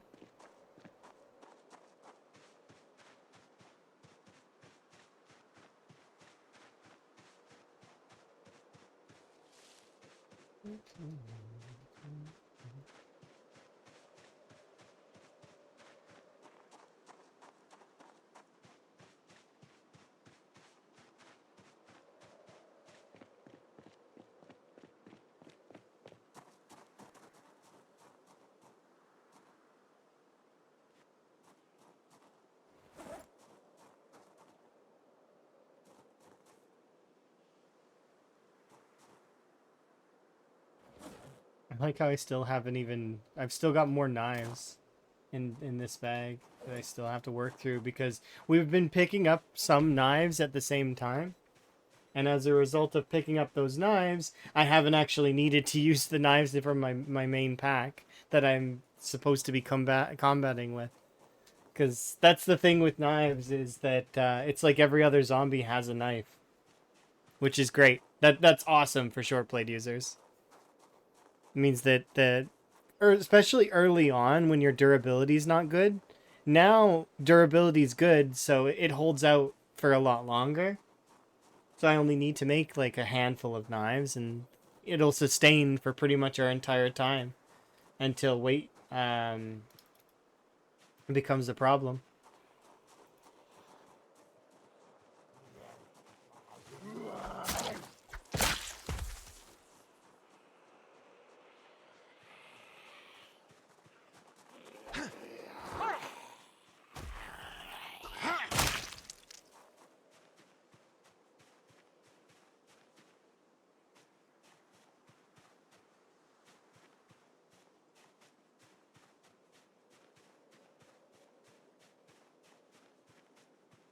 Yeah, that's something that we're gonna have to do eventually. Is do spears. My intention though is to use the fire hardened spear mostly.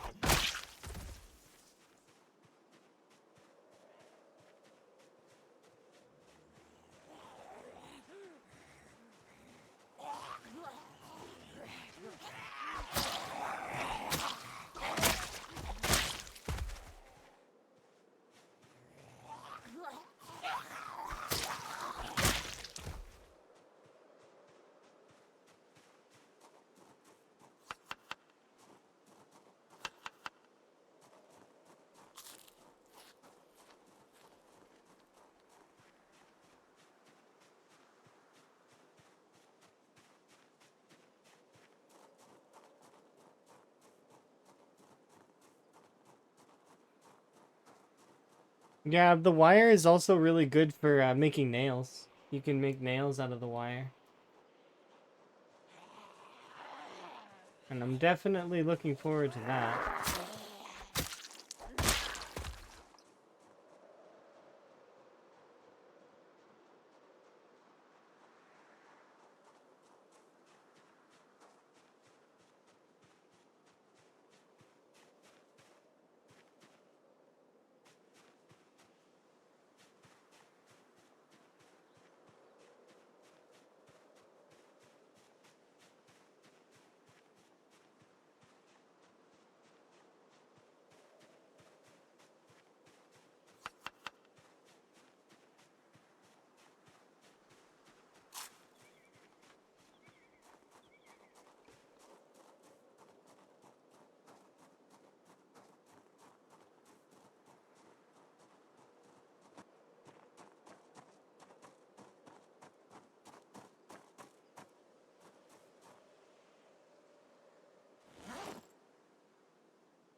What's the recipe for that? What, making nails? It's in the forge. I'd have to be at the forge in order to show it to you. But it's a forge recipe. And it makes sense. You know, you put the wire through the heading tool, you clip it, and then you flatten it, right? That's how I see it being done in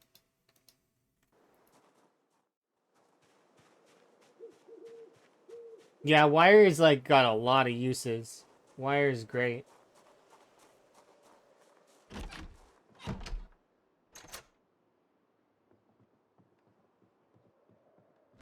And from what I understand, it makes 10 nails.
Yeah, definitely a more common one for sure.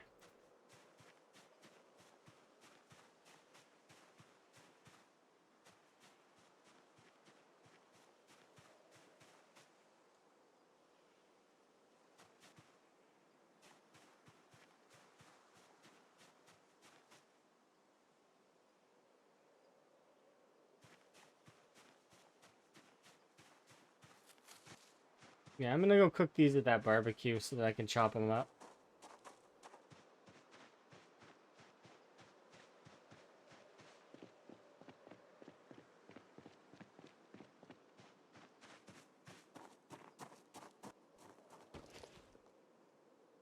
I left corn on the ground here, right?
Am I using any content mods? What does that mean?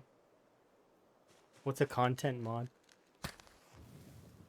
I'm using some mods, but most of them are UI based. So like they show like this kill count, for example, is that's not part of Zomboid. It's linked to a text file that shows this stuff here.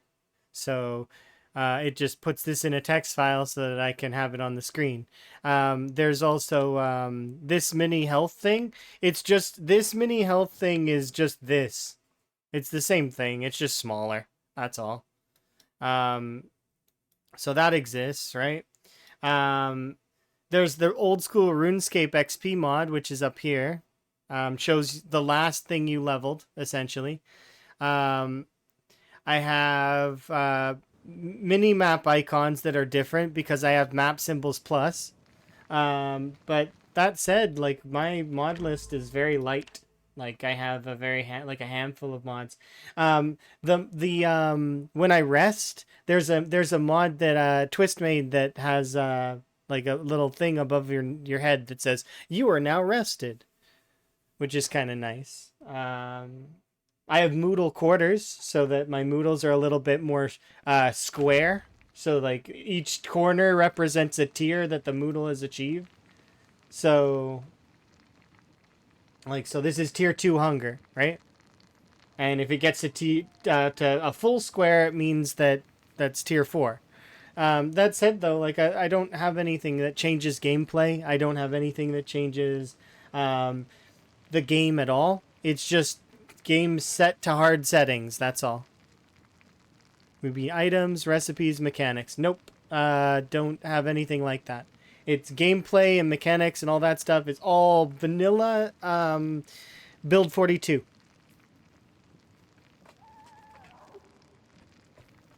So yeah, so I guess content mods. I have no content mods. Then sorry, the terminology is weird to me. Is all. I didn't quite understand. I guess.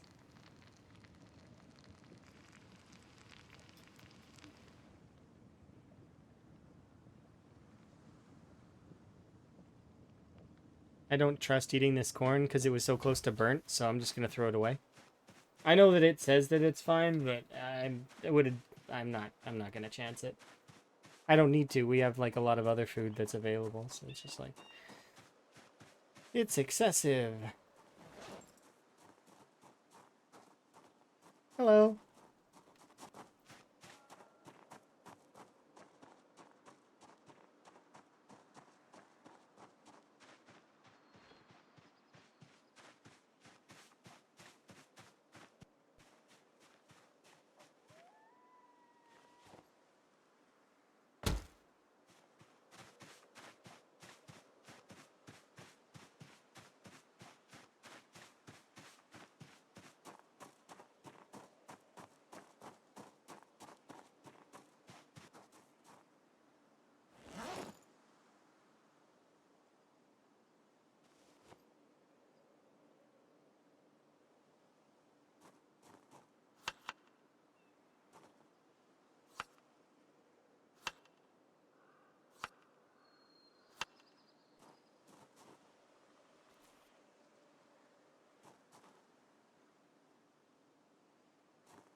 There we go. Solid. Okay, let's go. We got places to be. Yeah, a lot of people like Craft Helper. I like trying to figure out some of the stuff on my own, but I like it to be clear. And that's one of the reasons why I'm not using Craft Helper right now. And is because I don't want to be told. I want the game to kind of, like, in one way or another, give me a nudge in the right direction. Where is, like, how am I supposed to figure it out? Right? If I don't know which crafting station to put it in, or which item goes where, I want the game to be able to tell me, because it's not good to have to, unless they put Craft Helper in. If they put Craft Helper in vanilla, then that would be That would be nice, but at the same time, it's up to them to do that, to make those decisions.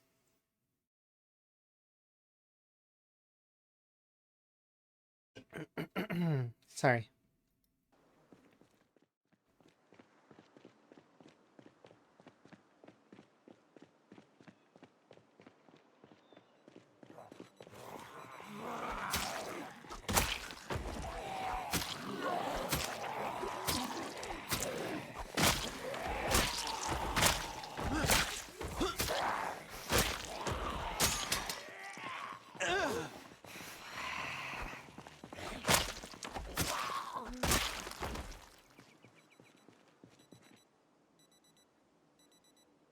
I need to find, there was one zombie that had a backpack. Where are you at, zombie? Um,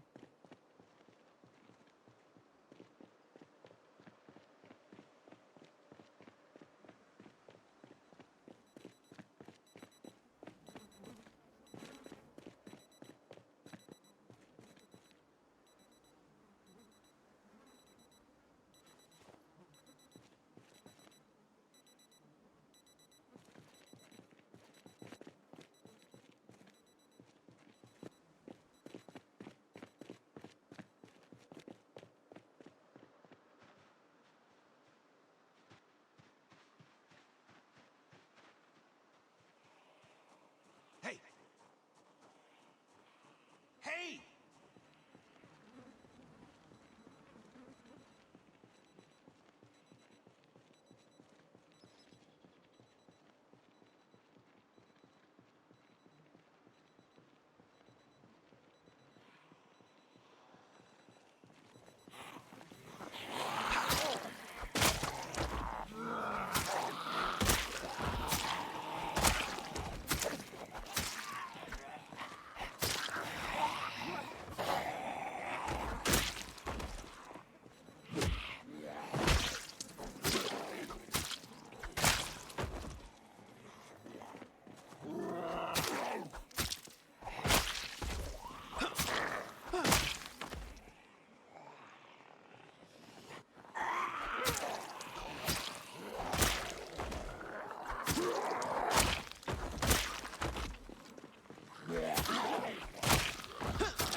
Hey!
That's a good point. A garbage bag could work. No. Why are my hopes so high that there will be garbage bags available? The odds of it are just not with it. It's just not happening.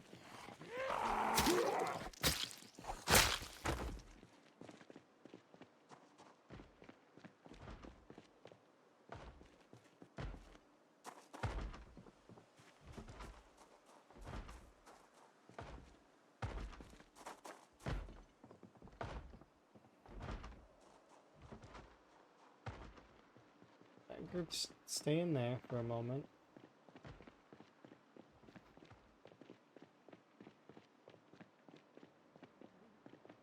There was a zombie with a Spiffo backpack, but I don't remember where he is.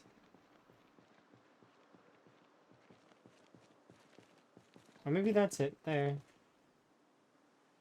No. Somewhere deep within the pile.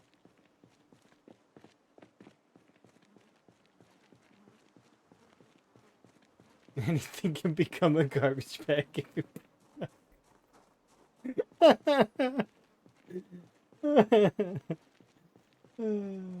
That's good. I like that. That is a way to think about things.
Yeah, I like my playlist. It's fun. Sometimes The Sims comes on, sometimes Stardew Valley. All in all, though,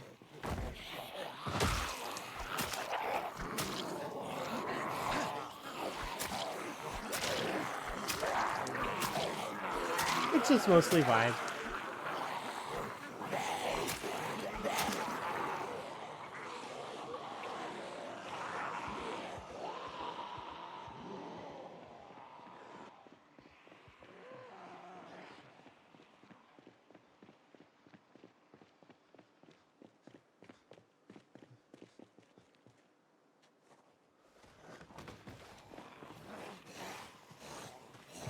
That's part of why I laugh.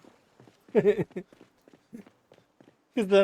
it got me thinking about food and some food being classified as garbage, and I was like, wait a second, doesn't that mean that some people? It's like, and then that my mind tangented onto the some people and their verbiage and whatnot, and it just kept. I spiraled from there, and I thought it was funny.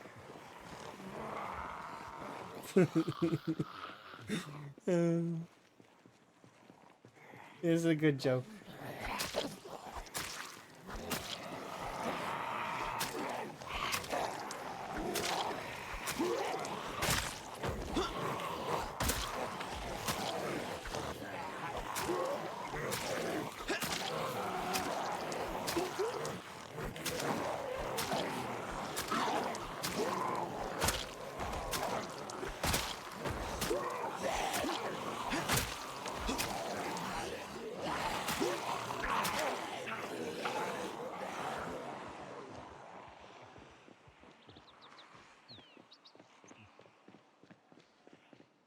Yeah, that's true.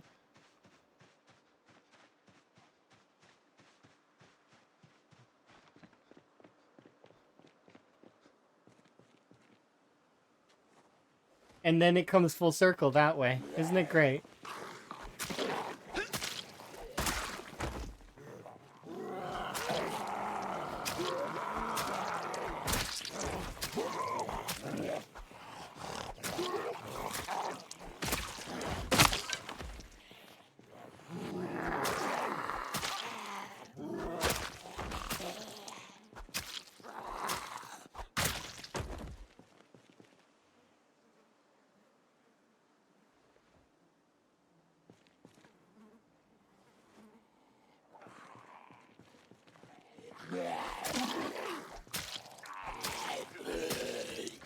Your treasure bag.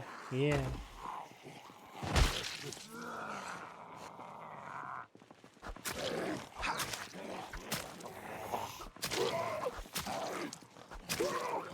And to somebody, you are the world. Which means that secretly you're not just a bag, you're a planet.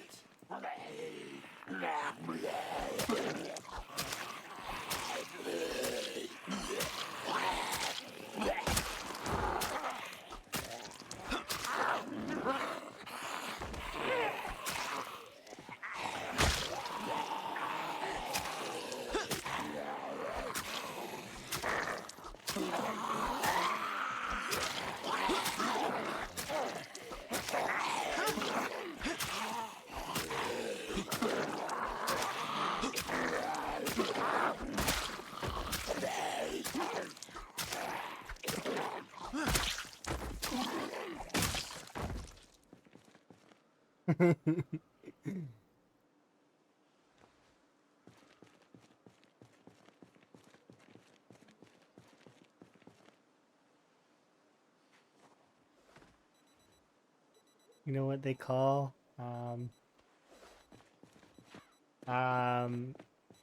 I was gonna I forgot I lost it. It's gone. Never mind. I had a joke and it was gonna be funny, but I forget because of the stupid noise maker thingy.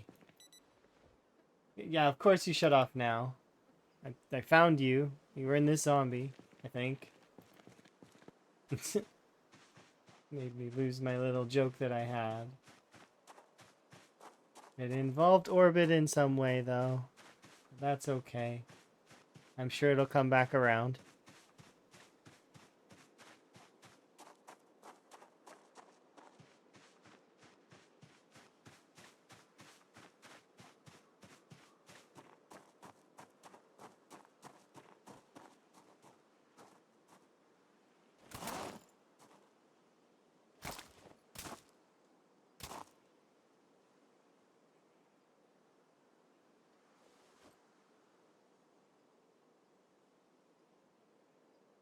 Do I have to take these apart in order to craft them down? Or can I just smash them like this? Well, let's find out.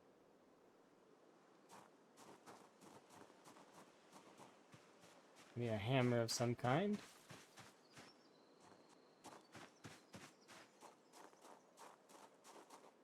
And a flat surface.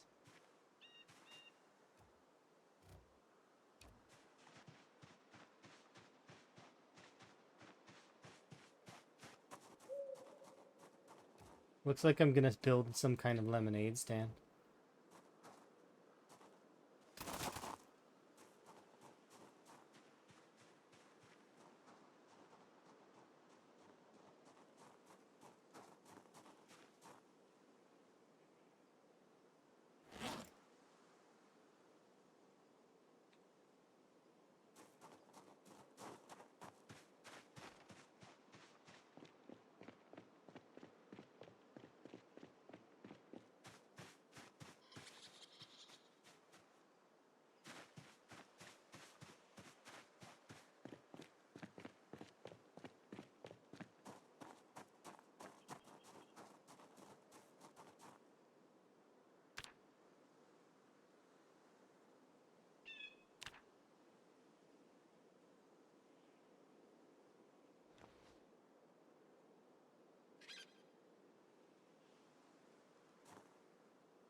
Just gonna borrow my ball peen for a second, just so that I can deal with this really quick. Is it?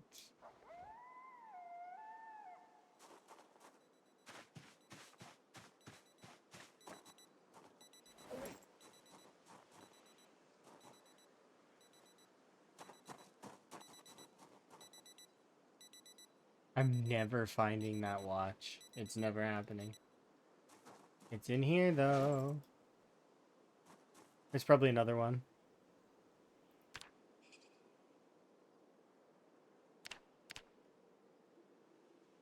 Okay, so this gives me 5 of these. And then we should be able to make 5 of these out of these. And thus, we take the broken long blades and turn them into, like, put together little blades.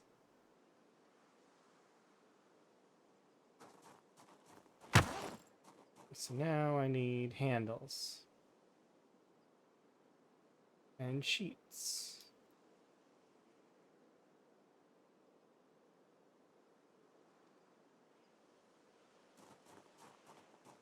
Well, sheets we can get from the zombies here in a bit. I don't need them right this second. And that's how baby bland plates are made.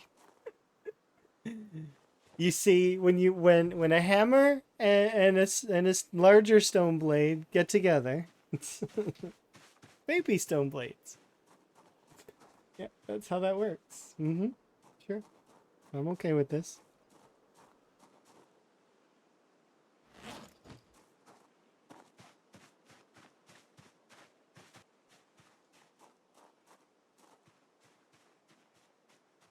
Okay, I need... I put that back, right? Yes, I did. Okay. I need to put handles over there, so I need to sleep, because that's a priority.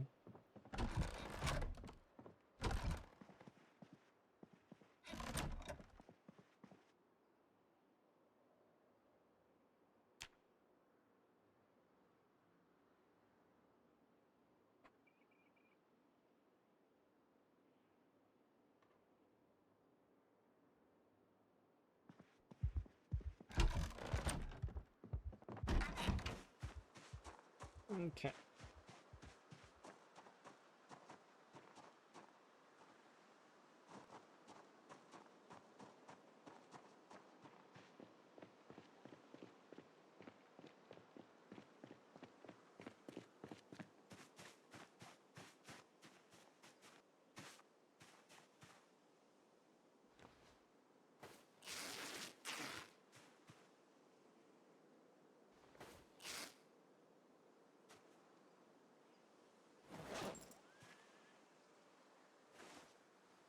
Higgins, rip the shirts up. Don't wear the shorts.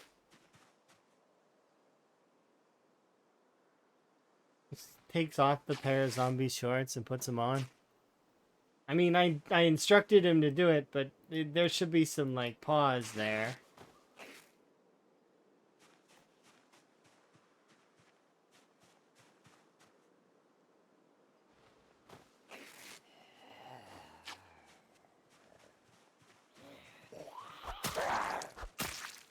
Not really, but, you know. Who needs sleep? Never gonna get it. The Insomnia song. For quite some time, that was a theme song that I had.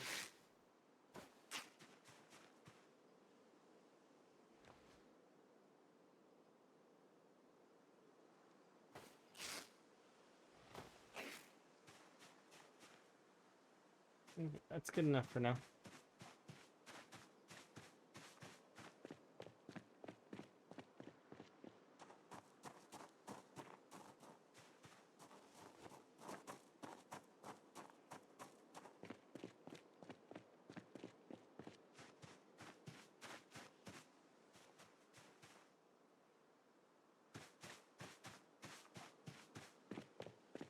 Looking sharp today? Yeah. Lots of different colors. You having a good day? I'm having a better day. It's getting better. No, you. I think that it's funny because it's like a pun for short blades as well.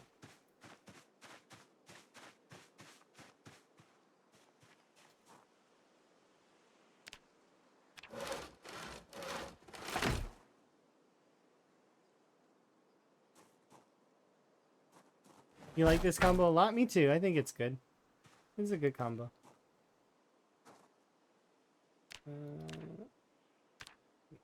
Here we go.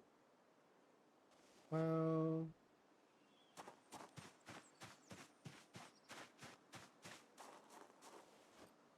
I like when things match.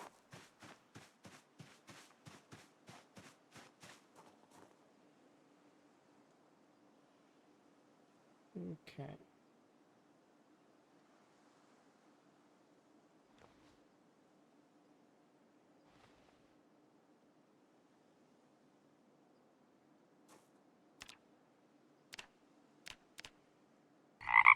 Oh.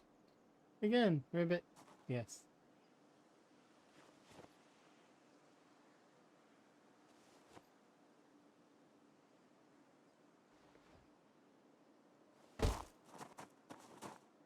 Hogbean hemp, please.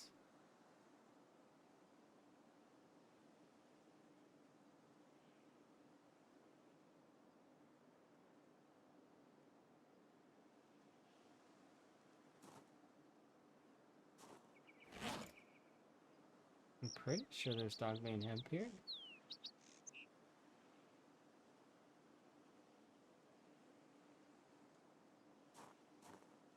Is that not Dogman hemp?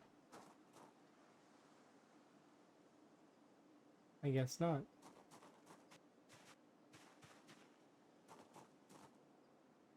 I'm sure I've harvested hemp here.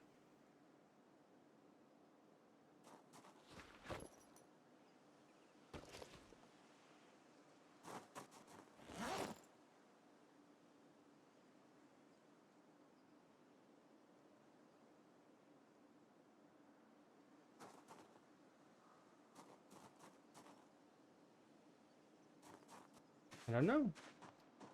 Apparently not.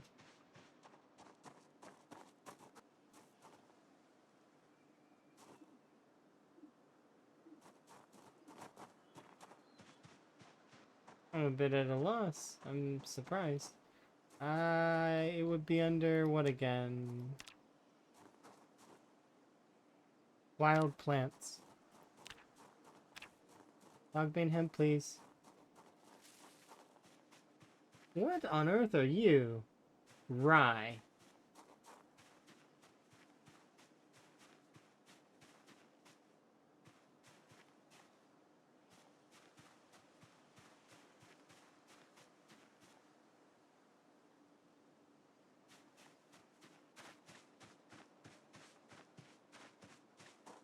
What do you think the next? When do I want to see some NPCs and such?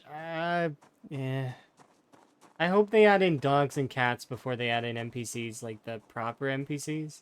You know what I mean?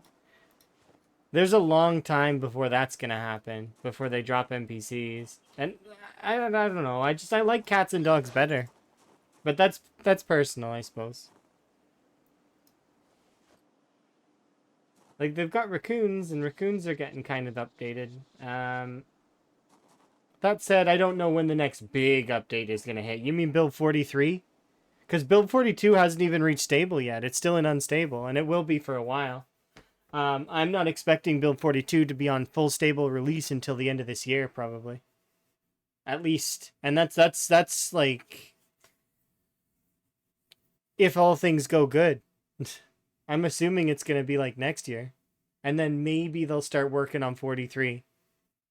But yeah, they got a long way to go for build 42. There's a lot of potential though. Like, I'm not saying that it's going to be forever. It's just that I don't expect it for a long time. At least I don't. I'd be surprised. So if they were to suddenly just be like, oh, by the way, we're finished, and they just like, boom, stable, and they do drop multiplayer at the same time, if they were to do that, first off, I'd be floored. I'd be surprised beyond all reason. I'd be like, just jaw on the floor kind of deal. But if they did that and said that they've already started working on Bill 43, well, then yeah, that would be pretty cool. I'd be hyped. I'd be overhyped. I was super hyped when they dropped Bill 42 initially. Like, and it's, it's super, super cool. There we go. I'm just gonna quickly make these. I don't know if they'll fit in my bag, but we'll try.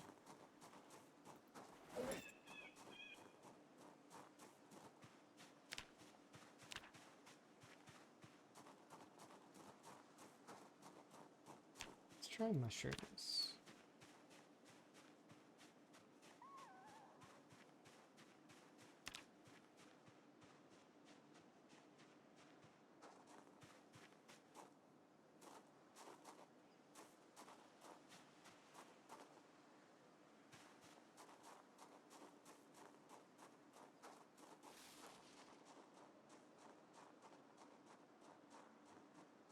Yeah, we'll see.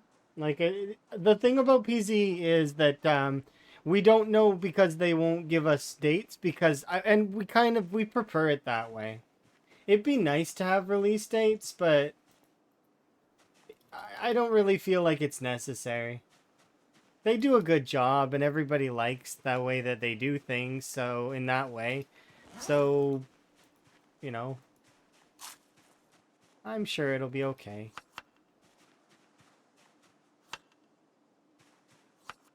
There's always praise for how the devs handle that sort of stuff.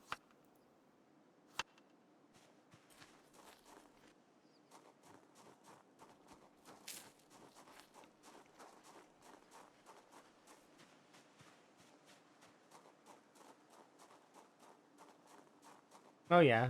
I feel like the last update, update 42.7, had some sore spots, but I did like a lot of the tailoring stuff that I seen, even if I didn't get to access it.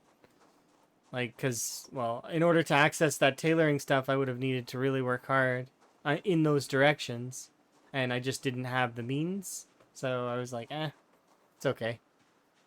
But now we would be able to access all that stuff because we have the potential with burlap, right? So no more gates on that, which is nice. They did nerf XP on patches, which is fine, because I mean, that's not the intention they have for the game, which they don't want people spamming patches for XP. But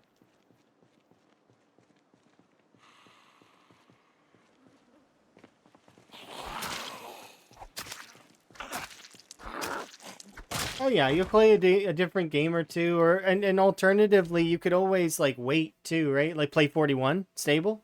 Like the stable version is still there, and we don't need to play the unstable version.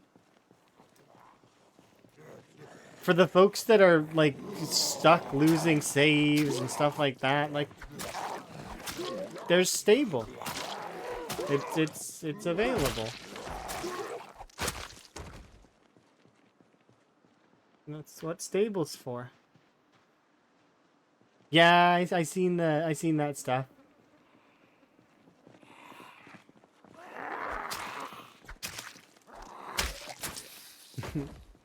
The ragdoll stuff will be interesting. I just hope it doesn't get too goat simmy in the way that, like, it's funny and it's jovial when you see it, but those sorts of things can wear their welcome, like if you see them too often. So it'll be hilarious in a sense when we're, but you know what I mean? Like I wouldn't want it to get too silly without having settings that let it be more serious,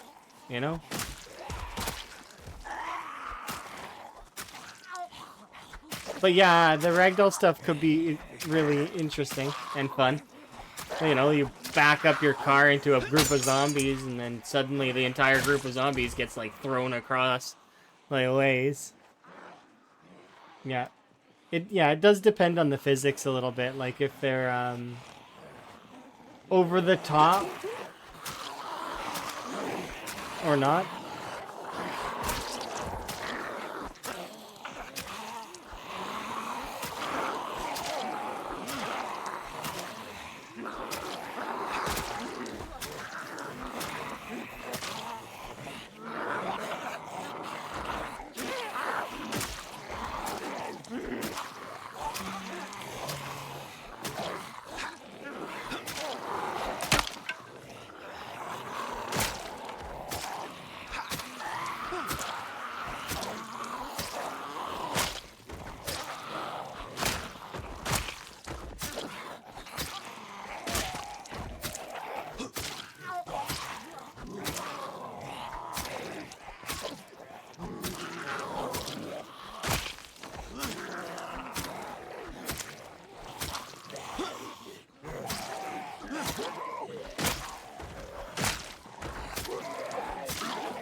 I want to catch up on chat a bit.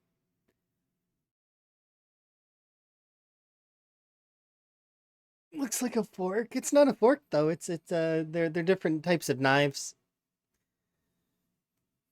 I don't kill zombies with pencils very often. Only when people want me to, I guess. And I try not to because the durability sucks. But yeah, having an animals to take care of in the game that aren't like that you can bring with you, you know, like a dog or a cat that's not base animals, you know, like not like a cow. You aren't gonna put the cow on a leash and bring it with you. Although maybe you are, maybe I'm wrong on that. But like, do you know what I mean? Like an animal that's compact and good and like you can bring with you. I don't mean like barnyard animal on a lead that will freak out with the zombies being around.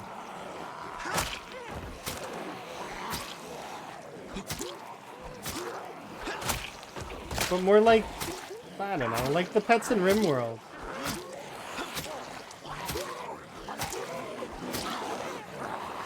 Where you can train them and they will do stuff like maybe they'll go herd a small group of zombies and bring it over or stuff like that. I don't know.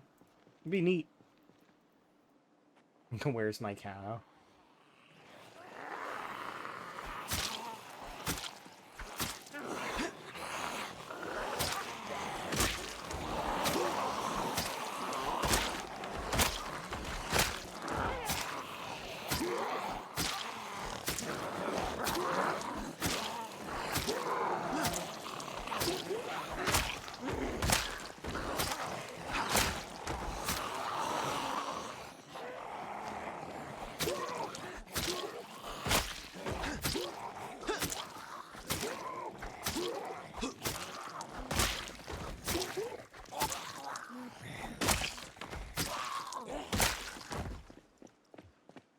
Which one was it? Wasn't you?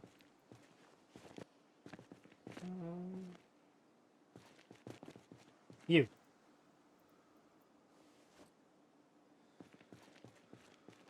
Where did I park my dude? Where did I park my cow? That is one of those phrases that you don't hear all that often.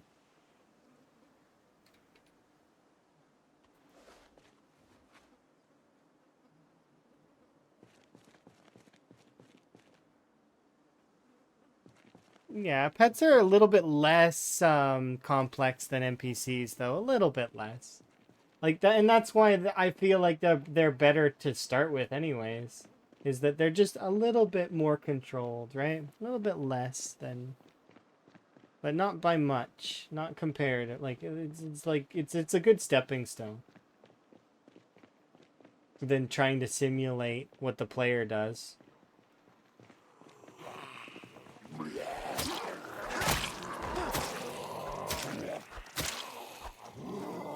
Not that the NPC mods haven't been doing a good job, because I watched a few people playing with the NPC mods recently, and they are doing a really good job. Still a little bit of jank. Like, I mean, I was watching like the police walk into the wall, but that said, it's like they are doing a good job.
It sounds like you're gonna have a fun time. And be safe. And remember to stay hydrated and take breaks.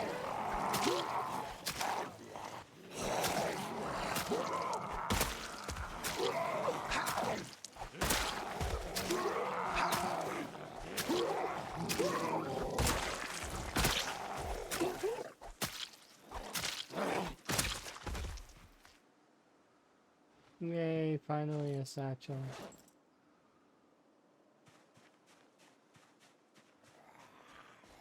Maybe broken knife bits there.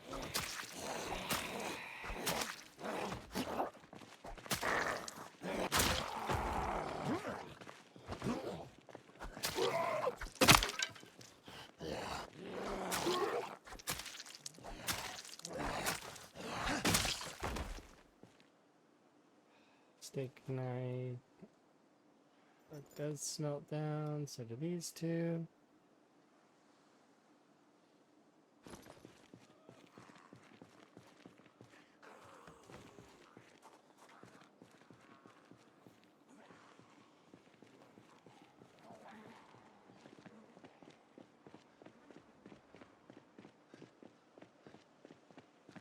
That sounds horrible. Nearly dying of food poisoning?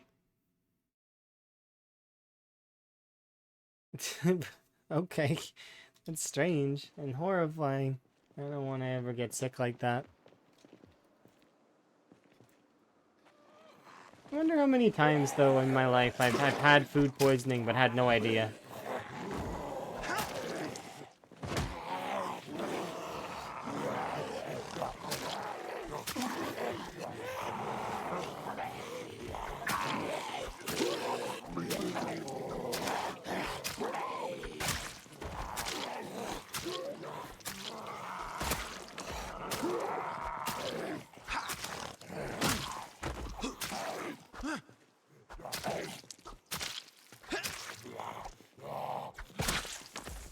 Thankfully, human body is good at maintaining itself, somewhat.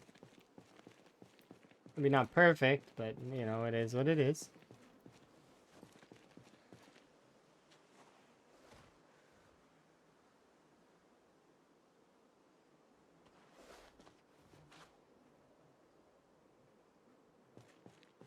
Where we at anyways? We still haven't quite pushed into the next area yet, but we're getting close. I can feel like this area is starting to wane a little bit.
Ah.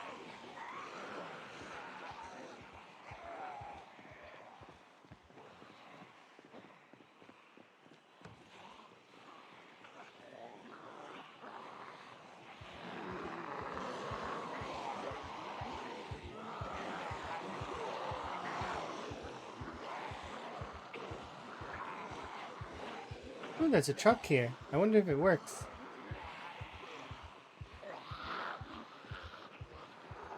Let's go find out.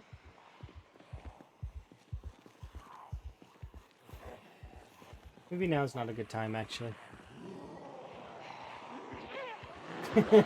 maybe not.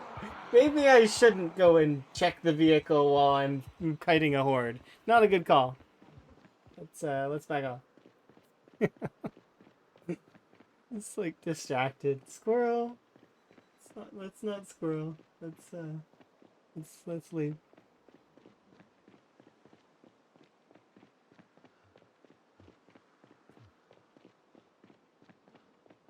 Just 1 second, zombies. I'd like to check this truck if you don't mind. Can you just park it over there for a moment? You know, we can discuss eating me after, but for right now, I'd like to just look at this truck. See if it runs, and then we can discuss my Happy Meal self, okay?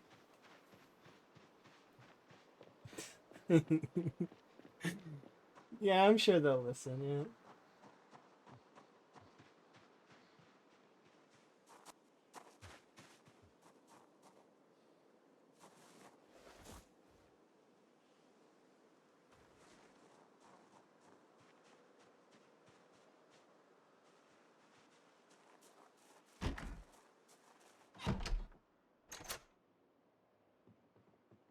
Alright, how is my weight doing anyways? Still at 81? Nice. Get a nap in.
Go, go, go.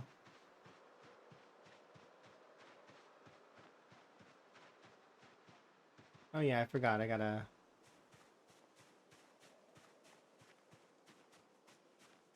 This is just crazy to me still. I don't know how many poison mushrooms are in this field.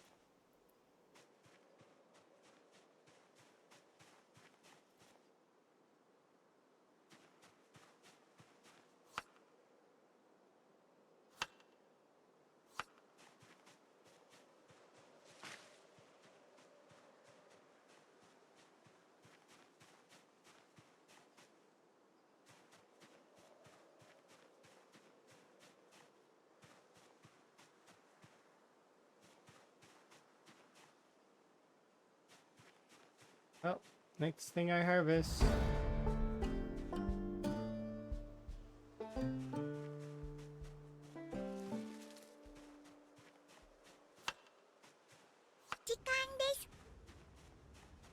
Hey, it's exploring. Hello, exploring.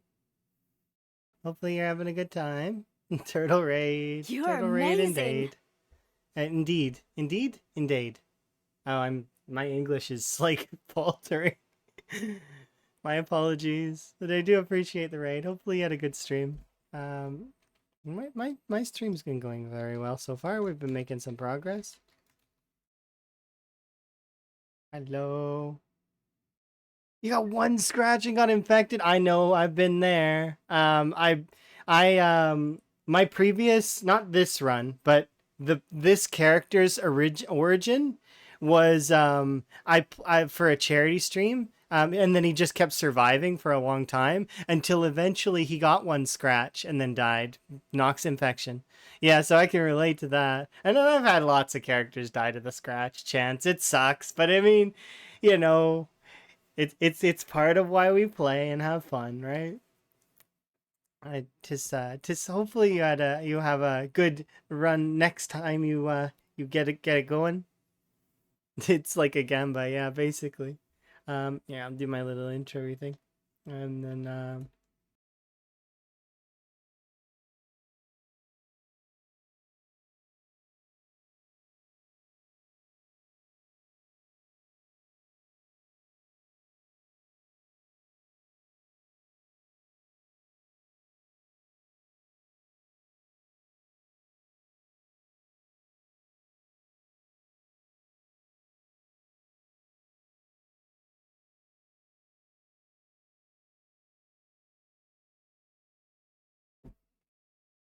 yes. If you need self care, make sure to take care of yourself. Um, got some uncouth scratches. I've had some scratches that I've just been like, okay, well then. But then there's most of the time it's because I make a mistake and then, oops, drag down and then I get eaten. There's only one case in Zomboid where I felt I was robbed, and it was because Windows alt tabbed me. And that's why whenever this comes up, I always tell people about this option in Build 42. Um, Pause when focus lost is a really great option to have enabled, because it's already saved two of my runs, like this particular setting. But yeah, Windows alt tabbed me, and because it was checking for updates real quick, which is great and all. But when you're in the middle of short blade combat, when it goes to check and then it alt tabs you but doesn't pause the game, well, you don't have a whole lot of time to tab back in and save your life. So sometimes you do, but most of the time you don't. Um, but yeah, I didn't know it was that at first. I tried so many different fixes and other things, but nah. And I don't actually know where we'd be at if those particular deaths didn't happen. However, um, I very much am enjoying the fact that those deaths did happen because it's important that they did because then, they they're where I am now, right? So they taught me about the game, they taught me about a bunch of stuff, and I can be appreciative of that.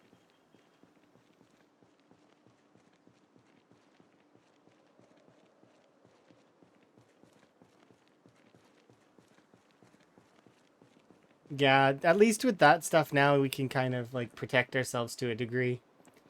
But yeah, we're starting to make our move on Muldra slash Dixie right now. So I'm about halfway through Dixie right at the moment. Like if we were to look at uh, the map, um, you can see that we have done this entire section of Dixie, and I'm now currently working on this section of Dixie before we eventually will start making our way over to Muldra proper. Um,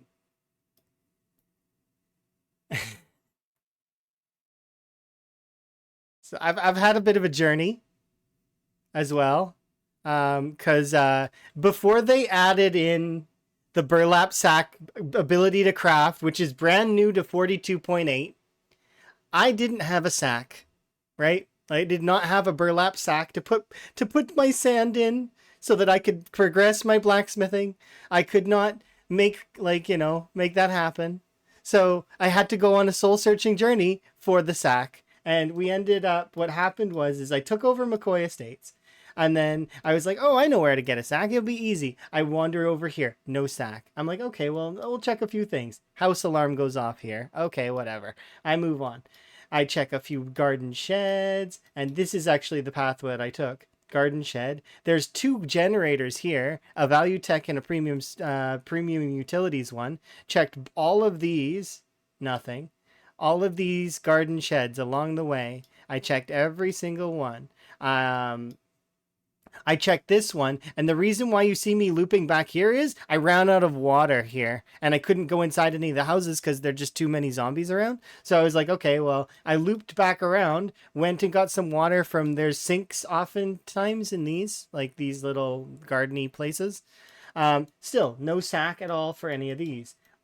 Didn't really want to go to Rosewood, so I was like, okay, well, let's keep going. And we started a gamba at the beginning of this, kind of when I started to make my trek from here. I was like, you know what, we're close enough to Echo Creek. Let's go to the Echo Creek Garden Store. It's a guarantee. It's a 100% chance that I'm gonna get a sack. There's too many inventories there to not find one.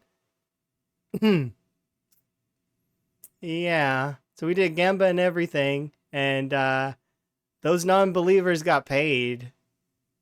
So anyways, so I looped back around over to some of these. We ended up leaving, and I was at this point I was defeated. I was like, okay, fine, you win. I'm not doing blacksmithing, I guess. So then I start walking all the way back. We go back. There's good loot here, like a second sledgehammer and a bunch of survivor loot, shotguns and hatchets, and it's just stuff that I can't carry because I don't have any means to carry anything because I don't have a car or anything to transport loot, right? And it's too heavy. So I just left it there. We make it all the way back. Come back to McCoy Estate, sleep. Then I start making my press on Dixie, and next stream there's a sack in the back seat of one of these cars that's down here. There's like it's the whole time, the entire time. There's a sack in one of these cars. As soon as I make my way back,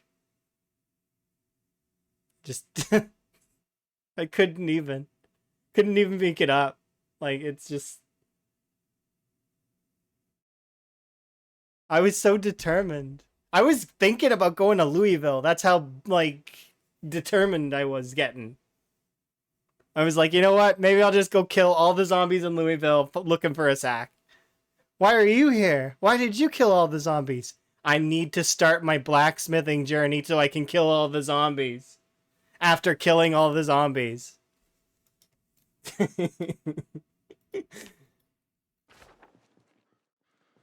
Yes, it is. However, in order to empty an animal feed bag, you actually have to have the animal eat the feed. I didn't have at the time animals to eat the feed. And then when I finally got animals to eat the feed, when I went back, because I moved the trough, my animal feed bags got deleted. So I was like, okay, well, there was 9 of them in there. You can't just pour it out. No, you got to get the animals to eat it. Yeah, it's specifically the burlap sacks. And you want to know the best part? After all that soul searching journey, after coming back and then starting to like kill zombies here in build 42.8, where is it? Uh uh it should be under tailoring, right?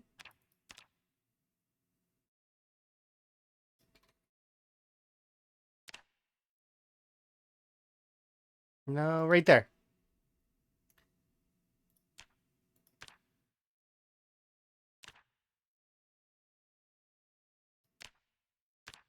How do you get to burlap? I know that you can do it now because I seen it in the patch notes.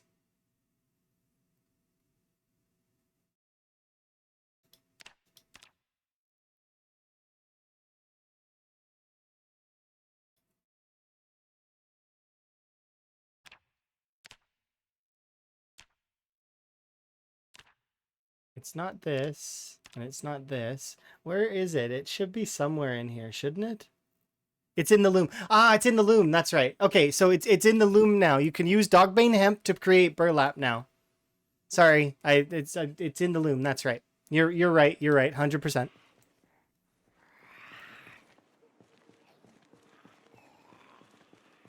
Could you do in 42? Could you do a burlap piece for some time? What does that mean? I I wasn't checking cars. No, it's not that I wasn't checking cars. It's that I just didn't go down that way. Not right away, anyways. You need a sack to build a loom? No, you don't. A loom is very easy to build. It's actually in here. Assuming you don't use one of the ones that is, it's right here.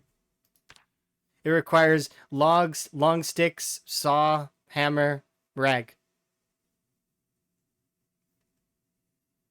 It's really easy.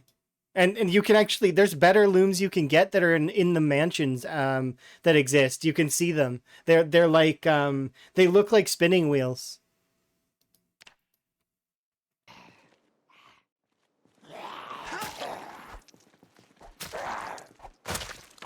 But yeah, it's like, of course, right?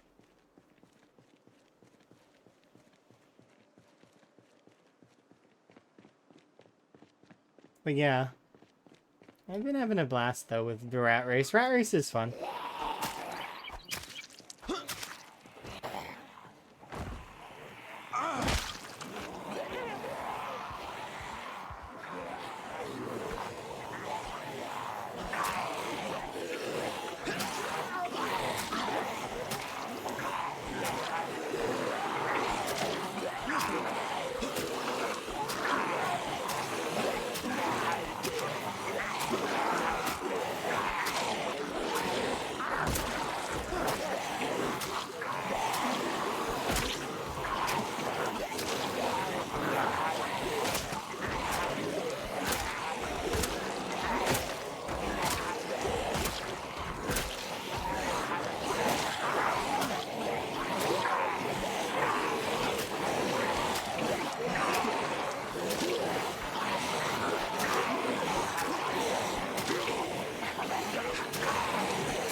You thought burlap wasn't so unreachable? It's not. It requires a sack, right?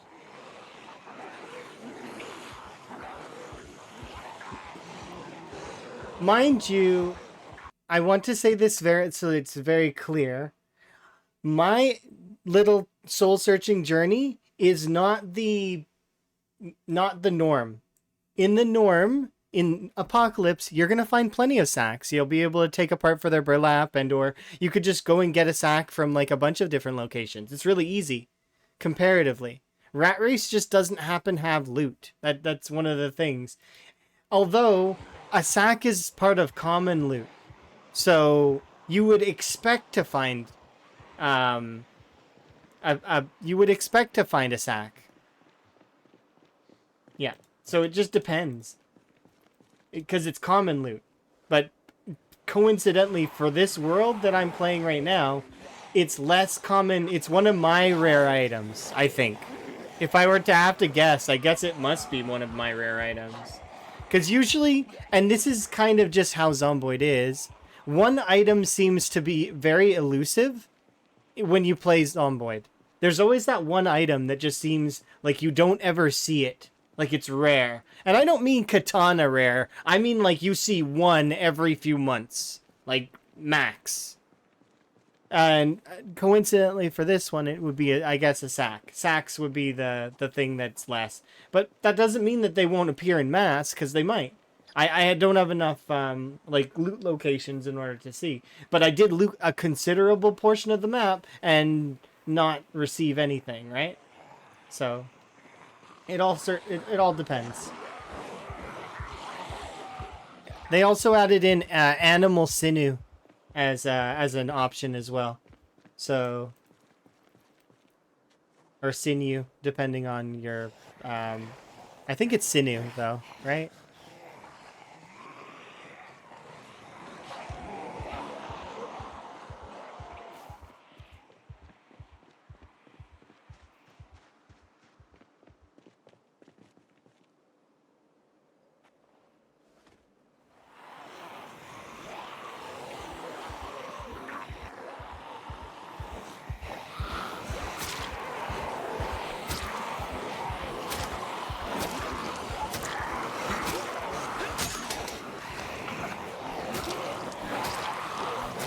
You know what?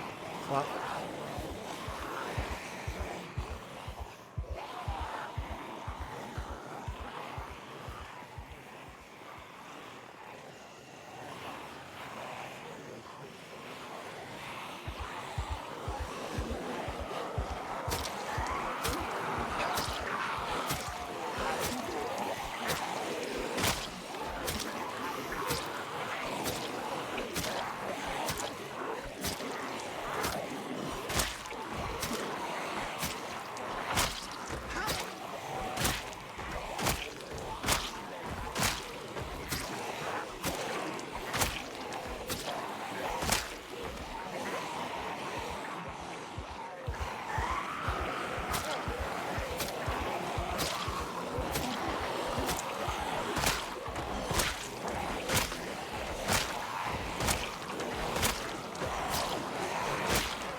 yeah, it's one of those things that same for drying out stuff for like ropes and things. Animal guts have been used for that kind of stuff as well. It's just kind of how it is, you know, with the hunting and all of that.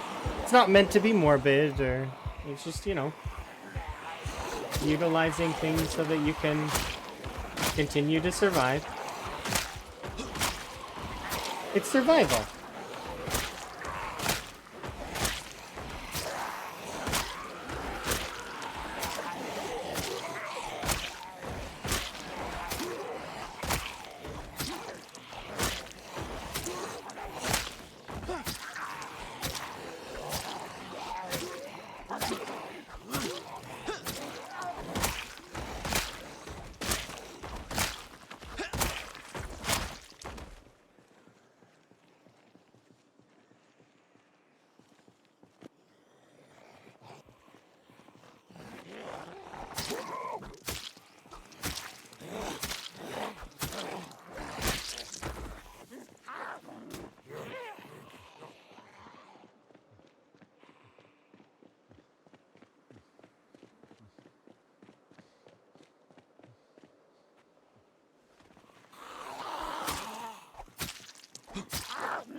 Look, a mouse.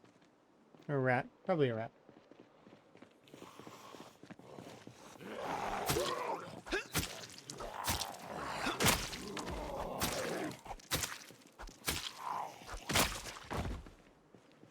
Nom nom, no. No nom nom on the rat. The rat gets to live so long as it doesn't bother me.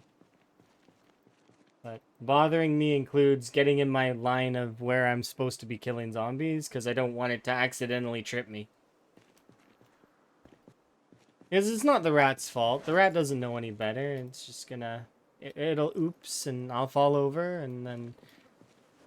Yeah.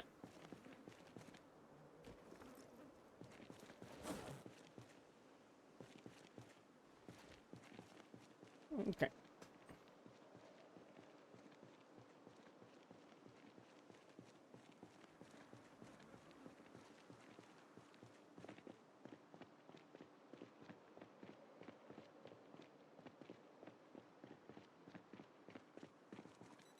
Yeah.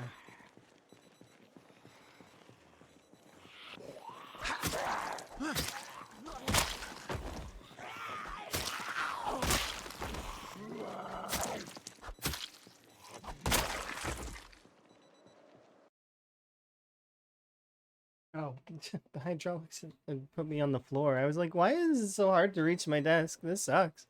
It's just like, I'm like on the floor. I was like sitting on the floor.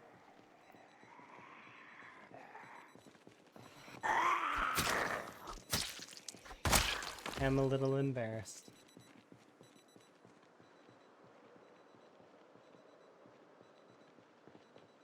I should be able to check this truck now.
Recoup.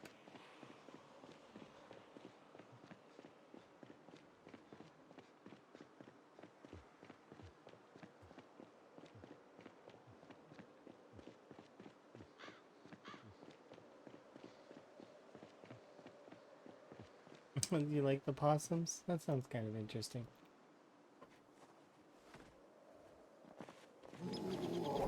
They're good animals.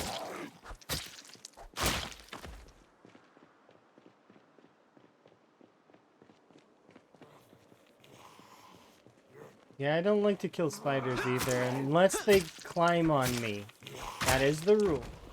The rule is the spider gets to live and enjoy its life. Unless it climbs on me. If it climbs on me, it dies. Don't touch me.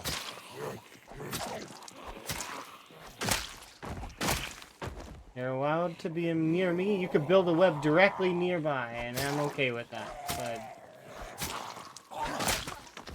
I'd prefer they build their webs like in better locations, but they get rid of insects, so like I mean I don't mind that aspect of things. But that said though, so like I'll relocate them if I feel they're in an inconvenient place. But if not, like I mean they're going to get insects that you can't see. Cuz they need to sustain themselves, right? So they'll collect bugs that you are not going to see, which is useful. That said though,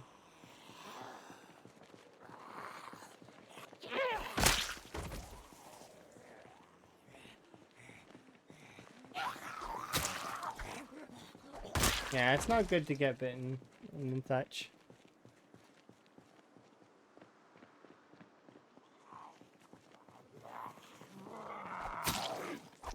But yeah, that's the big one, is that they're not allowed to be on me. I don't like that. Unless if they were like a pet spider, that's different, obviously. Because a pet spider would be like a, you know, like a tarantula or something.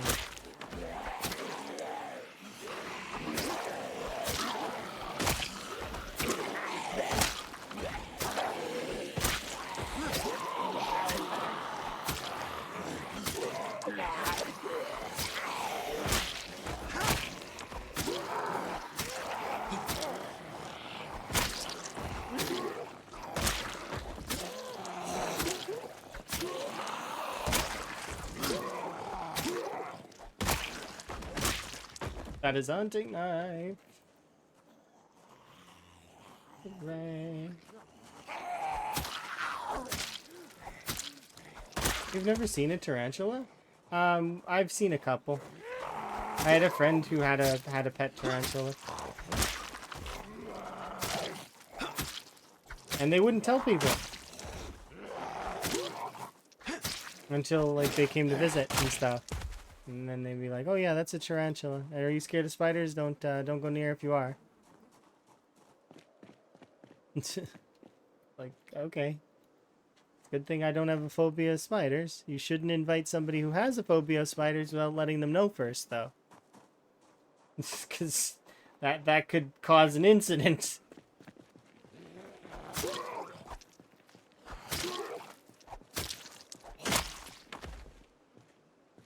Yes, I can change my clothes now. I actually have, like, quite a lot of outfits, actually, that I can switch between. And actually, if you go back and look in the VODs, you'll see, that there's a lot of choices.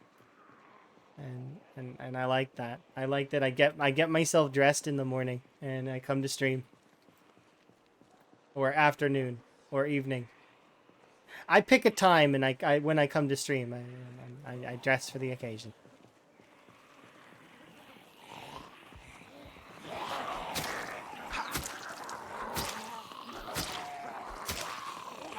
Still no pants? That's a lie!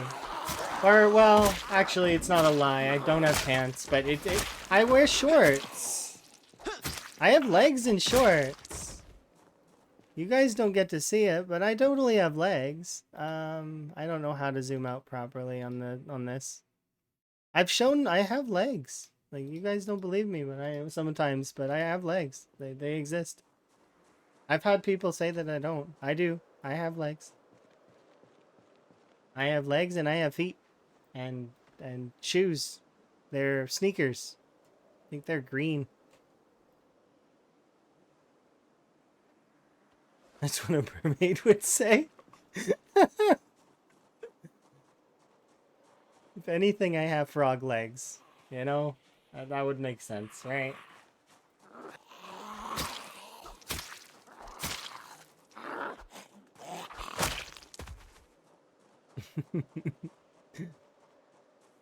Still no pants, like any true streamer. Yeah, they're shorts. Like I've got little shorts. Like, you know, shorts.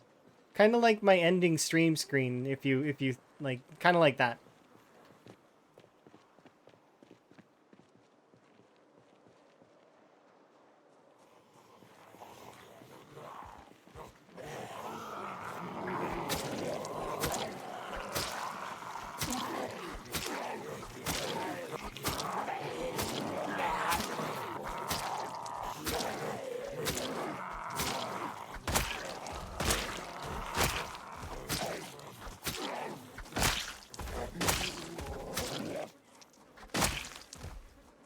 You know, wearing shorts but it's autumn. It's like 2 degrees. Yeah, that says that's 2 degrees Celsius is nice. That's short weather.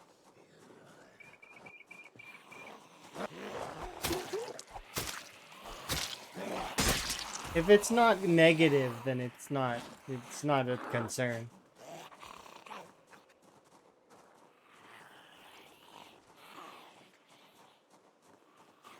But I'm different, I guess.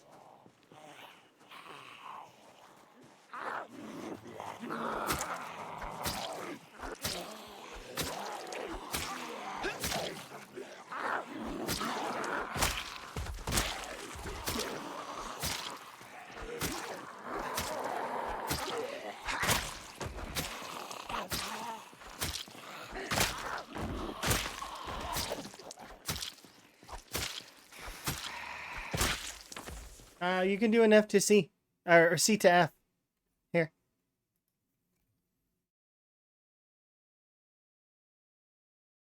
There you go.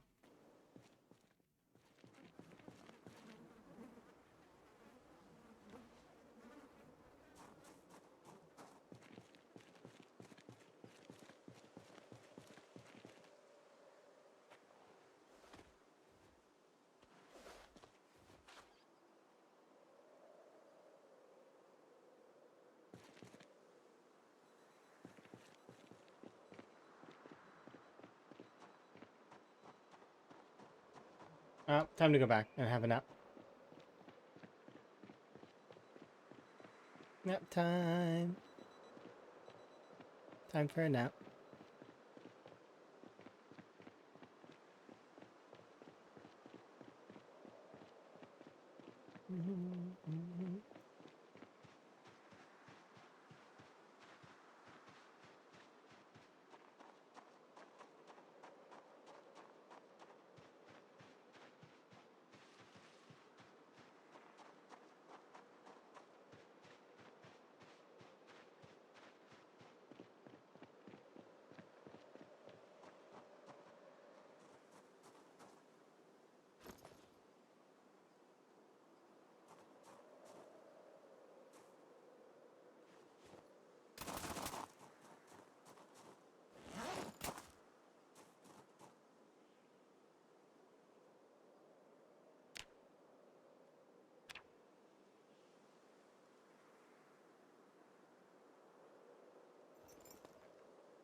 Was the truck ever investigated? I couldn't get near it. Too many zombies.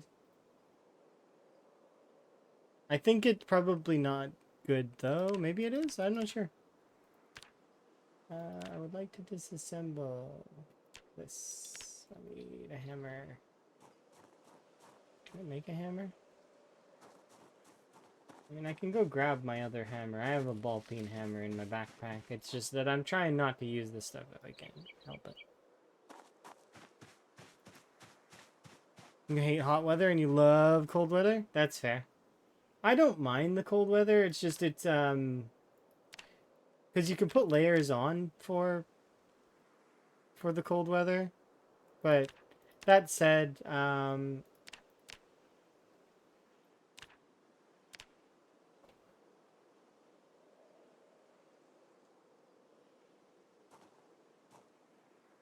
it's too dark.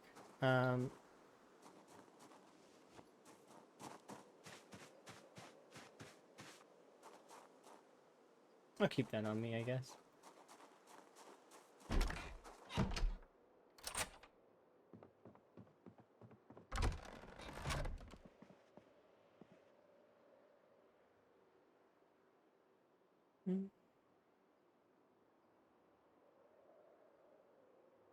Get a sleep in.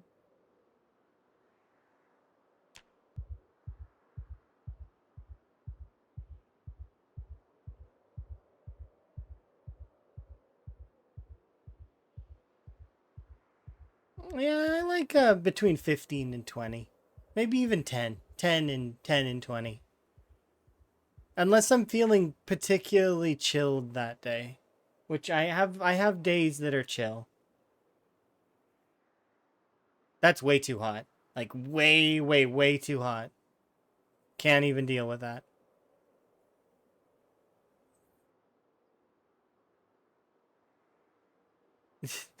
Yeah, that's too much. Way too much. Even 30 is a bit excessive.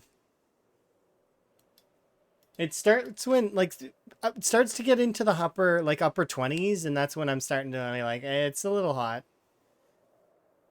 I think about a cold drink at that point to cool myself down.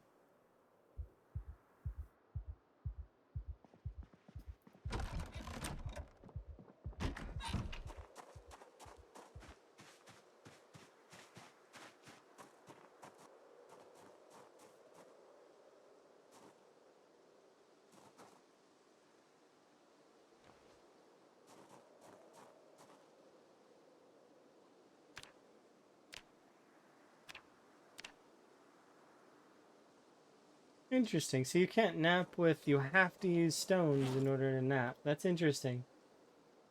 Can't use,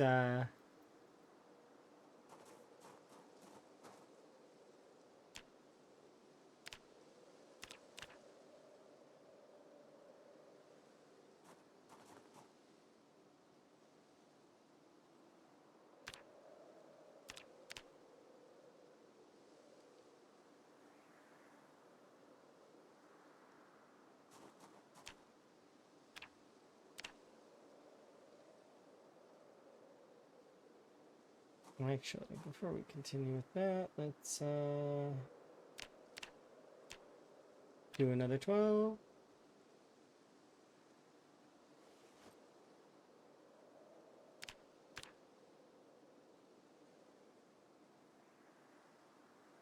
I'm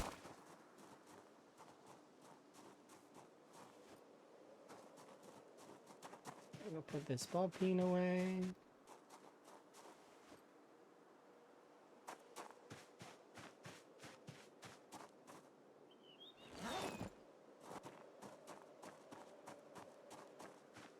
The most used is 117. What is that? It works in reverse too, by the way, guys. So if you F2C, 117. 47. That's crazy temperature.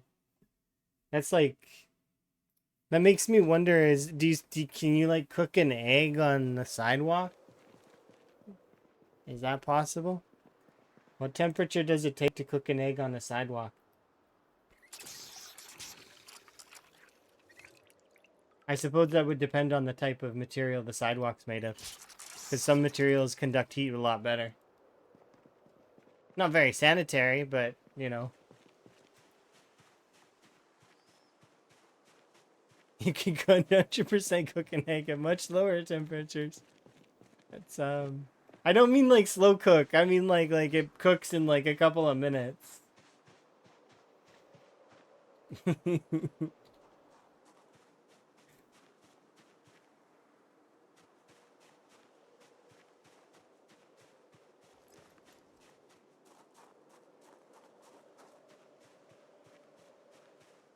I've never thought to cook an egg on the sidewalk. That seems kind of like I've seen it in cartoons, but not like, you know, it's not something I've ever thought, hey, let's grab this egg and put it on the sidewalk and see what happens. Nope, never done it. Mostly because of the whole, like they said just a second ago, that seems kind of unsanitary.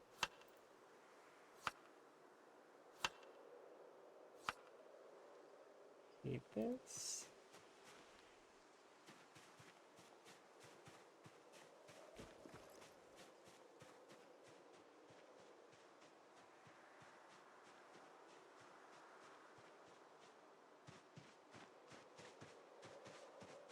Here's a raccoon. Go, raccoon, go.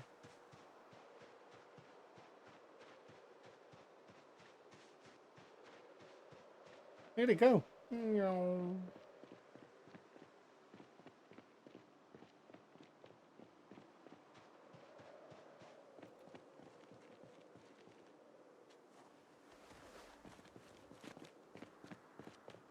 Okay, we should have shoes on.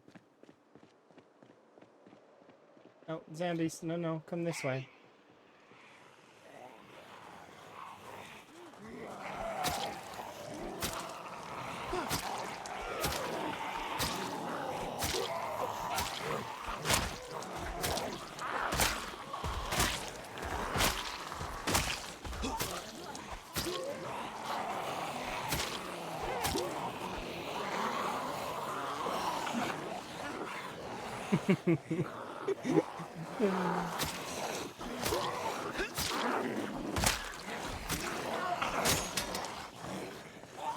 That awkward moment when you think you made a big mistake.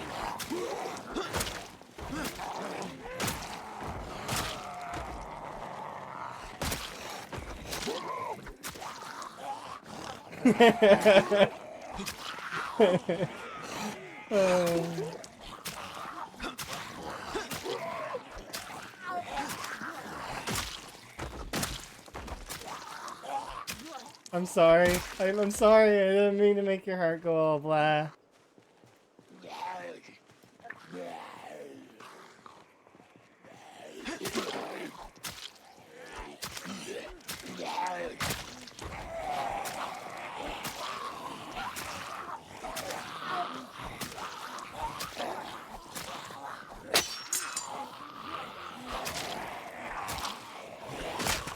If it makes you feel better, which it probably is not going to, but I still want to say this anyways, just in case. Most of the time when you die in Zomboid, it's pretty much instant. Like, you fairly frequently know really fast that you are dead. Outside of in this challenge, if I take a laceration or a scratch, there is a chance to survive that. So, but those are the only instances, right?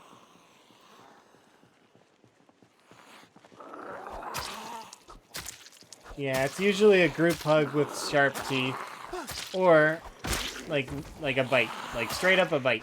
Just one. That's all it takes.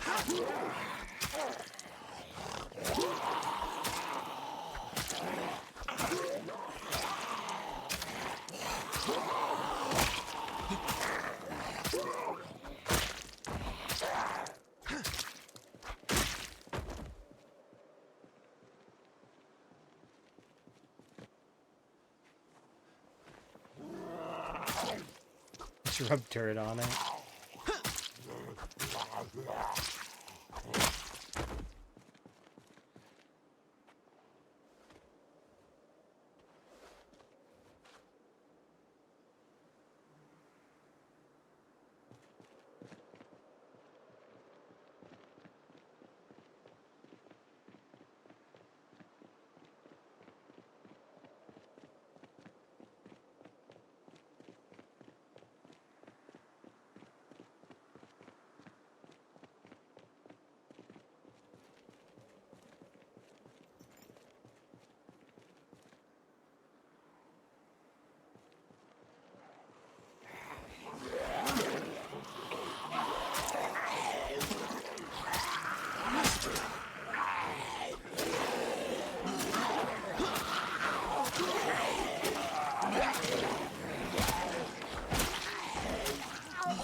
So you don't like it or you do like it? Because I'm confused by what you're saying.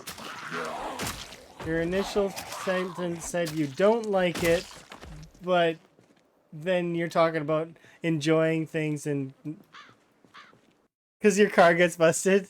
Oh, okay. Well, what you do is you load up debug mode and just keep repairing your car and have fun until it's less novel, you know?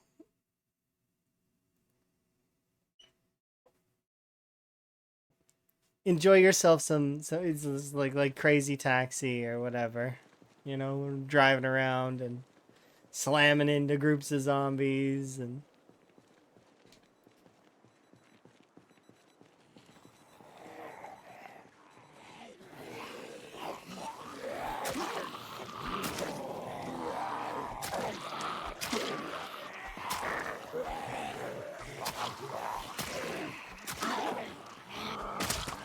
I haven't really experienced the new physics that much. Aside from the new push animation, which I've seen, which is like this.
It's co-oping with friends and putting corks next next to their bases.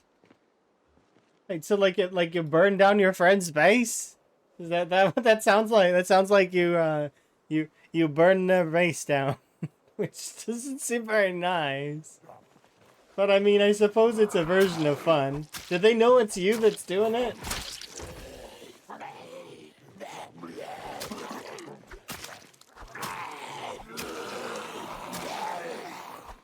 It's fine to prank your friends sometimes, but sometimes the prank can go far.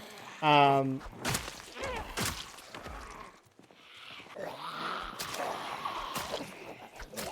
I think I've told that story before, but I could be tempted to tell it again about a prank that happened in Minecraft involving our friend who was new to Minecraft, but he wanted to learn modded Minecraft, so he was playing modded Minecraft with us.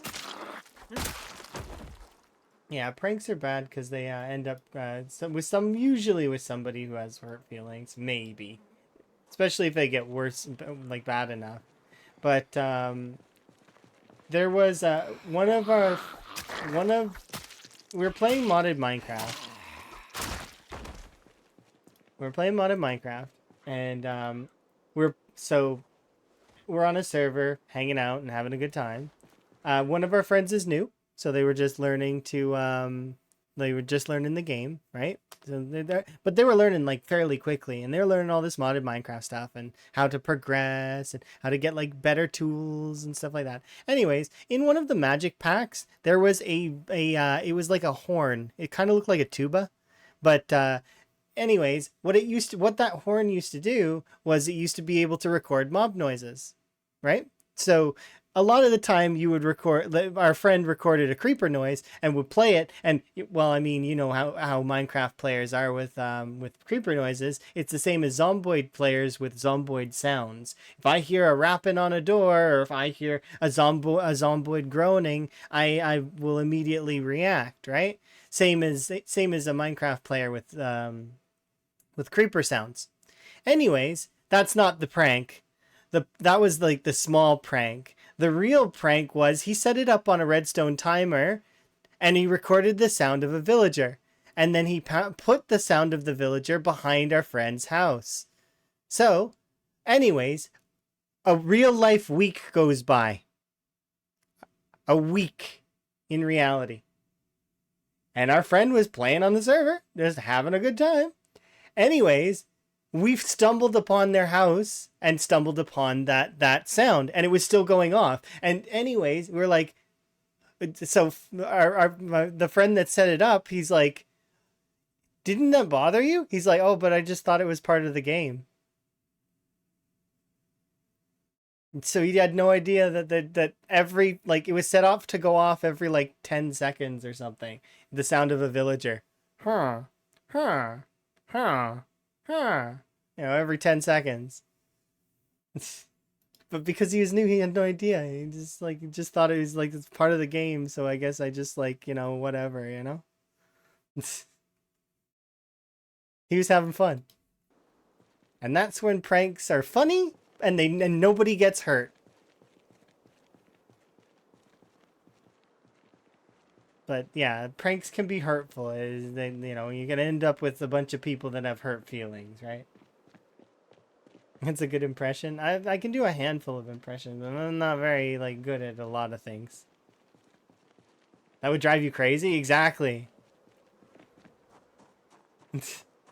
My friend felt bad. The friend that set up the prank felt bad, but also thought it was hilarious. And that friend actually is the same friend. You know my wellness check? The blah, blah, blah, blah noise? That's the same friend. He makes that noise. That's him. That's him. He makes that noise.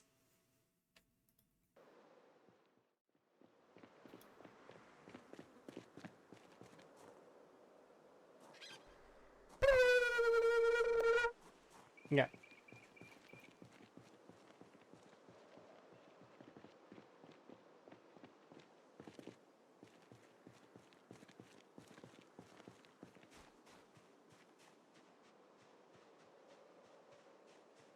Do I have time? Yes.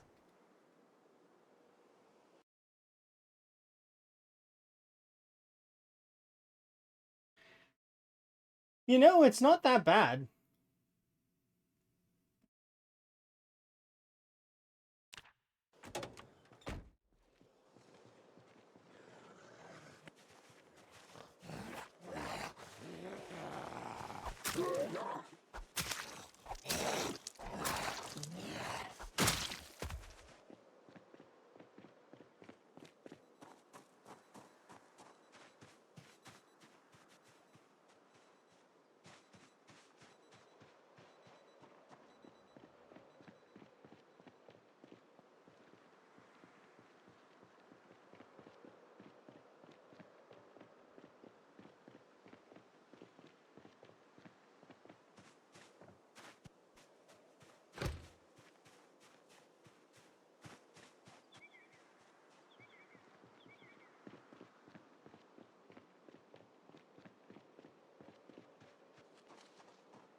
It's almost 10 a.m. I can understand.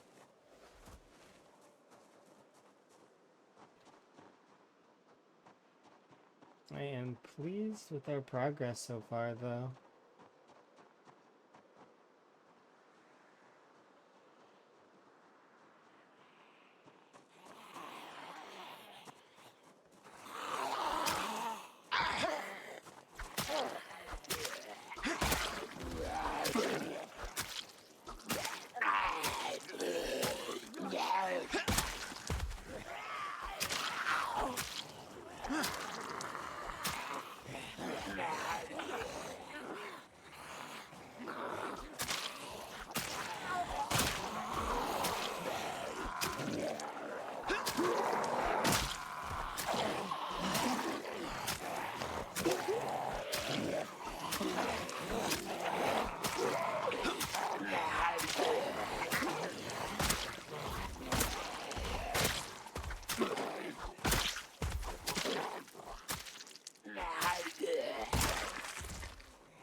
Hey, that was cool.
Not too bad.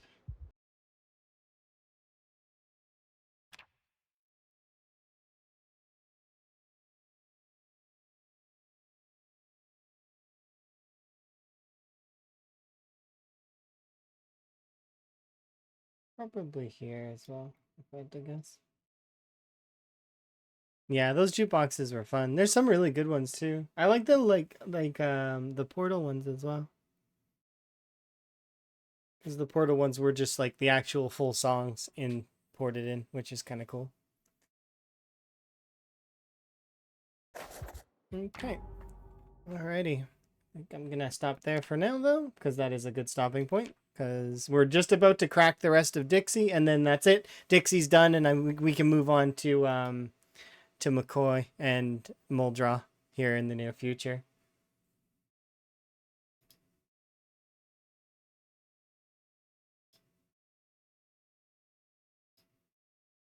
Okay, let's have a look at who we can raid.